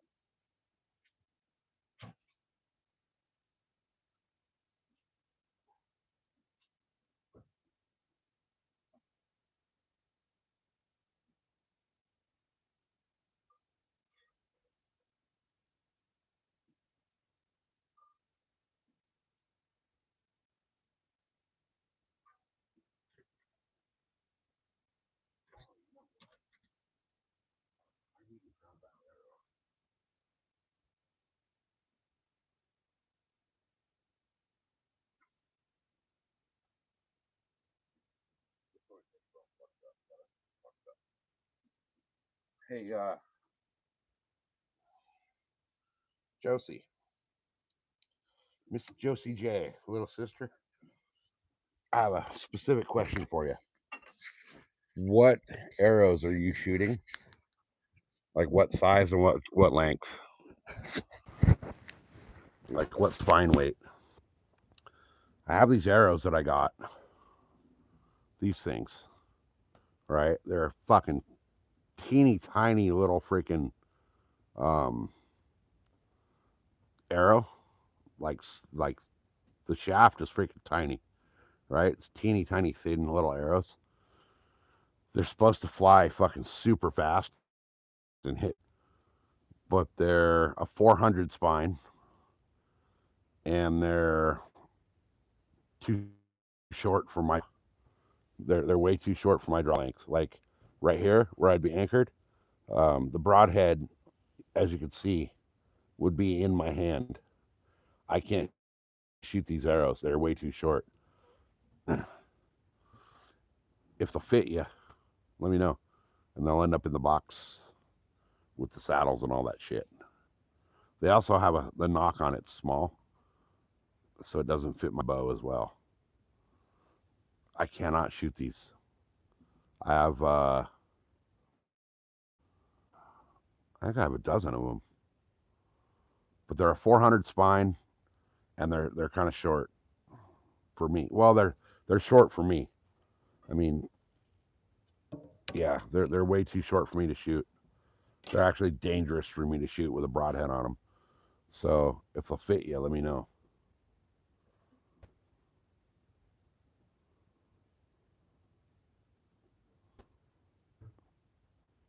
Yeah, measure your arrows. Look at your arrow and see what spine weight it is. It'll tell you on the arrow. I don't know if you guys can see that on camera, but right here, this is a 400. There, let me turn it so it's right. That's a 400 spine, right? And I'm shooting. Let me go get my other one and see. I got all my practice arrows over here. I think I'm shooting like a 3. I'm shooting a 300 spine. So I'm shooting a little more heavy, thicker arrows. And that 400, I can't even shoot that 400 spine out of my bow. How you feeling? I just ate something. Oh, that's positive. That's a good thing. How's your you have no voice. How's your headache?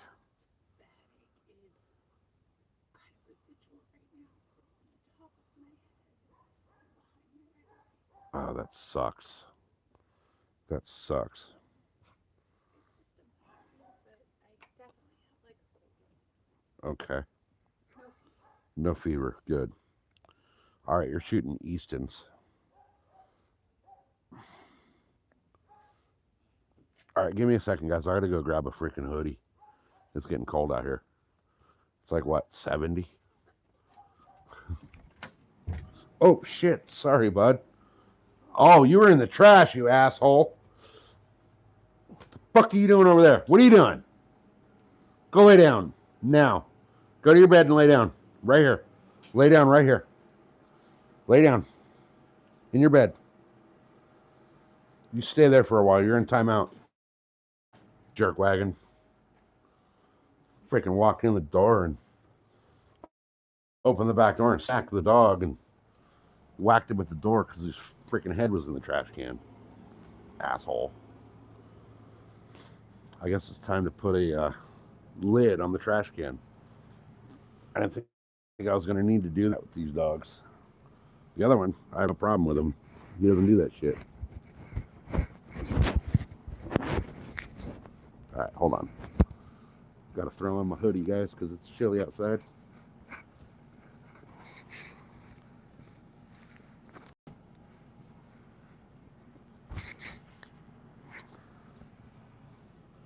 All right, all right, all right. What the fuck? Oh, Jesus Christ, I'm an idiot. I was like, why does my hoodie not fit right? Because there's a fucking... I'm an idiot. When I took off my hoodie last night, I took off my hoodie with my shirt that I was wearing last night, and my shirt was stuck inside my hoodie, and I'm like, why does it fucking not fit right? That's better. Thank God Mrs. SoCal didn't see that, because she'd fucking laugh at my ass for it. I laugh at my ass for it too, but... All right. Hey, bud.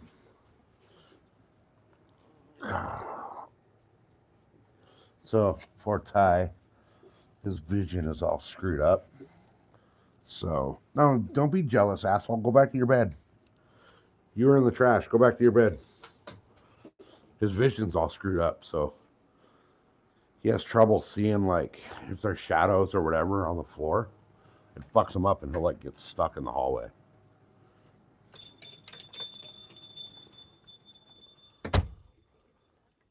Ty was, no, he didn't get stuck this time, but he was stuck earlier. It's weird, like, how the shadows play on his eyeballs like that. But the weird thing is, like, out back, out in the yard, he's fine. I think it's the color of the wood floors.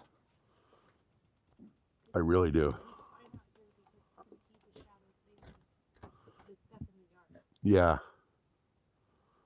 Yeah. Yeah. Dog, go lay down. Go lay down. You were in the trash. Go lay down. Go now. Go. At least they listen.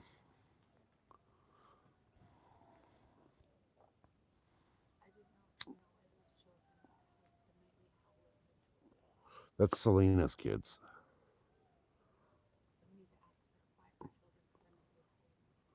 I have no idea.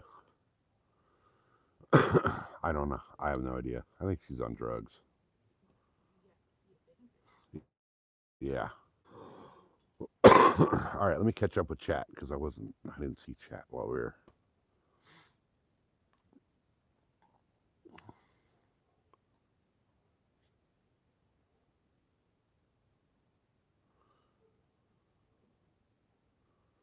You missed deer hunting? Yeah. I need to go. I need to go tomorrow. I can't go tomorrow. I didn't wash my fucking camo.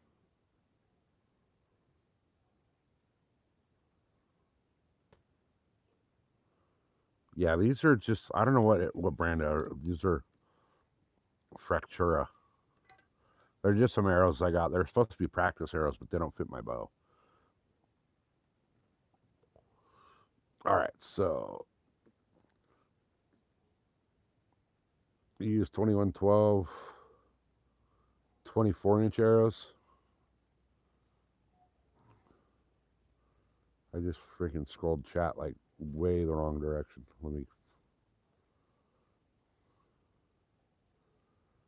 I just totally lost place.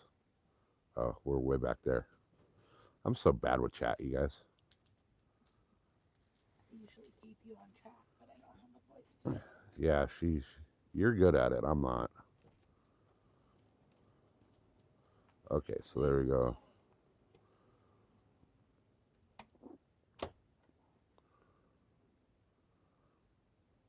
Let's see. I'm trying to catch up. Oh gosh, dang it! I keep touching. Whoa! I just unmodded Josie somehow, trying to freaking scroll through the chat. Wait, no, and then I tried to give her mod back, and I almost put her in timeout. Add as a mod. There we go. All right, you're back. Frost warnings there tonight. Oh, that sucks. It's like 70 degrees, and I'm cold. You guys already had ice. Your buddy had cold. Leave it.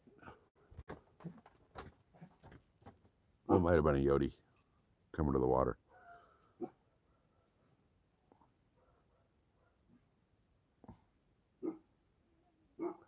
Right? The fucking dog getting into the trash can on the auto sensor. I agree, DAS. Ice and frost both suck. All right. Hell yeah. Smoke them if you got them. Moon rocks. I'm not a fan of the moon rocks. I like it nice and clean and pure.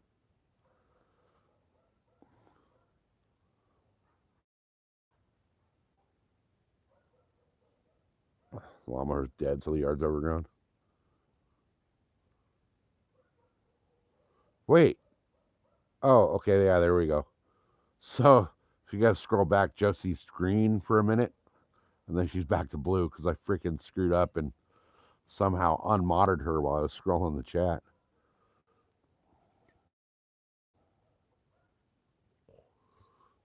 All right, now I'm caught back up. All right. All right. I can't. I'll defend Josie to the death, but I can't defend the fact that her feet stink. Sassy armadillo. I don't think you're ever gonna hear the end of that one, Josie. Not only from me, but from like everybody that saw that. That shit was fucking hilarious. If you guys didn't see that video, you need to go see that video. It was fucking absolutely hilarious. Mrs. SoCal watched it like 12 times.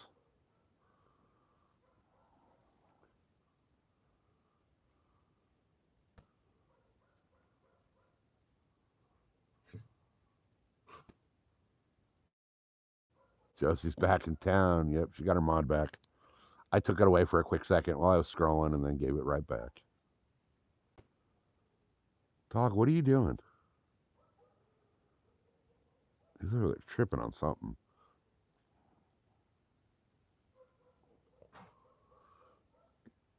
David, bunch of numbers. Welcome in. You know, it's funny. I actually blew the fish whistle way too many times one day and let Mrs. SoCal braid my freaking hair and my beard. It lasted like 10 minutes. Actually, there's a live video of me with it braided and with my beard and my hair braided. I was out here in the bow or in the backyard shooting the bow when she did that. Steel City gives you shit in Jackson's lives about the armadillo foot thing. Yeah, you're gonna. I don't think you're gonna hear the end of that one for a long time. A long, long time. It was a fucking hilarious video though. You should cut it off for the live stream. Oh fuck no. Fuck no. I'm not cutting this off. You know, the funny thing is the only reason the beard is freaking damn near to titty height. Um Actually it's getting there. The beard's at titty height, guys. Um the only reason the beard that's long is because at the end of last deer season, like the last couple weeks of deer season, I myself a promise that I wouldn't um, cut my hair or my beard until I filled all my deer tags. And now I look like fucking Santa Claus with a mop on my head. So you might have seen a mouse in this beard, man. You might have. Except for the fact that I take care of it and wash it and clean it on a daily.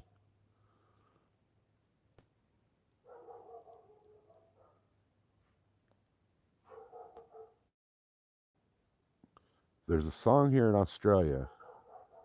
Or there's a song from a band here in Australia called The Beards. The song's called If Your Dad Doesn't Have a Beard, You've Got Two Moms.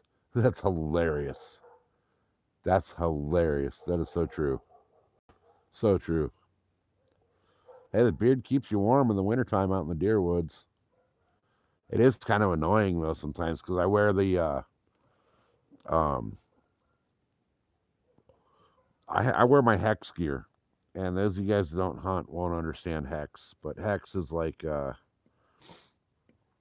their camo has like this technology somehow, some way in the material that blocks the electrical signal from your body because animals can detect that. You know, animals can detect like the electrical field coming off your body, and the hex gear blocks that. But it comes with a hoodie that's like a full fucking like Antifa style fucking face mask, right? Like the fucking ski mask type things. On all it's got is the little slit for your eyes. But with the beard, it feels weird under there because the beard kind of sticks out from under it. So I gotta kind of tuck it like in. I gotta pull up I gotta pull my shirt up, like so, so that when I'm out hunting, the beard's fucking tucked, so it's not in my way. But I'm hoping to kill a deer so I can at least trim it. I don't think it's gonna happen this year. They're multi-tools, exactly. They're scarves, they're face warmers. If you do it right and sloppy, save some freaking some sauce for your next meal. You know, find a little ketchup over there, some mustard here. You know, little barbecue sauce down there once in a while. You know.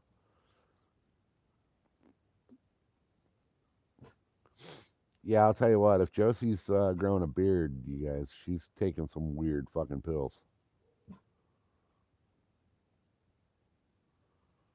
You have to ask the lady at the gas station how she grew hers. That's fucking hilarious. That is absolutely hilarious.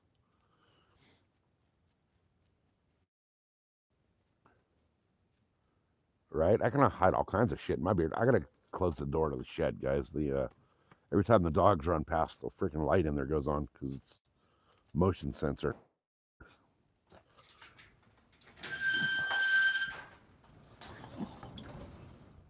Plus, I don't want anything that's. Oh, come on! I hate these fucking doors. I don't want anything that's not supposed to get in there with the door open. And I had it open looking for a different colors of my Eva foam here. Because I got like 15 different rolls of this stuff in 15 different colors. Hey, Melissa, welcome in. We're doing awesome. We're just, hey, thanks for sharing it out. I appreciate that. We're just hanging out, shooting the shit tonight. I was working on the boat steps earlier and figured, got the boat step all nice and wrapped. I got the trunk lid basically for the boat over there. Waiting to go next. But I figured I wasn't fishing today. Mrs. SoCal's sick. And I figured, the better thing for me to do is just stay home and work on the boat than go out to the lake or the deer woods or anything. So we figured that we'd do this and just kind of hang out. Tomorrow, I don't know if she's going to work tomorrow. She sounds like shit. Started out, we were fishing last night because last night was her, she's supposed to have 3 days off a week. And because she works at 4 10s, 4 10-hour shifts. Well, she's been working 4 14s, but last night we went out fishing for a while, and towards the end of the night she started getting a really bad headache, and by the time we got home she was even worse. And then she woke up this morning just looking and feeling like absolute shit. So she called into work. And it's not like she freaking doesn't have the time. They keep telling her she has to take time off because she's got so much time on the books that, eventually if you don't use it, you lose it kind of stuff. And they keep telling her, like, you got to take some time off because you're going to lose your time. But I didn't go fishing or hunting today because of that. So tomorrow I'm probably going to end up fishing because I didn't wash my camo and it's actually still in the car or in her car. So,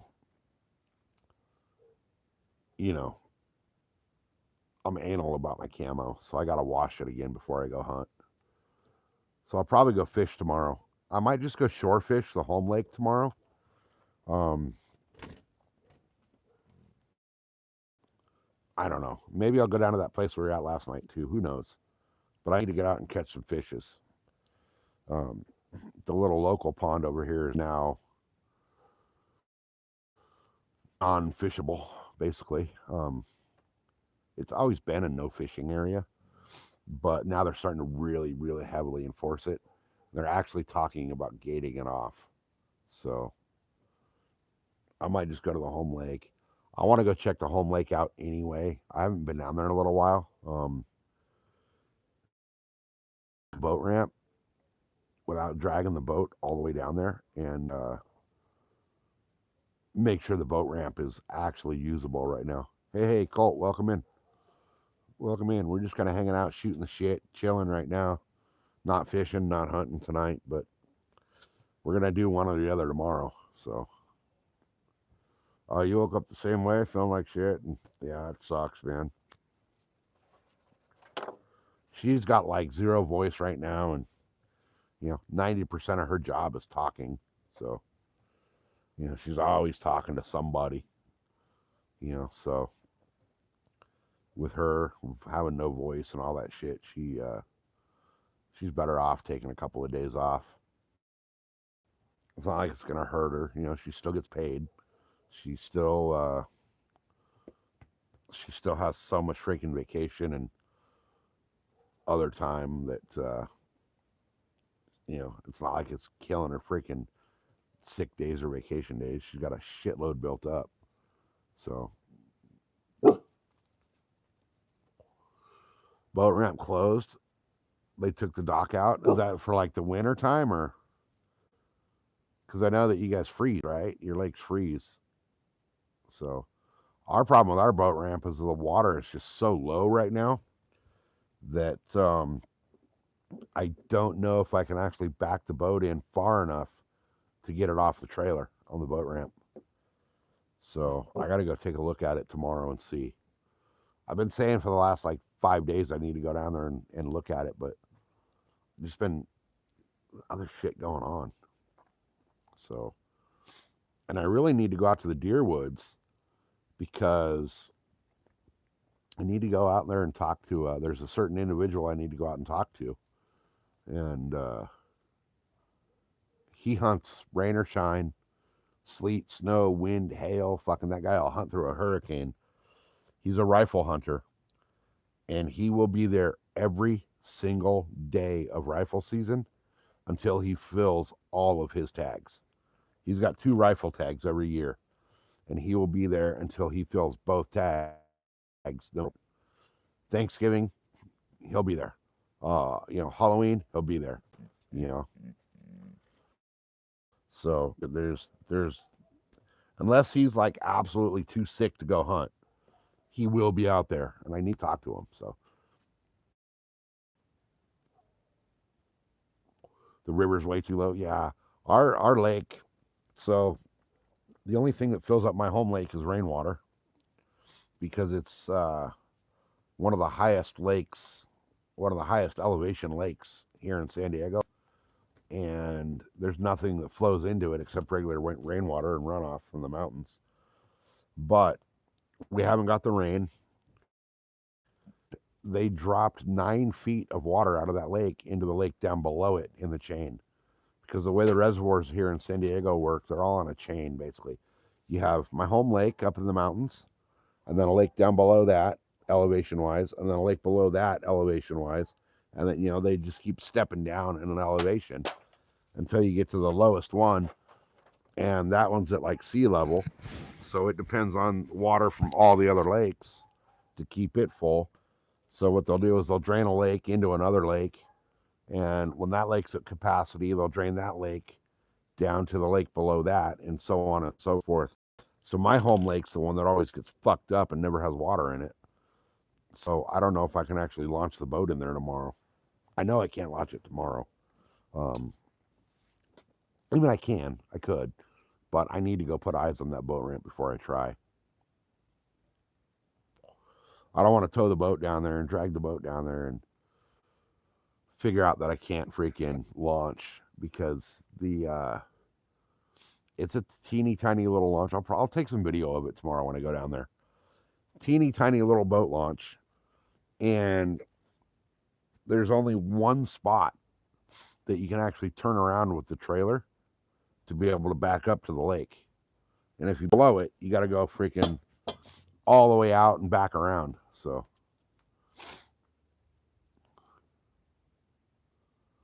really, they just ran freaking 18 miles of 3-inch pipe to fill your lakes. That's incredible. Go lay down. I'm sick of this fucking tennis ball. Go lay down. No more. Go lay down. Go in and lay down. Thank you. This freaking dog and his tennis ball, man. I'm so freaking over it. So over it.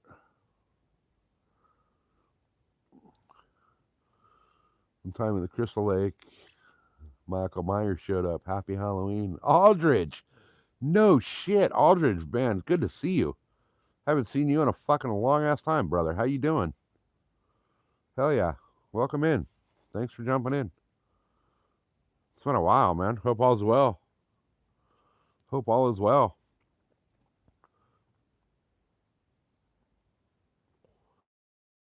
San Ontario lakes? Yeah. We're not supposed to have pipes in our lakes either, but I always have a pipe in my lake. Cheers, guys. Fish whistle time. Let me step off camera for this because YouTube doesn't like it. But, fish whistle.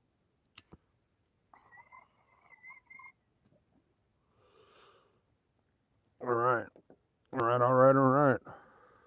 Aldridge, that's the this is unless you know anybody, Aldridge, this is the last little freaking bowl of Mendo Loco left on the planet.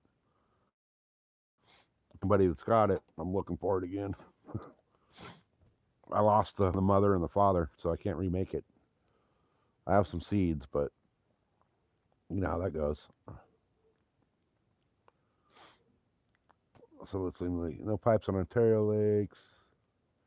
Cheers, everybody. You guys, you don't have snow? We don't have snow here either. Well, I can't really say that. We get snow, but we don't get snow like Canada style snow or West or any else. We get California snow where it's like Colombian. That's about the snow we get out here is the California Colombian snow, if you know what I mean.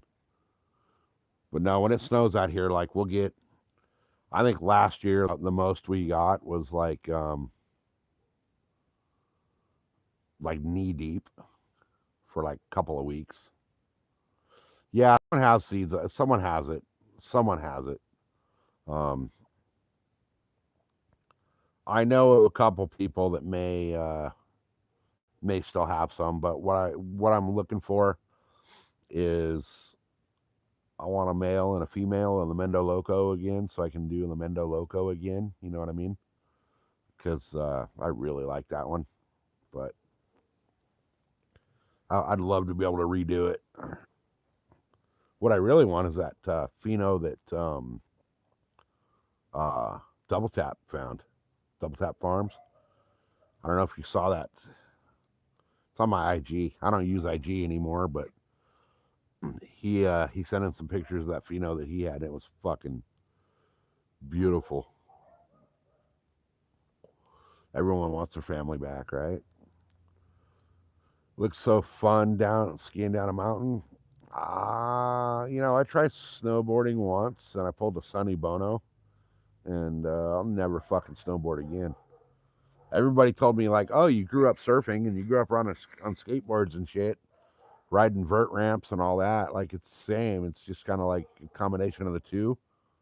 Fuck no, it ain't. First off, you're frozen, and second, it's not surfing or skating, and it's not either like put together. It's fucking going down a mountain on a fucking with a board strapped to your feet and hitting a fucking tree. I can't do it. I cannot fucking snowboard or ski. Like my knees are too fucked up to do any of that shit. Like I shouldn't even be riding motorcycles anymore, but that's like telling me not to breathe. I've been riding motorcycles since I don't even know when. Shit, I was like 2 years old when I started, so 48 years. Hey, life's icy enough, dude. I don't need a mountain to fucking shove ice up my ass. No fucking way. No way. So, hey, Aldridge, I don't know if you hear the news, bud. We finally fucking made it. We got fucking memberships and all that shit going on the channel now. Finally fucking got there. All this time later, and I finally hit the goal. So, kind of fucking stoked. Yeah, that's fucking heli. What do they call it? Heli skiing or whatever. Where they drop you out in the fucking helicopter out there and fuck that shit. Like, dude, more power and more respect to those dudes that do that. It looks fucking badass and it looks fun as fuck. But those dudes are like, they got fucking brass balls and um, they're fucking crazy. Don't know what that means, but congrats. It means basically the channel's monetized now. The channel is monetized finally. You ever jump from an airplane? Not yet. I want to. I think I would be the first one out the door, to be honest. And helicopters, I don't know. I don't know. Usually, if I'm going to be in a helicopter, it's going to be on the way to a fucking hospital. Yeah, until you say the wrong stuff, right? That's why I'm kind of trying to keep the channel a little more like PG-17.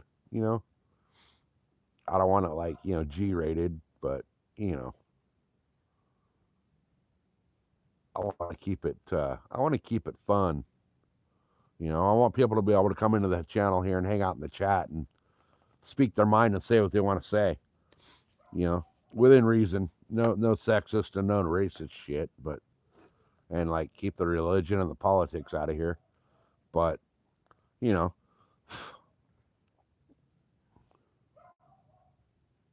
they'll never demonetize a bow tie, right? Right? I don't know, man. I've seen some of these channels out there where like there's some freaky shit going on, and I watch like people dropping like $100 fucking super chats and shit, and it's like you guys are insane. Like you're sitting here watching some dude. Literally, there's a guy um, that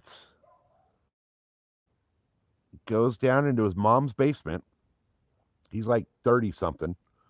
He's in his mom's basement with like a little, my first fucking mixing studio, like my first DJ setup, down there trying to like do this weird DJ shit, pouring paint and ketchup and all kinds of weird shit on himself while he's doing it. There's people dropping like $100 super chats on this dude's channel like crazy. That to me is fucking insane.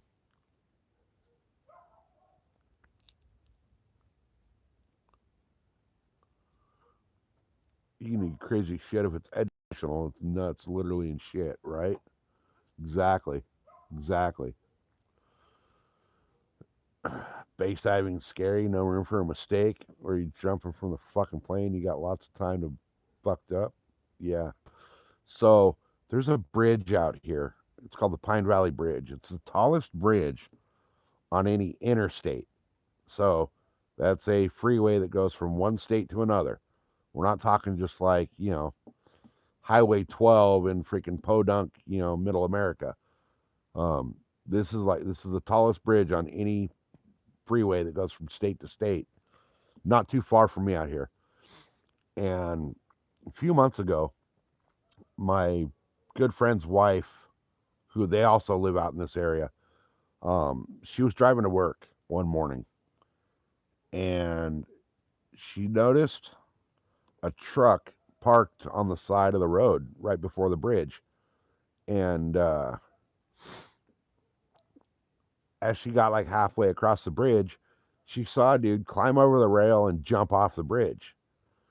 This bridge is known for people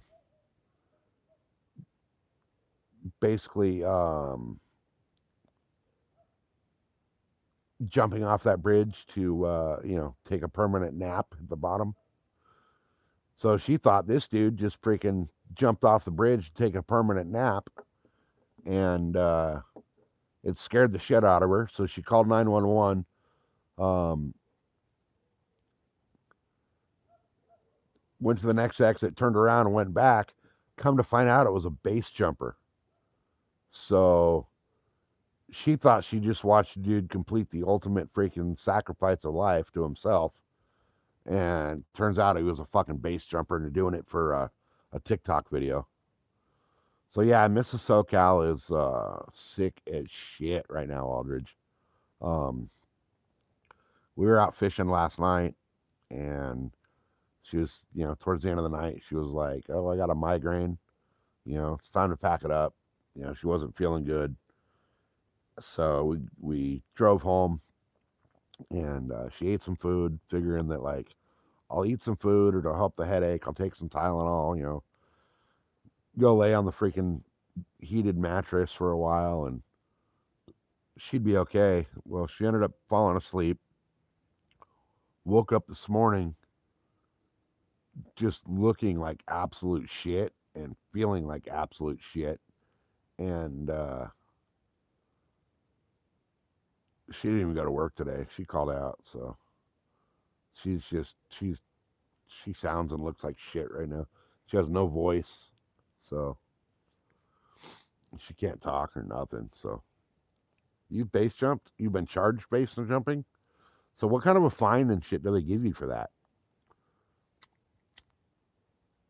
I know there was a couple guys in Vegas that jumped out of the off of one of the roofs of a hotel there, and I don't know what the fines. I know they got arrested for it, but I don't know what all charges and all that shit they got. I know the authority does not like it. But what'd you get charged with, Munchie? And what was like the ultimate like results? I know you're in Canada, so it's going to be a little different than us freaking people down south down here in the the America. But I'm not sure what the charges for that would be. 10 grand? Holy shit, that's a lot. Jail time or no, or was it just a fine? I mean, if you want to.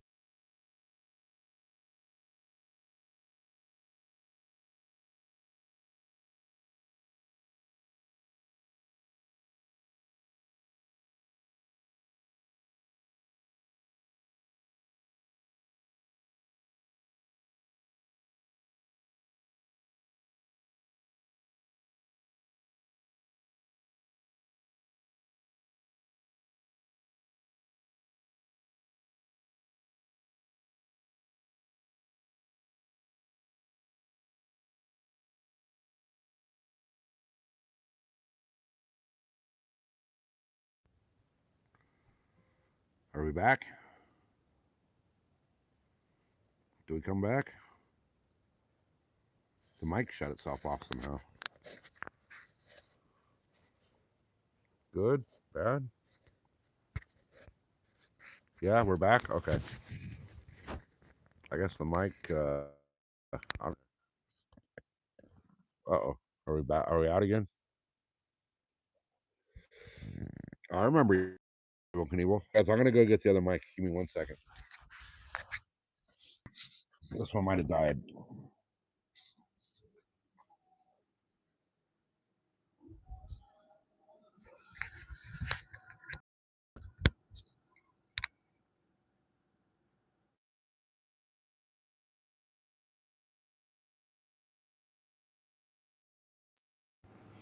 All right, we should be back.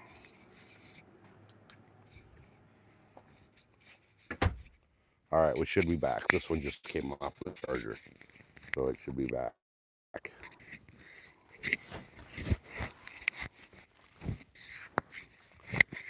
Oops. All right. You know what? I'm just gonna pin it down right here. Let's put it right here. It'll stay. All right. There we go. Nope, it won't stay there.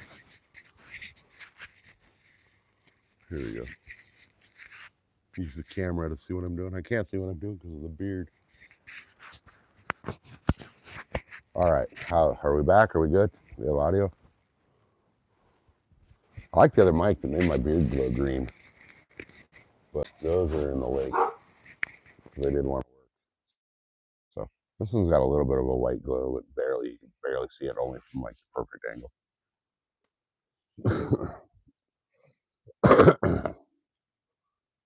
Yeah, I remember Evel Knievel. He was my fucking hero as a kid, man. That dude had brass balls. And he wasn't jumping like the modern day dirt bikes with like great suspension and lightweight. Dude, that guy was jumping like Harleys and shit. But his son, Robbie, is got just as big balls, man.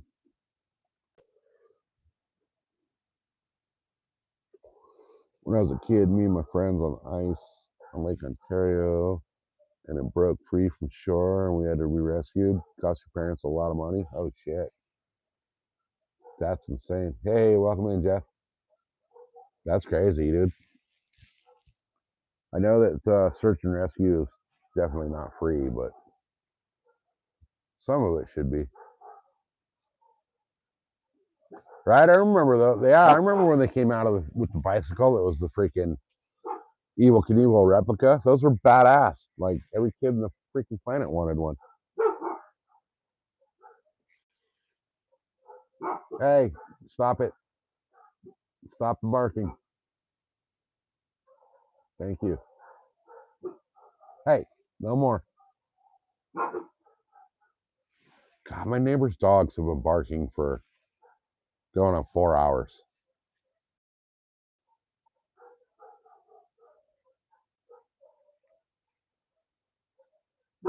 He might have made the snake.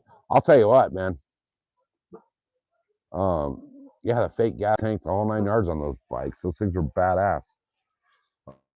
Um, I think today, if somebody were to try the Snake River, I think they could possibly make it on some of the bikes out today. They're so freaking fast and powerful and light that you'll have the speed to make it.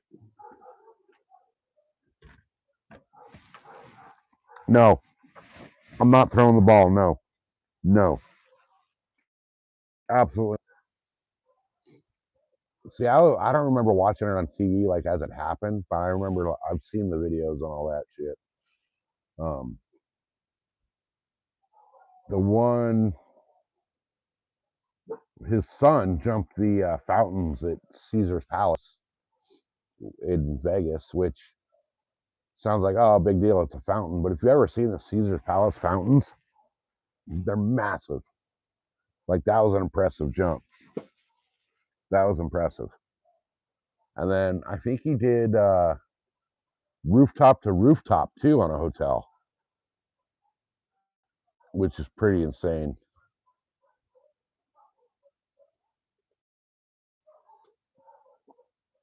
Oh, Evel Knievel freaking busted every bone in his body like 400 times on his freaking when he was doing his shit. Yeah, I've fucking smashed up my face on the dirt bike pretty more than my fair share of times. I've definitely lost some teeth to a dirt bike, I'll tell you that. That was exciting TV back then. You're right. You're right. We were talking last night on the live about old school movies and TV shows and shit. Like Blazing Saddles. Could you guys imagine if that came out today? Have you guys ever seen the video of Seth Enslow out here at Glamis when he broke every bone except his left pinky finger, right? Have you guys seen the video of Seth Enslow? I believe it was out here at Glamis where he freaking launched from dune to dune and pretty much landed flat bottom and just busted himself to shit. That was crazy. There was also another one of him where he tried for the world record, like distance, and overshot the landing and landed flat bottom and just freaking his suspension on the bike just collapsed and smashed him up so bad that it freaking basically like scalped him almost. No, man, he was an awesome. It's always great to watch people get hurt doing that shit. I mean, I feel for him; it hurts, but you know, that was part of the whole allure. Like, is he actually going to make it? Will he actually make it this time, or is he going to ragdoll himself into a bus and then get fucking helicoptered to a hospital?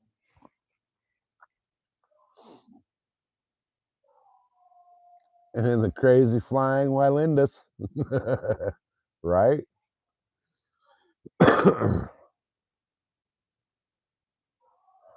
Oh, dude, that was sick when he freaking hit the ski jump.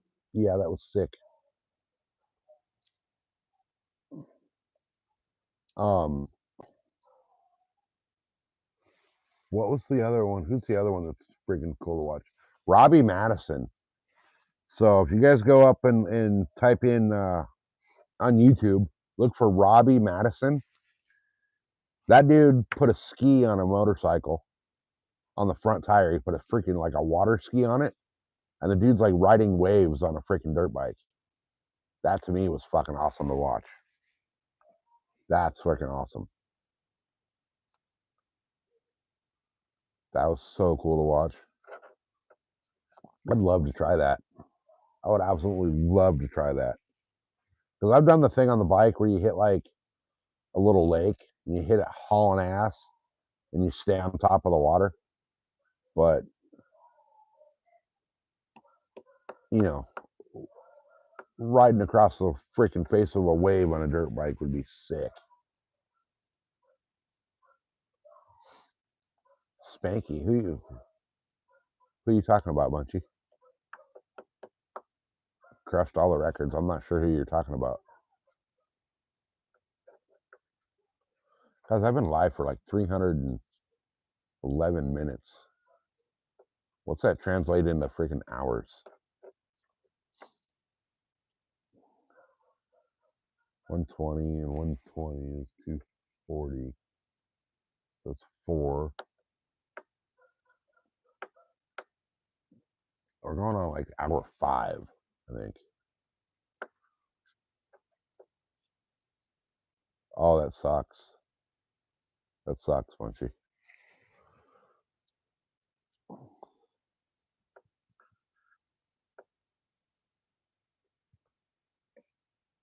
The world record weightlifting.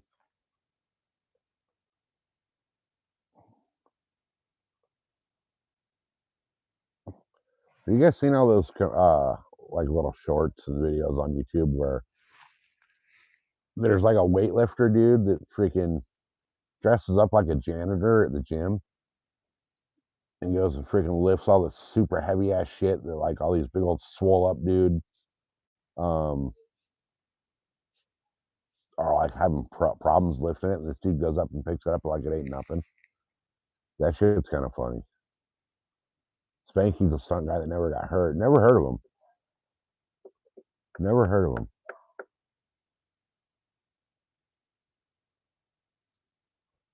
Anatoly, is that the name of the channel or the guy? Or I just see it pop up in the shorts feed. And he's always got these big, swollen up, freaking steroid monsters. Like, dude, you know, no, don't touch it. You're gonna hurt yourself. And he freaking picks shit up like one-handed and shit.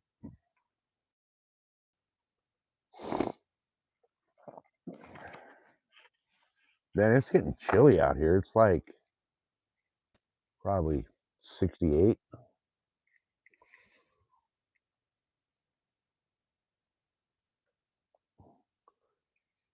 Joe Frazier and Leon Spinks, dude. Remember when it was Michael Spinks that freaking fought Tyson, lasted like 13 seconds. Yeah, he had the mop that weighs like 50. Yeah.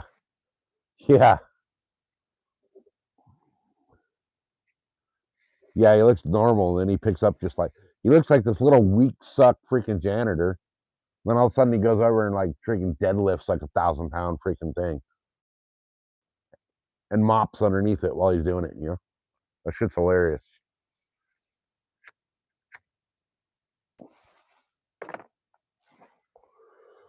Oh man,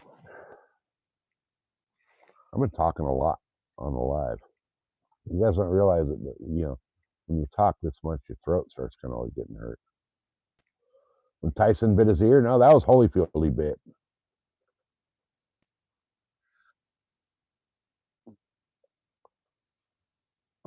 Tyson and Frazier, yep. Dude, Mike Tyson, man, in his day was freaking. If you guys have ever read the whole story of Mike Tyson, like he had a fucked up childhood, and then was basically freaking taken in and bred and freaking trained to be like the best boxer of all time. Oh, she's in there. She's asleep. She went in and laid down and went to sleep. I'm surprised he didn't, man. He had some freaking like freak power. He had some freakish power. And you know, it's funny, like when he fought that fake Paul guy, everybody was like, dude, you know, it's either gonna go, you know, it's either gonna be Tyson's gonna knock him the fuck out right out of the gate, or it's gonna go all three and that Jake Paul will win by a decision. And if you watch the first round of that, you know, Mike was like what 60 when he fought freaking Jake Paul, and he still cracked that kid fucking hard. I think, you know, if they would have fought in Mike's heyday, that would have lasted like 2 punches. Frazier, George Foreman was great. George Foreman was great. Remember when he came out with his freaking the George Foreman freaking grill? That thing was fucking hilarious.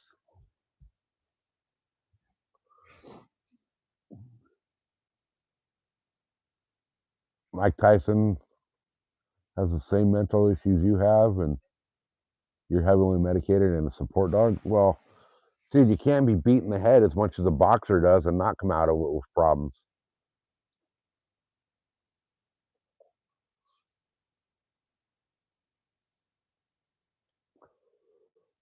Yeah, exactly. Freaking Mike cracked Jake Paul once, and fucking Jake felt that power, even at Mike's, being 60 years old, and that was it. You grilled Foreman burgers tonight, right? Hell yeah. Hell yeah. Good old George went from freaking kicking the shit out of people to like, let's eat healthy, guys. What the fuck is that? Oh, it's the dog. Heard something in the leaves over there. I don't want wasn't sure what it was.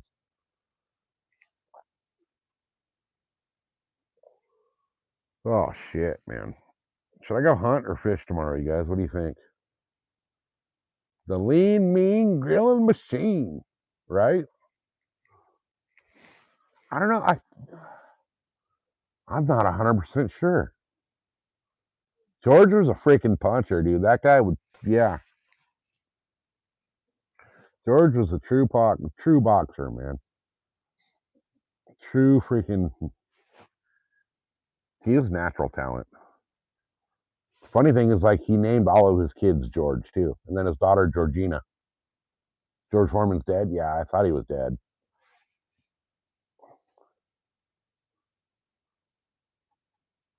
Sleep? No, Munchie. I'll sleep when I go to sleep permanently. I need to get out and do something tomorrow. I need to either fish or hunt.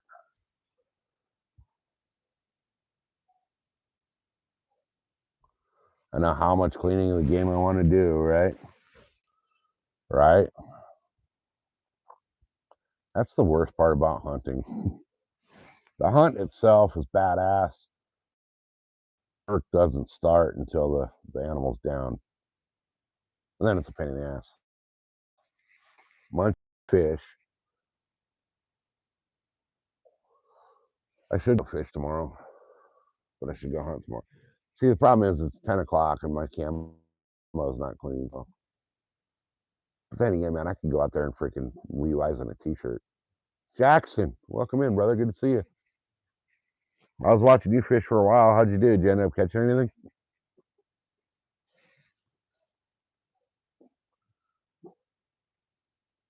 You'll be there for the fishing? Yeah, if I can get service where I fish, I'm gonna definitely be live. I'll be live every time I fish if I can get service where I'm at. So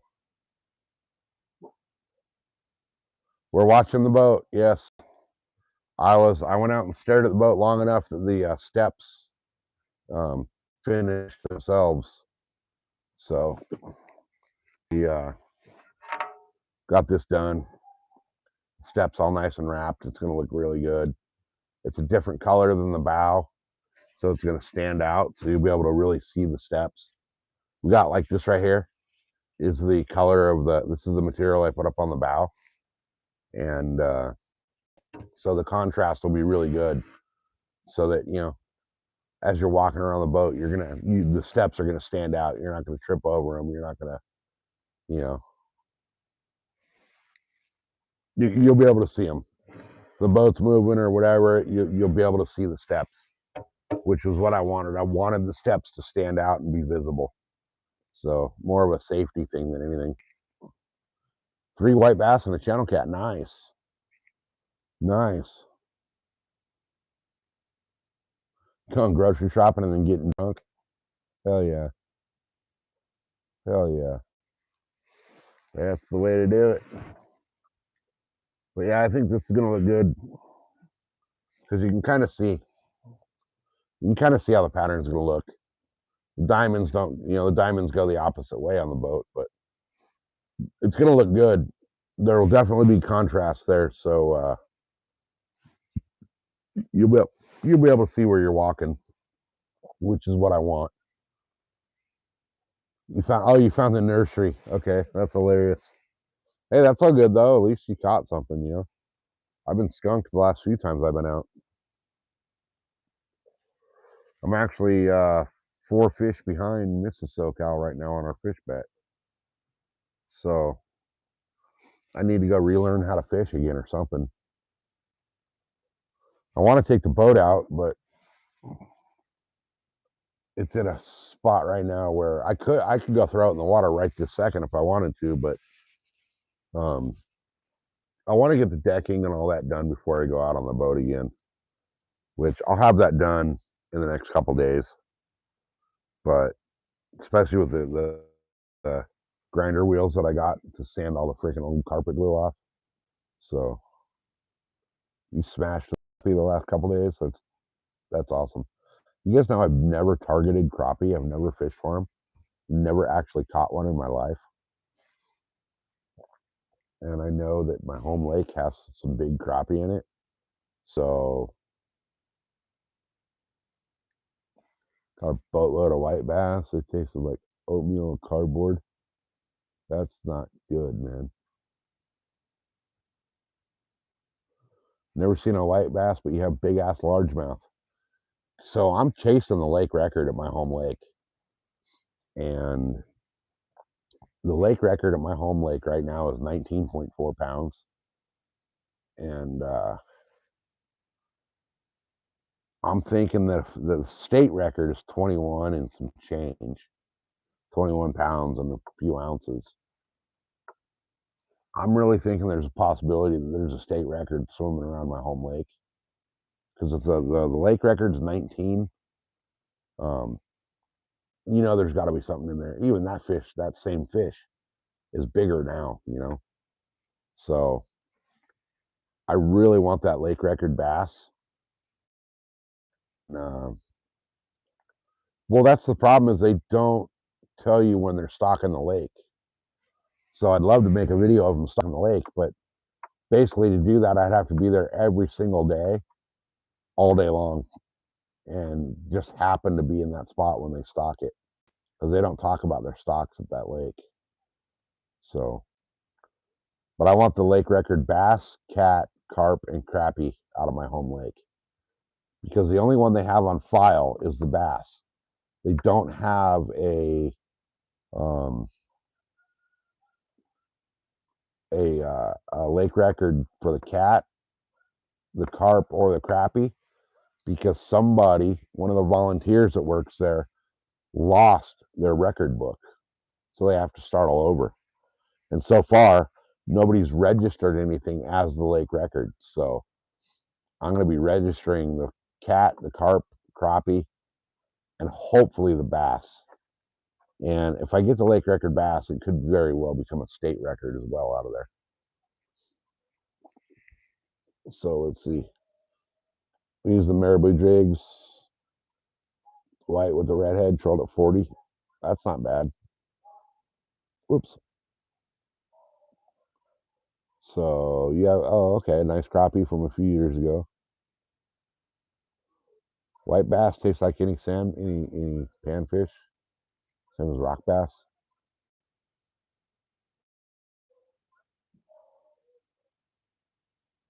Really, white bass are spawning right now. I did not know that. I did not know that. See, I don't eat any freshwater fish at all, so to me they all taste bad. I'm wondering why I'm smelling freaking lighter fluid. This thing's open. It doesn't want to close. There we go. All right, I went over here freaking huffing lighter fluid, I guess. Yeah, I don't eat freshwater fish, so to me they're all going to taste bad. Bass. What happened was we growing up we had a big old bass pond on the property, and 2 of them actually. And I caught a bass out of there one day, and I wanted to keep it. And my dad's like, "If you keep it, you're going to eat it. You know, the only reason to keep it is to eat it." So he made me freaking clean it and cook it, and it was fucking disgusting. It tasted like pond mud. Oh, okay. I thought you were talking about you caught them and they tasted like shit because they're on the spawn. But ever since I ate that bass as a kid, man, it completely turned me off of eating fish. Once in a blue moon, I'll eat halibut or mahi or shark, but that's it. That's the only fish I'll actually eat. And it's like I'll eat fish once, and then maybe 5, 6, 7 years later, I'll eat one again. And usually it's only if I absolutely positively have to. We go to we go out with friends or whatever, and we go to some place that's only got freaking fish. I'm kind of screwed.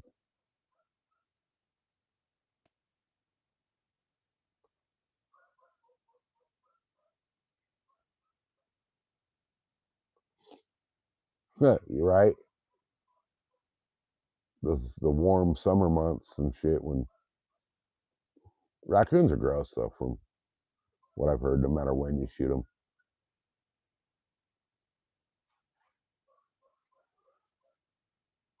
You would love the walleye through the ice. I don't know, man. I don't know. I don't know. I'm not a big fish eater, so like salmon and trout, no. I tried them; they're fucking disgusting. Can't eat them. Won't eat them. Will not do it. Will not do it. A couple of the saltwater fishes I'll eat, but the halibut and the dorado or mahi, as people know it as. But like tuna, I don't even like the tuna. I love tuna fishing. Absolutely love tuna fishing. I would prefer to catch and release tuna, but every time you go out on the tuna trips, they want to kill them. So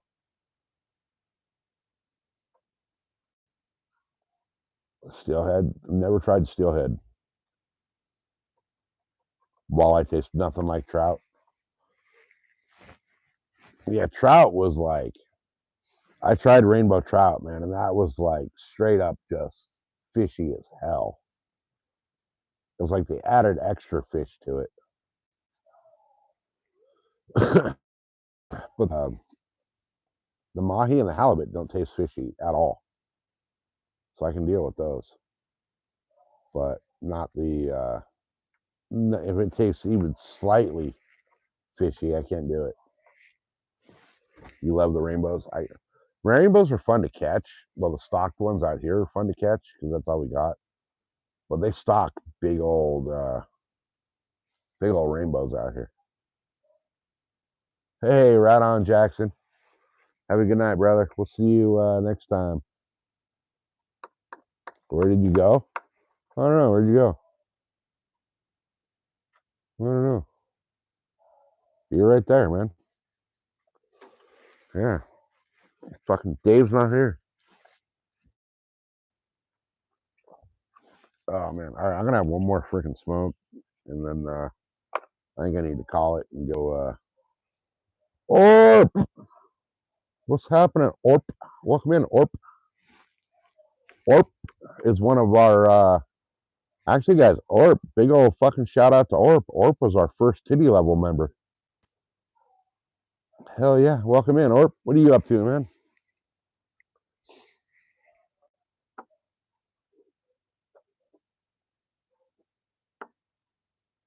See, I've heard of the cut bows. I've never.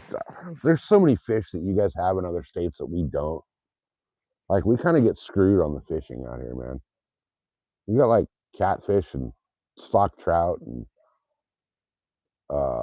bass for freshwater. Crappie and bluegill, but that's it. We don't have any good fish. Not for eating, anyway.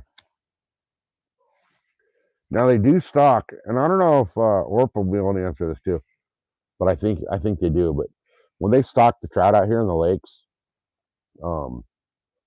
they stock some massive trout. They stock trophy trout on purpose in some of the lakes, and I think Santa Ana does that as well. Santa Ana Lakes does that as well. Well, they're stocking like 15 and 18 pound trout in the they call it like, you know, X amount of pounds of trophy weight fish per. And I know some of the ones they stock out here freaking massive. You never met a fish you won't eat? Yeah, I've only met 3 fish that I like to eat.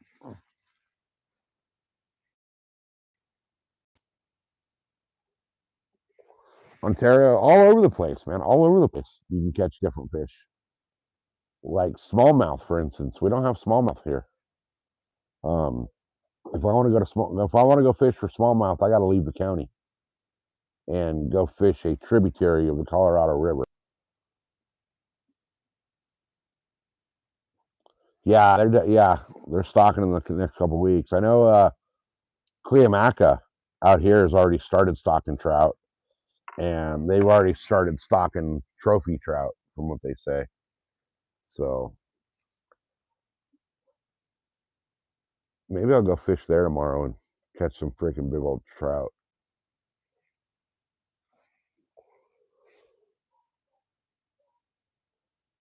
Oh, dude, moose and elk and venison are like moose, elk, venison, and buffalo are like you cannot go wrong with any of them.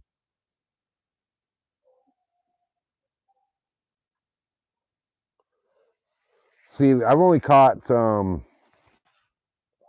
smallmouth in my entire life, and wasn't even fishing for them. I didn't even know they existed out there where I was fishing. There, I was out in the desert canal. I didn't even know they were there. I was fishing largemouth. So, I've been funny shit, Orp. My little nug jug right here.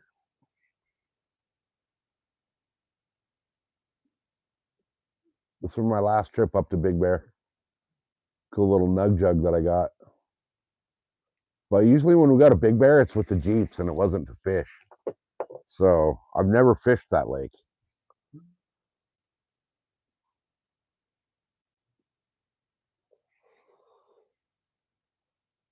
Moose by itself is not gamey. No, it's actually good. It's really good. Moose is good. Moose is one of my favorites. I want to hunt moose with a bow again. Moose, elk, deer. I want to hunt all 3 of them with a bow. I'm hunting deer with a bow now this season, but I really want to go elk hunting with a bow and moose hunting with a bow. How long does it take you guys to get to Big Bear, Orp? Because I know you guys are closer than I am, right? You're actually probably not as far as it seems. Because I'd love to do another trip up to Big Bear.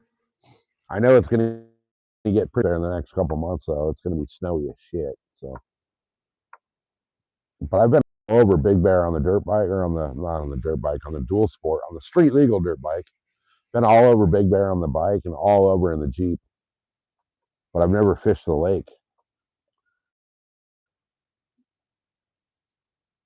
About 2 hours? Okay. It's like 3.5, 4 for me. Because we got to go all the way up to all the way up to the 10 or whatever it is, and then out that way. Big Bear would be a cool spot too, to go do it like a freaking West Coast freaking YouTube streamer freaking meetup. I think it'd be fun. I think it'd be real fun.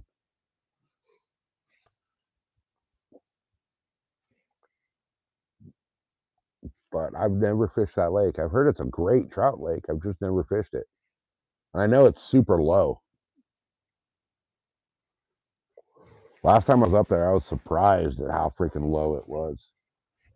I actually have on my channel, in my long form videos, there's a bunch of video of Big Bear on the bike, like out in the backcountry and shit. There's one that's I think the title of the video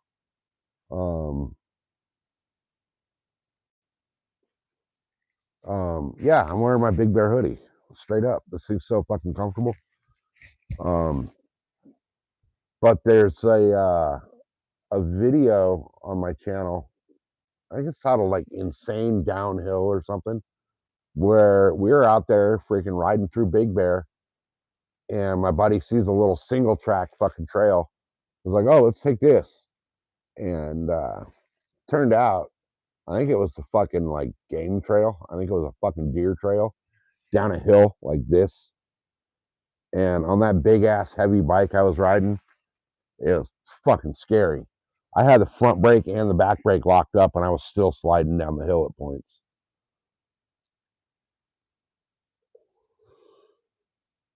My uncle and buddy shot 2 big bull moose in Alaska, packed it out 4 days. It's amazing how large they are. Oh, dude, they'll absolutely overfill a truck bed. Moose are freaking massive, man. That's why when I see like all these videos of like people, elk are huge too. But you see these people of like these idiot fucking tourists at like Yellowstone or whatever, trying to go up and pet like a buffalo or a moose or some shit. Dude, moose will kill you.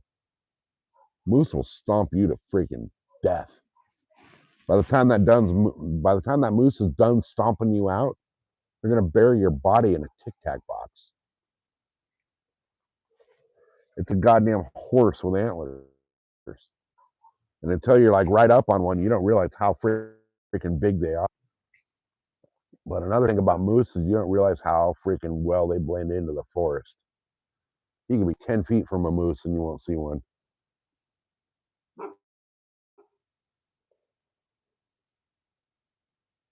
Right? Yeah, I think we can go this way. And it turns out to be a total fuck show of like, are we going to live?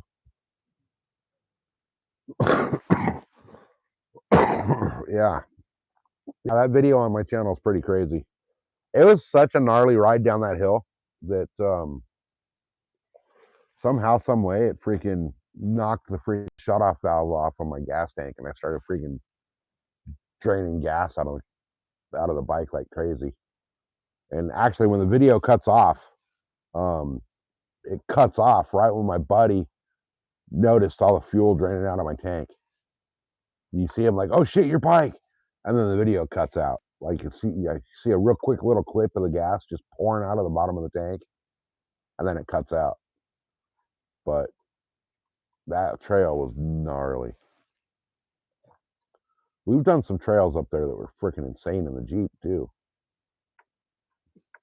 But I'm getting to the point where like the Jeep's fun up there, but there's so many trails that like you need 3 or 4 Jeeps.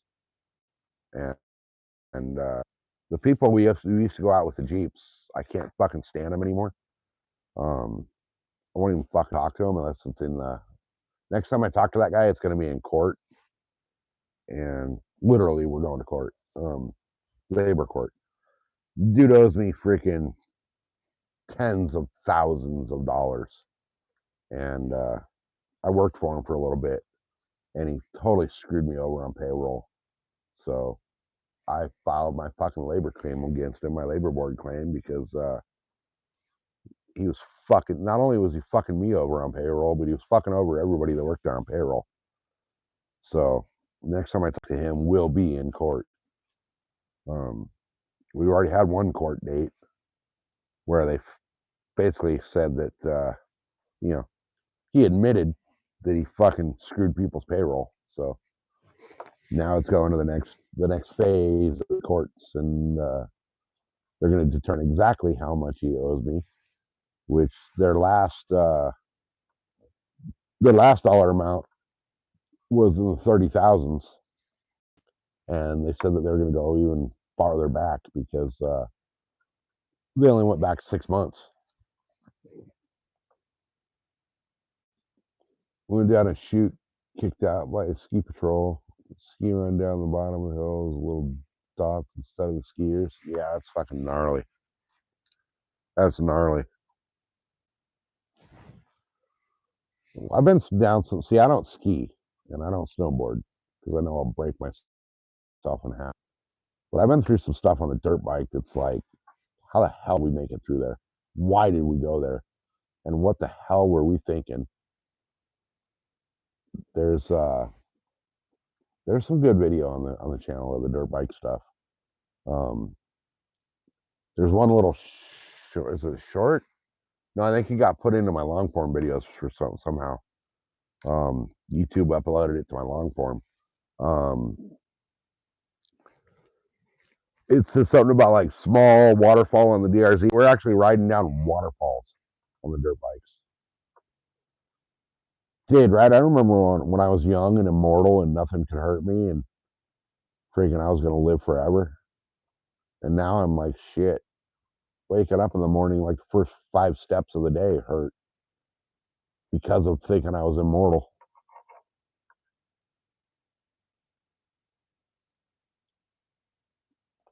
Dude, see, that's just crazy to me. Like, no, don't get me wrong. I would love to be dropped off in the middle of fucking nowhere on a mountaintop with, a rifle or a bow and a couple of big game tags in my pocket to where I could go hunt elk or moose or deer or whatever out in the middle of freaking nowhere where I got to be helicoptered in. But I want that helicopter to pick me up and fly me back down to the mountain. I don't want to freaking strap some 2x feet and go down the hill. That to me just doesn't sound safe. I mean, I know it's like worldwide and Olympic sports and all that shit, but this is me we're talking about. Strap some freaking skis to my feet and go down a hill. I'm breaking like a hip, a shoulder, probably my neck.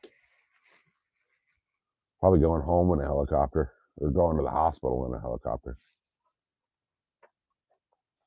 Which I got my helicopter insurance renewal thing in the mail today. There's a service out there, you guys. Shameless little promo.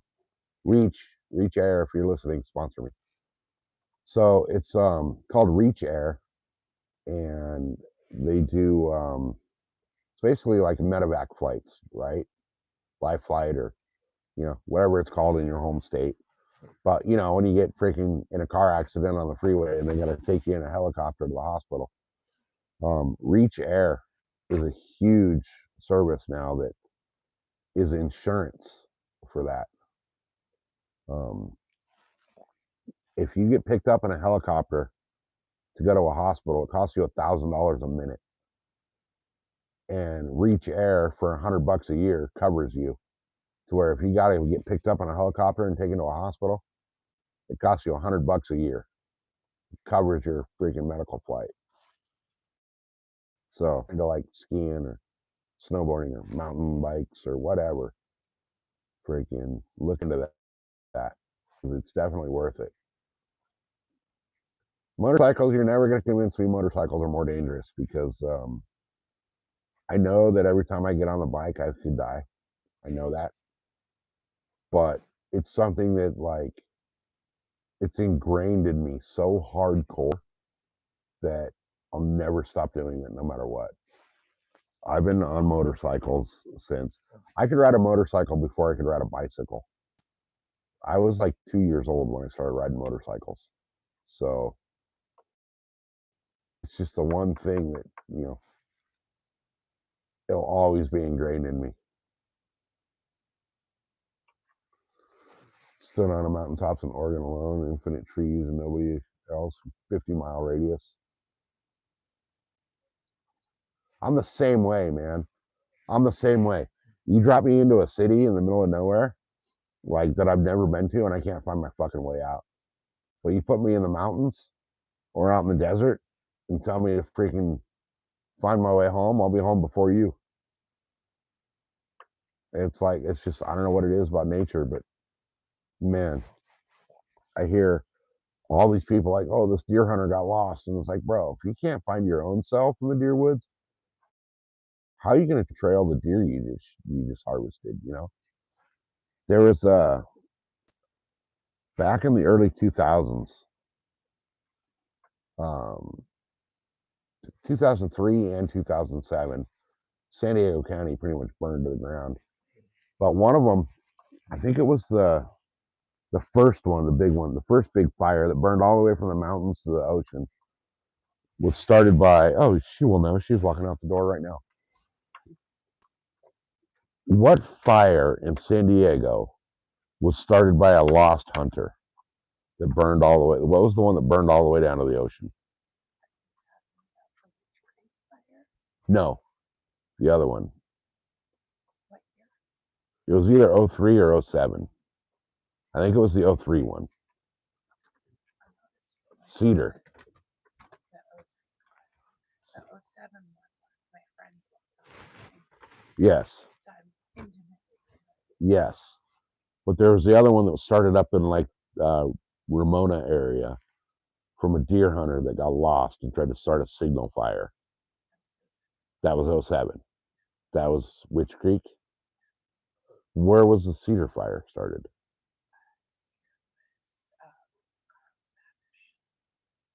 Because that's the one that burned. Which one burned all the way out through here down into it burnt the one that burned down Crest and Scripps Ranch and Poway. It was 09? No, 07. Because I started working in 09. Because the Witch Creek and the Cedar, I thought, merged. Yeah, because so it was 07. 07. And because that's your grandma went to Singapore. Okay. I had to go back to the house. Okay. I could stand in front of her house and I looked over, and the next hillside was on fire. Yeah. Okay. Her whole community was evacuated. Yeah, we were just talking about how 07 was a really big one. I was saying, these people get out in nature and they get lost as a hunter. How, if you're lost as a hunter, how are you going to find the animal you just shot? You can't find yourself. And then that guy started that signal fire when he got lost, and it ended up burning down like almost the entire county.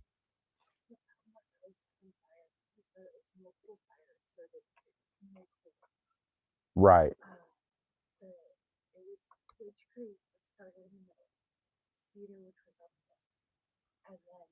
there, and then Cedar was up because that was the Valley Center fire that found Allison's family. Okay. Yeah.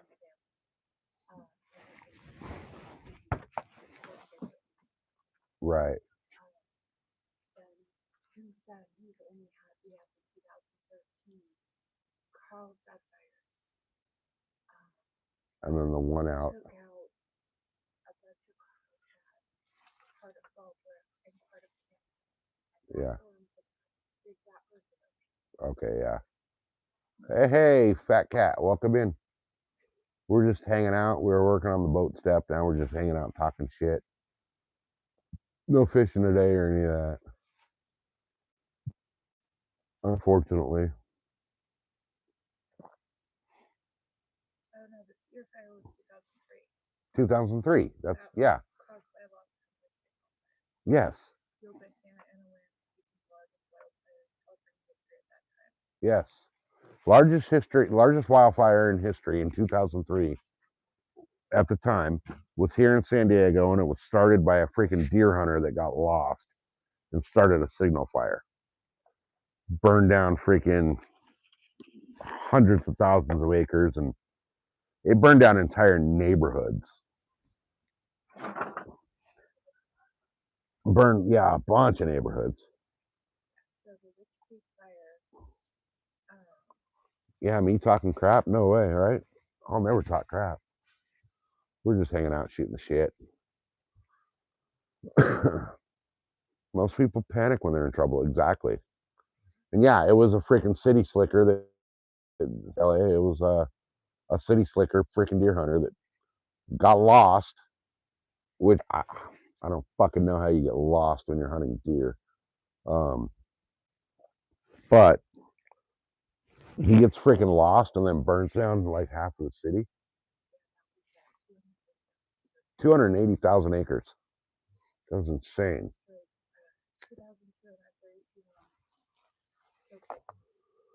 2,200 homes burned and 15 people dead because he got lost hunting deer. To me, that just tells me that you should be out hunting deer.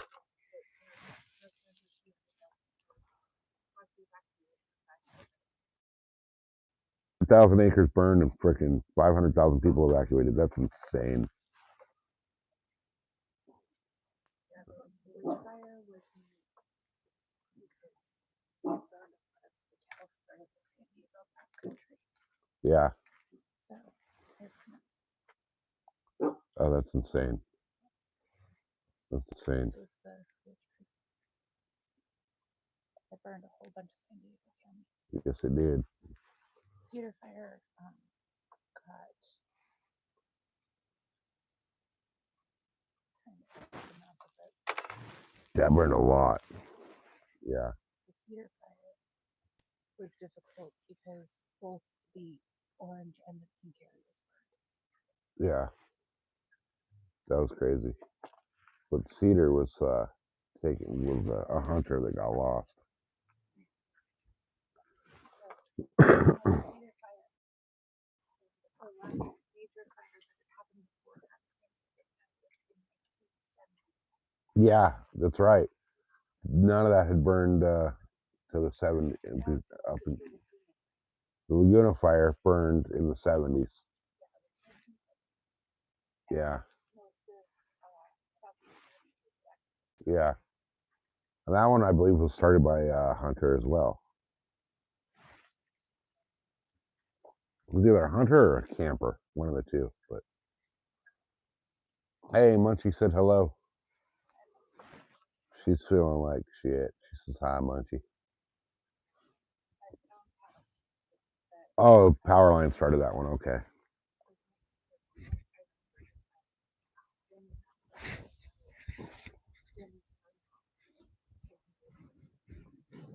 It's getting too late. You're running out of strength. Go to bed, man. Go to bed. I'll be here tomorrow somewhere doing something. Probably. Well, it depends on how she feels tomorrow. Depends on how she feels. Yeah, not a hunter or a camper, just another dumbass, right? Well, the one fire out here was started by a freaking lost deer hunter, and it burned down freaking over 2,000 houses and killed like 15 people. Well, you can't read a map or know where you're at.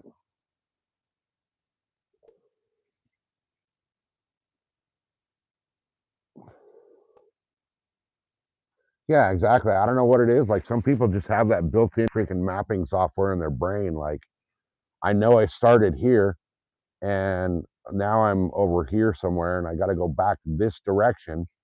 Even if it's not the same path I took, I know if I go this direction, it'll put me back to where I need to be, you know.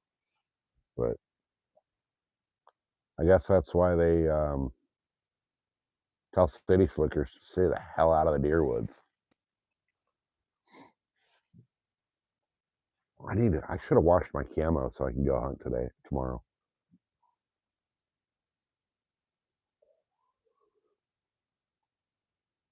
I'm no Boy Scout, but I know how to burn down a forest, right? That's hilarious. That's hilarious. Actually, funny story. When I was a kid, I was like 5 or 6. I burned down part of the neighborhood.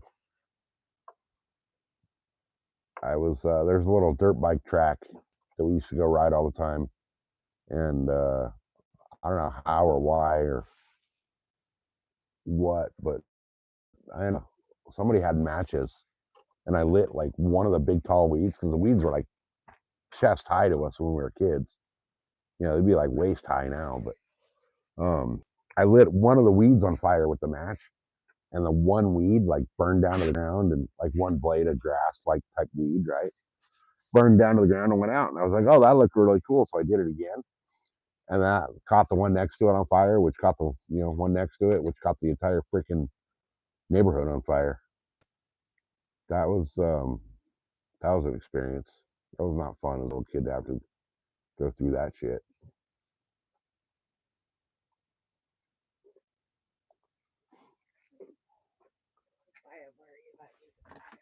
Yeah, well, I could always go back or continue because I know that you're coming out close to where you're supposed to be. Exactly. Hey, Arizona Outdoors is in. You don't know who's here. Welcome in, guys. Good to see you guys. Thanks for jumping in.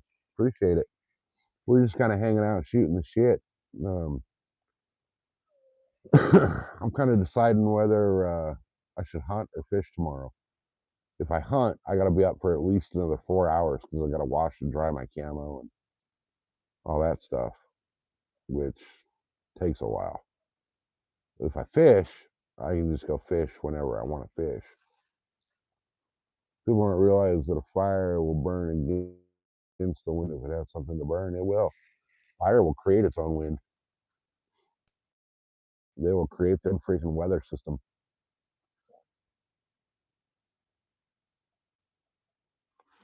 Fishing may be best. Yes, I think it might. So we finished the steps on the boat tonight with the wrap. They're right here.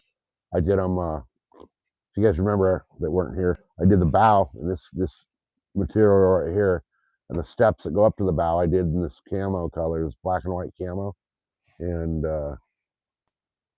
it's going to really stand out. So you'll really be able to see the steps, which to me, I really want to be able to see the steps on the boat because it's, you know, a safety issue, but it looks really good together anyway, the two colors. So that'll give it some contrast. So I'm hoping to, I got the deck lid for the trunk, basically, the battery box and the whole accessory area, you know, bilge pumps and, you know, all that. We got the deck lid for that over here, ready to scrape all the carpet off of that and redo that. So I'm going to redo that with the same color I did the bow. And I'm kind of contemplating on doing the deck lid boxes on the stern in a different color, just to kind of give it a little contrast and see if, you know, it might look pretty good. What I'll do is I'll do that on the trunk. Basically, it's the trunk lid. Basically, I'll finish that up with the color that I started the bow with, and then I'll take the other colors and put it next to it and see how it looks and see how, you know, kind of figure out how it would look with the on the live well box lids. So we'll see. It might look good, it might not, but I have enough of this stuff to do the entire boat. So I'm gonna do the. I think what I want to do is I'm gonna do the bow and the stern in this gray and black diamond, and then I might do like the floor, like in the cabin of the boat, like by the seats and the helm and all that. I got a different colored diamond pattern that's like black and gray. So I want to see how it's all gonna look together. But the first thing I'm gonna finish up is, you know, the bow is finished. So now I'm gonna finish up the stern and then decide what I want to do in the cabin area after those are done. Because I got so much of this stuff.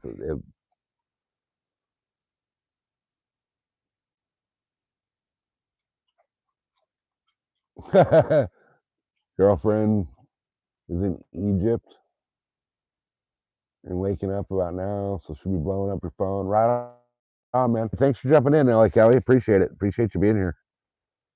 It's always good to see you, man. So yeah, I think what I'm going to do, I'm going to finish up the stern in the color that I got, and I don't know if I want to just do the live wells in a different color to give it a little contrast back there, or if I want to do all 4 deck lid boxes back there different. But we'll see. We'll see how it goes. And then next week,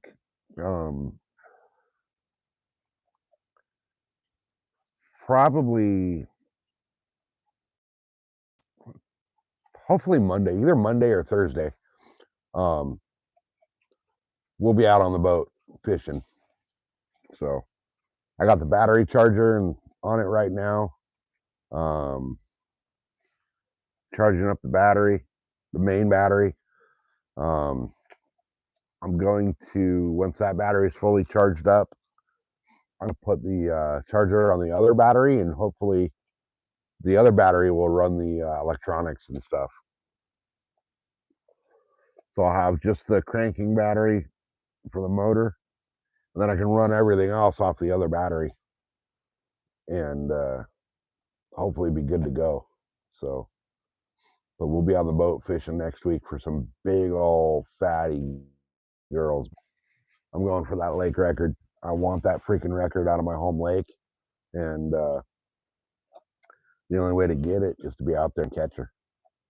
Not gonna get a record fish if you're not throwing bait in front of it, right? So, and then I'm also gonna do a live stream.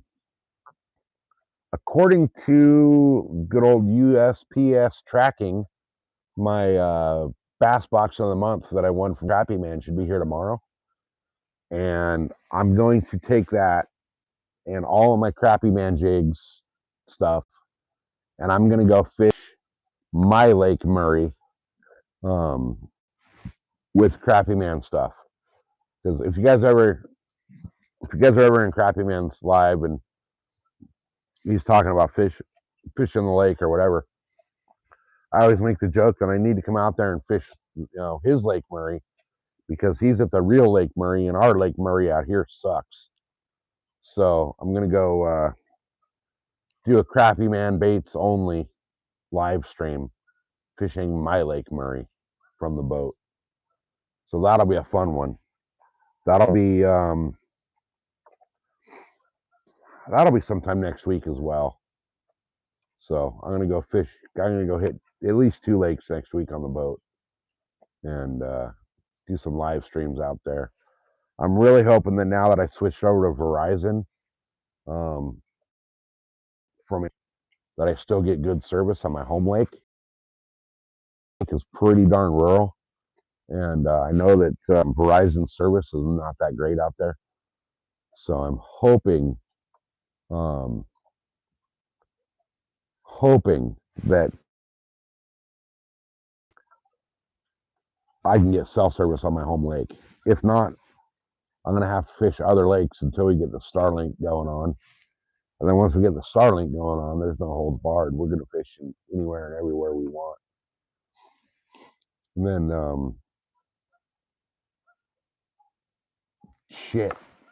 Tuesday, we're doing a road trip, a quick turnaround, freaking crazy road trip out to Arizona. We got to go drop off some stuff to her mom, and we're going to do a freaking crazy turnaround trip out there. We're going to leave, drive out, drop her mom's stuff off, hop back in the truck, and then come back. So we may go check out the Imperial Dam area out there, which is the same river system that our good friend Tim from Arizona Outdoors is fishing live all the time. Depending, I'm definitely taking some fishing gear with me. I'm going to pack light, fishing wise. I'll take 1 bag of like the essentials and, maybe 1 or 2 rods, probably 2. Well, 3, 2 for me, and we'll take her rod. But we may end up going, and if we have the time to be able to do it, go fish that. And if we can get service out there, we'll definitely fish that on the live.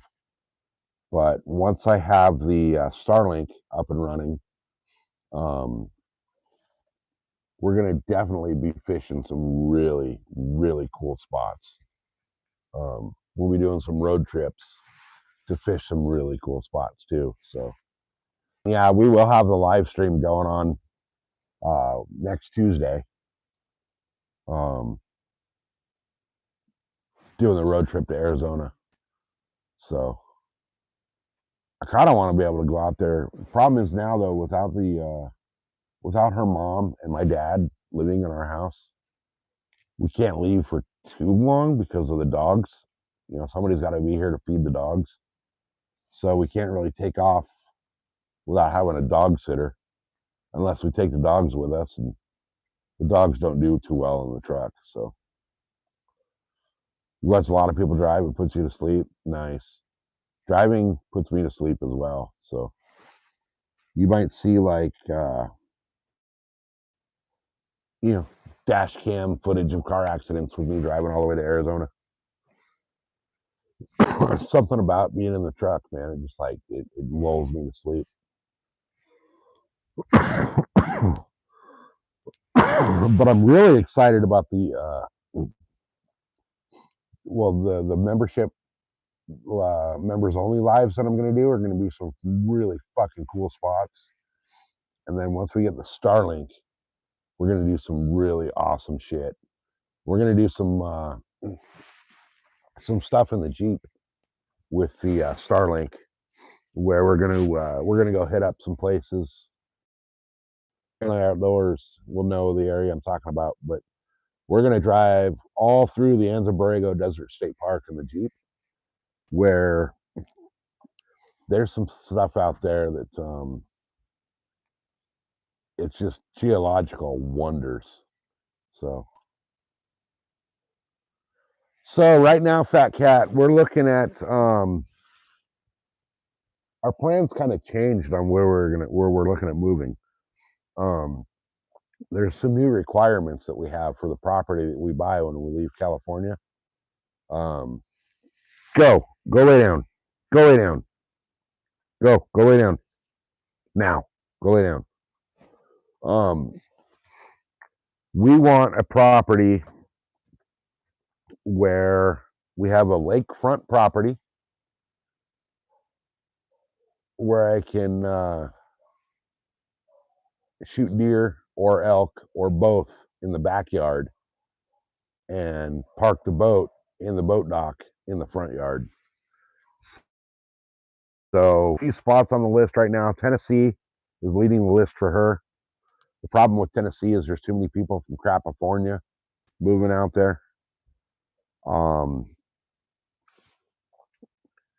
So if you guys were watching the other day when Arizona was at his property up in the mountains of Arizona, we were actually looking at an area up there called Williams, which is not too far from where Arizona Outdoors has his property. She doesn't like the fact that they get like 8 feet of snow, so that is kind of out for her. I would love to live up there in deer and elk country in the mountains like that. So we're still kind of looking at where we're gonna go, but definitely not in California. Go hit the Narrows. It's pretty cool. Is that the spot you're talking about up there by you? Because I know you were talking about the Narrows the other day.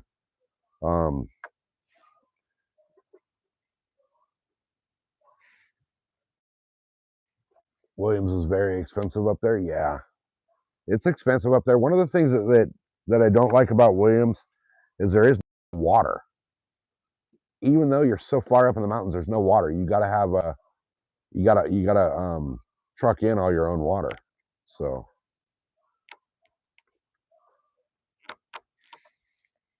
yeah, the Narrows up there. We're gonna have to make a trip out and link up with you and do like a little guided tour through the area out there because I don't know the area. I mean, I have my Onyx and my Gaia and all the off-road, mapping and all that, but I prefer to hit an area I'm not familiar with people that are familiar with the area. That way it takes the stupidity factor out. I tend to get up there on the dirt bike or in the Jeep and treat it like it's a desert race in a place I've never been to. But that's when stupid happens, and I don't want to go out to Arizona and have stupid happen. So I'd prefer to go to all these new spots with somebody that knows the area that'll prevent me from being stupid. Because I've taken the Jeep down some trails where we were out in Big Bear, and I saw a trail, and I took it, and about 600 yards into it, realized that you can't turn around on this trail, and you're committed. You got to make it through. We were solo. It was just Mrs. SoCal and I, and the dogs in the back of the Jeep, and it turned out to be the Little John Bull Trail, which thank God it wasn't the full John Bull, but it was the extension arm of the John Bull, and that is one hell of an off-road trail. Hey, Chaos, welcome in. Good to see you, brother. If you guys didn't see that pike he caught this morning, you guys got to go check out his live from today and check out that freaking monster of a pike he got. That thing, that pike was big enough that it destroyed his freaking spinnerbait. Freaking bent the hook, and it bent the freaking tower on the front of the spinnerbait. Big old monster of a pike, man. That was pretty cool to watch. Definitely cool to watch. Right, every time I say watch this, I get hurt. Right? You know, it's funny. Every time I say let's keep it mellow today is when I get hurt. If I decide I want to go out and ride slow and just chill and enjoy the scenery, that's when I crash and get hurt. I tell my buddy that I ride with, we were out riding last time we went out, and I'm like, man, we just got to keep it cool today. You know, I just want to kind of cruise. The next thing you know, we're wide open fifth gear the whole day.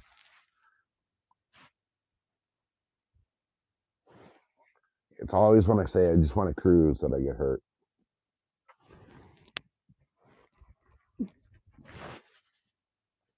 Oh man, I'm getting tired, guys. It's like going on 11 o'clock. I still haven't decided what I'm going to do tomorrow. Go fish, but I want to finish the boat too, so I can fish off of the boat. It's like a double-edged sword. It's like, do I fish or do I prepare to fish? Hey, dude, stop clawing me like that. That's not cool. You know, I don't like it when you do that. Stringing dogs in attention whore. So I don't know. I need to go fish, though. I really do. I need to get out and fish. I need to get out and hunt. I need to get out on the dirt bike because I want to start building up the channel more. You know, my channel is all about outdoor stuff, and if you go back through all my old videos, there is hey Falcon, welcome in. You know, there is a bunch of dirt bike stuff. I haven't posted up any dirt bike stuff for a while because it's been so freaking hot. It's too hot to ride down in the desert. But you know, we got the hunting going on right now, and I switched cell providers a couple of weeks ago. I went from AT&T to Verizon just because they wanted to. I needed a new phone, and they wanted to charge me like $400 more for the phone because I was already a customer. Plus, they wanted like extra fees to freaking switch my phone over and all that bullshit. So I went to Verizon, got the new phone at a way better price, and come to find out that I don't get service out in the deer woods like I did with AT&T. So I need to get Starlink going on so I can actually go out in the deer woods and get service out there. But I really want to start building up the memberships so I can do the members giveaways and the members only lives and stuff during the would you stop with the scratching? Go lay down. Go lay down. Go lay down. You keep freaking scratching me when I stop petting you, dude. That's not cool. But yeah, I'm really excited to be able to do the some of the members only. That's gonna be freaking fun. That's gonna be fun. That's gonna be like no holds barred, straight up fucking midst of SoCal doing dumb shit in the Jeep and all that. And fishing some really cool spots. So we already got the we've already started collecting prizes for the members only giveaways. So that's gonna be super cool too. So oh, you out of here, Munchie? Right on, man. Have a good night. Thanks for being here. Appreciate it. Appreciate it. It was good to see you, man. Hope you're feeling better. So yeah, we're gonna be doing some cool shit here. I was really hoping to be able to get out in the deer woods this season with the live videos, but there's just no. You go lay down, go lay down, go lay down. Fucking dog. That the one dog like scratches the crap out of you to make you pet him, and the other freaking won't leave you alone with the damn tennis ball. But yeah, I really wanted to be able to get out and do some freaking live deer hunting. Yeah, I just don't get service at my hunting spot. I put up a little short yesterday, I think, of one of the views of the spots where I hunt, and it's just freaking cool. But I'd love to be able to go out there in the deer woods and do the live deer hunting. And I really can't wait to be able to get back out on the boat and do some fishing, because I know you guys love those freaking boat videos, and I love making them. I think I have more fun out there fishing on the live than I do just fishing. Hey, right on, Arizona. Have a great night, man.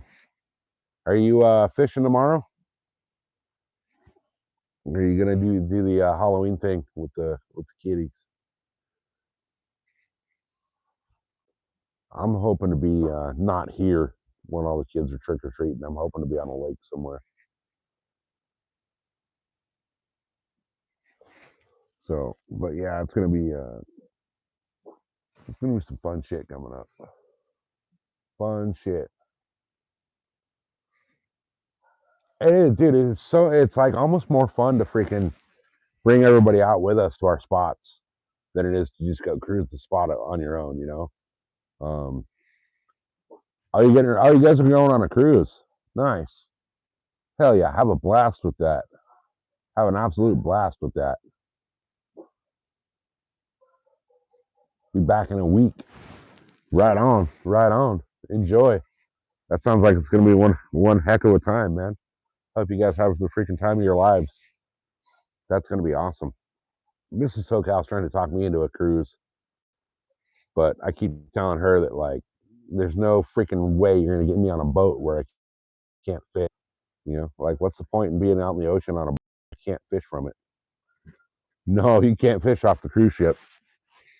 It's basically the cruise ships are basically like a massive, like, think of like Las Vegas style on a boat. You know what I mean? It's just all freaking entertainment and parties and nowhere to fish from. Nowhere to fish.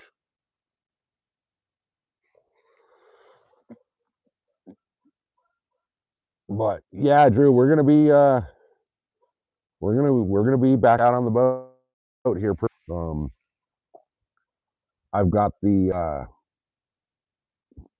sort of got the electrical problem sorted out.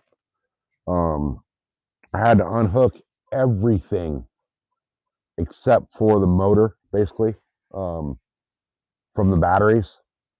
So the fish finder, all the gauges, anything electrical, except for the starter on the boat, basically, because something in there is screwed up in the wiring. So I got to rewire the entire boat. But I got most of the decking done, which I figured, might as well start it and get it done anyway. But I fish in the home lake for sure. And we're hunting for that. We're hunting for 4 different lake records on the home lake. I'm hunting down the lake record bass, which right on, Arizona. Have a great night, brother. Thank you for jumping in. Appreciate it. It's good to see you here. We're going for the lake record bass, which right now stands at 19.4 pounds. I want to destroy that record and possibly catch a state record. We're also going for the lake record catfish, carp, and crappie out of that lake, because someone lost their record book and they no longer have any documented records of their fish. So yeah, we grow some monster bass out here in California. Our state record right now stands at like 21 pounds and change. So in my home lake, that record's 19.4. So there's there's a very good chance that if I break the lake record at my home lake, I break the state record as well. So, and they're getting ready to. They won't tell you when, which I don't understand why. But they won't tell you when they're going to do it. But they stock trout in my home lake, and the trout that they stock are, anywhere from like 6 to 12 inches, which any bass fisherman on the planet knows that that's just freaking. You're feeding those bass freaking candy, you know. That's like throwing a chocolate cake in front of a fat kid, putting those size trout in there. So I'll be out there once they start stocking trout. I figured out where they stock from, and I figured out the pattern the trout normally take through that lake once they're stocked.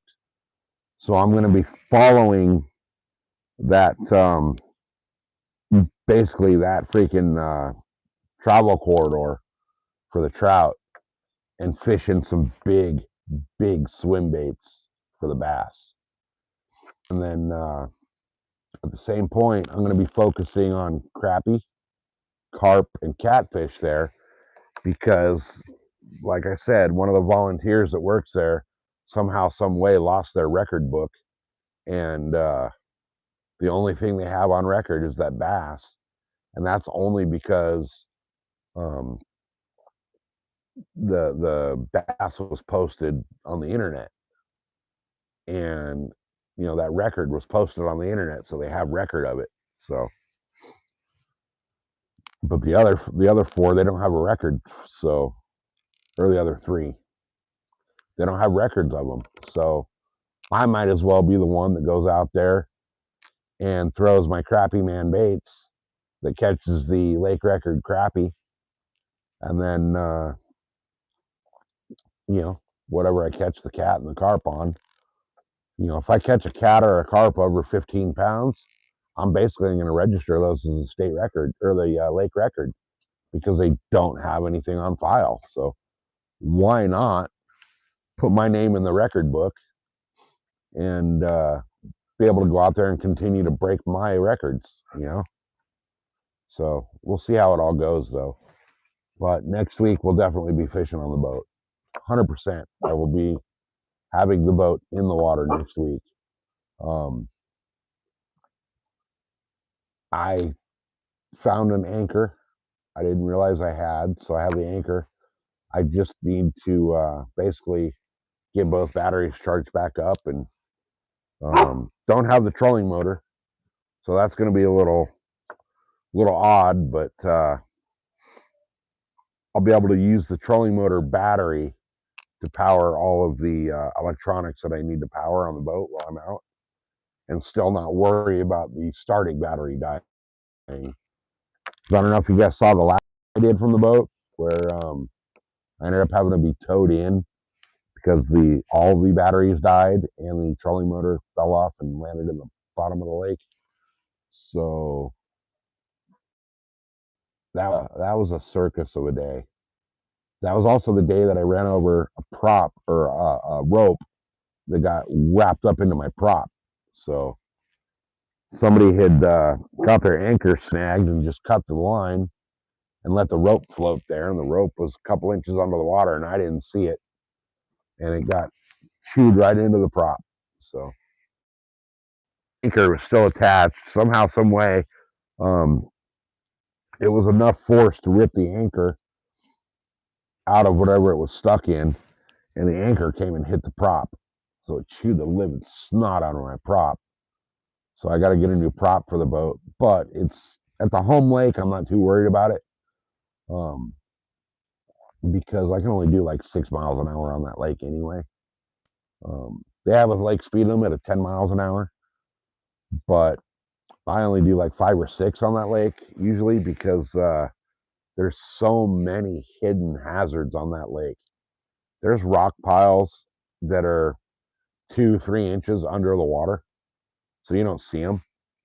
And I've many of guys get out there in their nice fancy freaking, tracker and skeeter and nitro boats and go hauling ass across the lake and put the boat right into a freaking giant rock pile.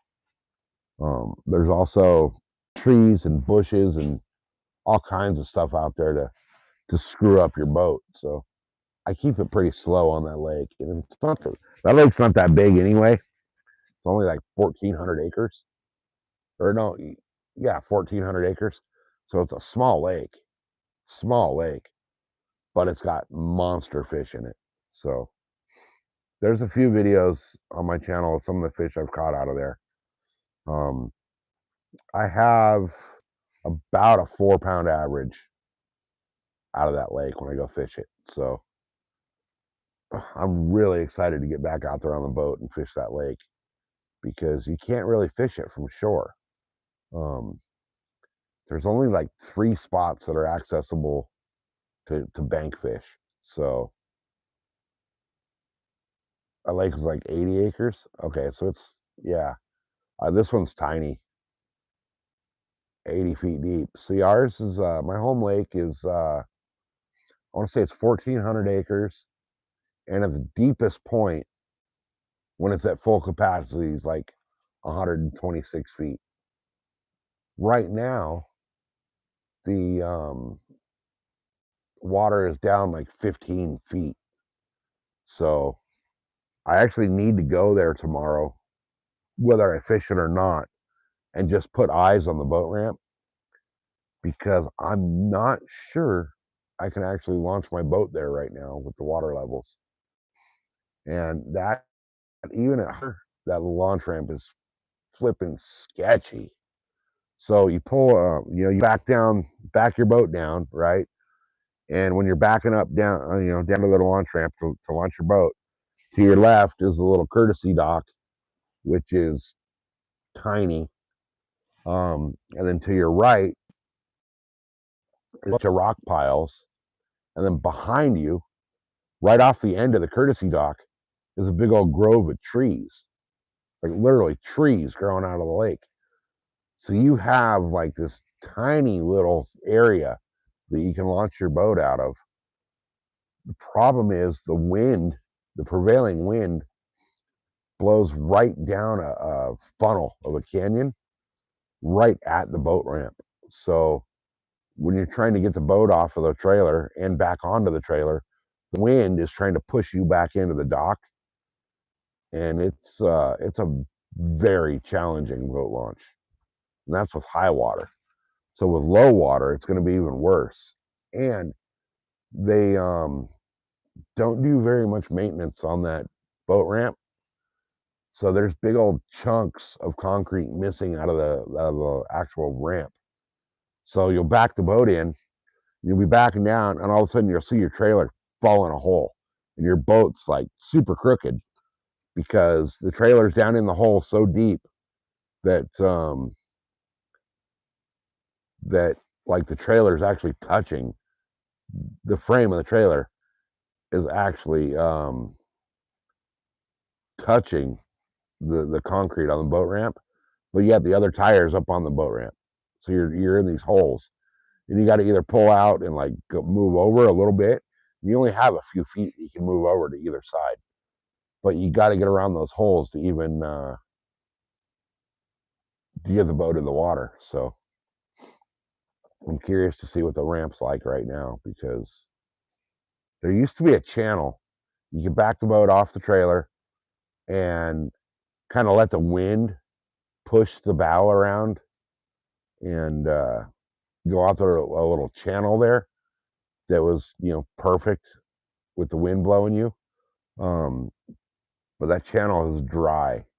Last time I was there, that channel was dried up. So I'm not even sure how it's going to work with the boat launch.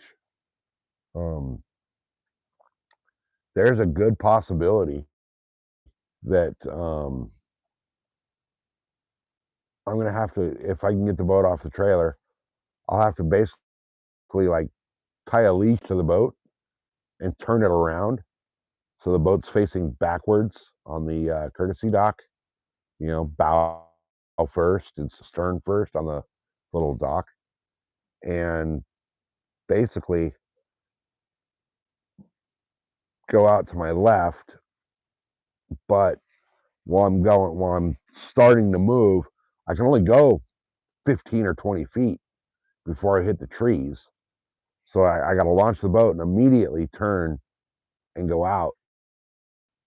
But make that turn, the wind blows you back, so you're hitting the dock. So it might be sketchy launching out there. But I've actually had to use like a pole. I keep a like extendable freaking pole on the boat just for that launch ramp, so that I can push myself off the dock with the boat or with that pole and get the boat to turn enough that I can actually head out without getting smashed back into the dock. So it's going to be kind of gnarly if the water's low enough that I almost can't launch. But if that's the case, we'll go. There's a couple other lakes we can go fish. The one that I was on when I had all the issues with the boat, I don't think I'm going back to that lake to fish it. It's a great bass fishery, but I kind of learned some things about the people that fish that lake that day, and they're not the people I want to be around when I'm fishing, to tell you the truth.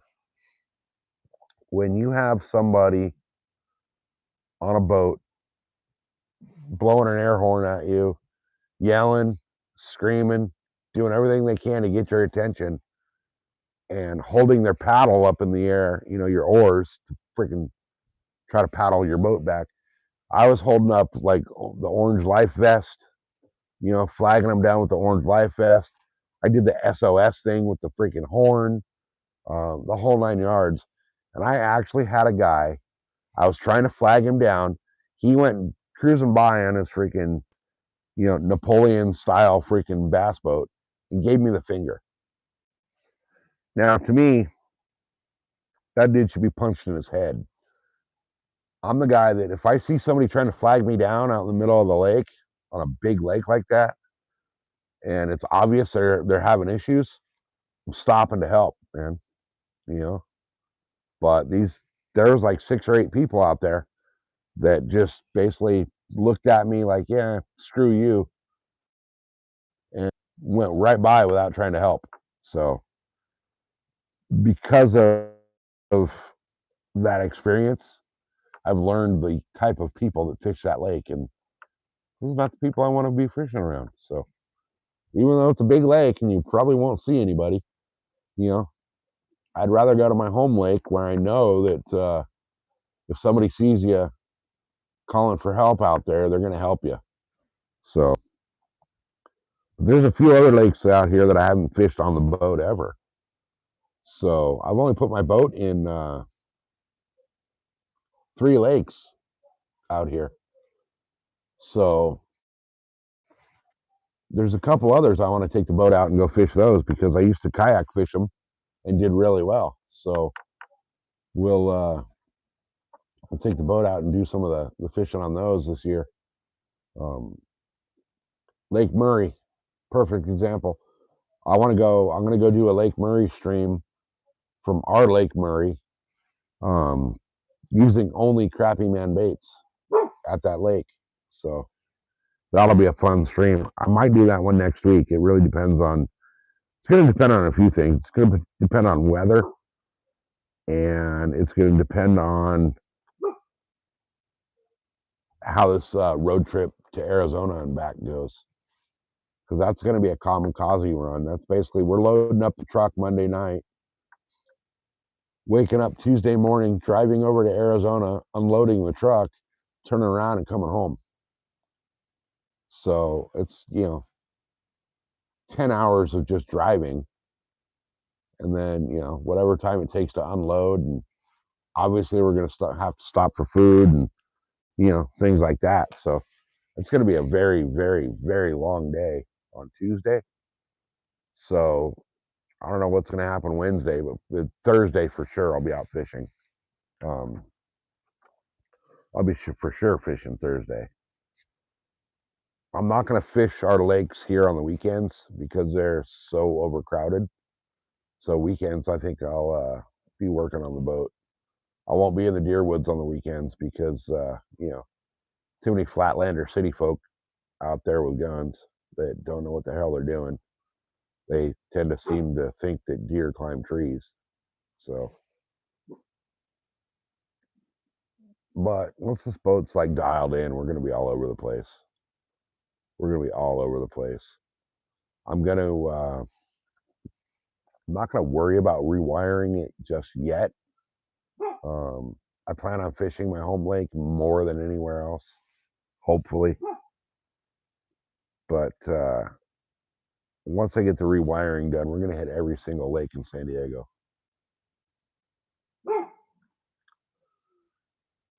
Getting up at 4 and going about 8 shift freaking schedule. Yeah, Mississauga goes back to that 8 shift schedule, and it screws me up every time.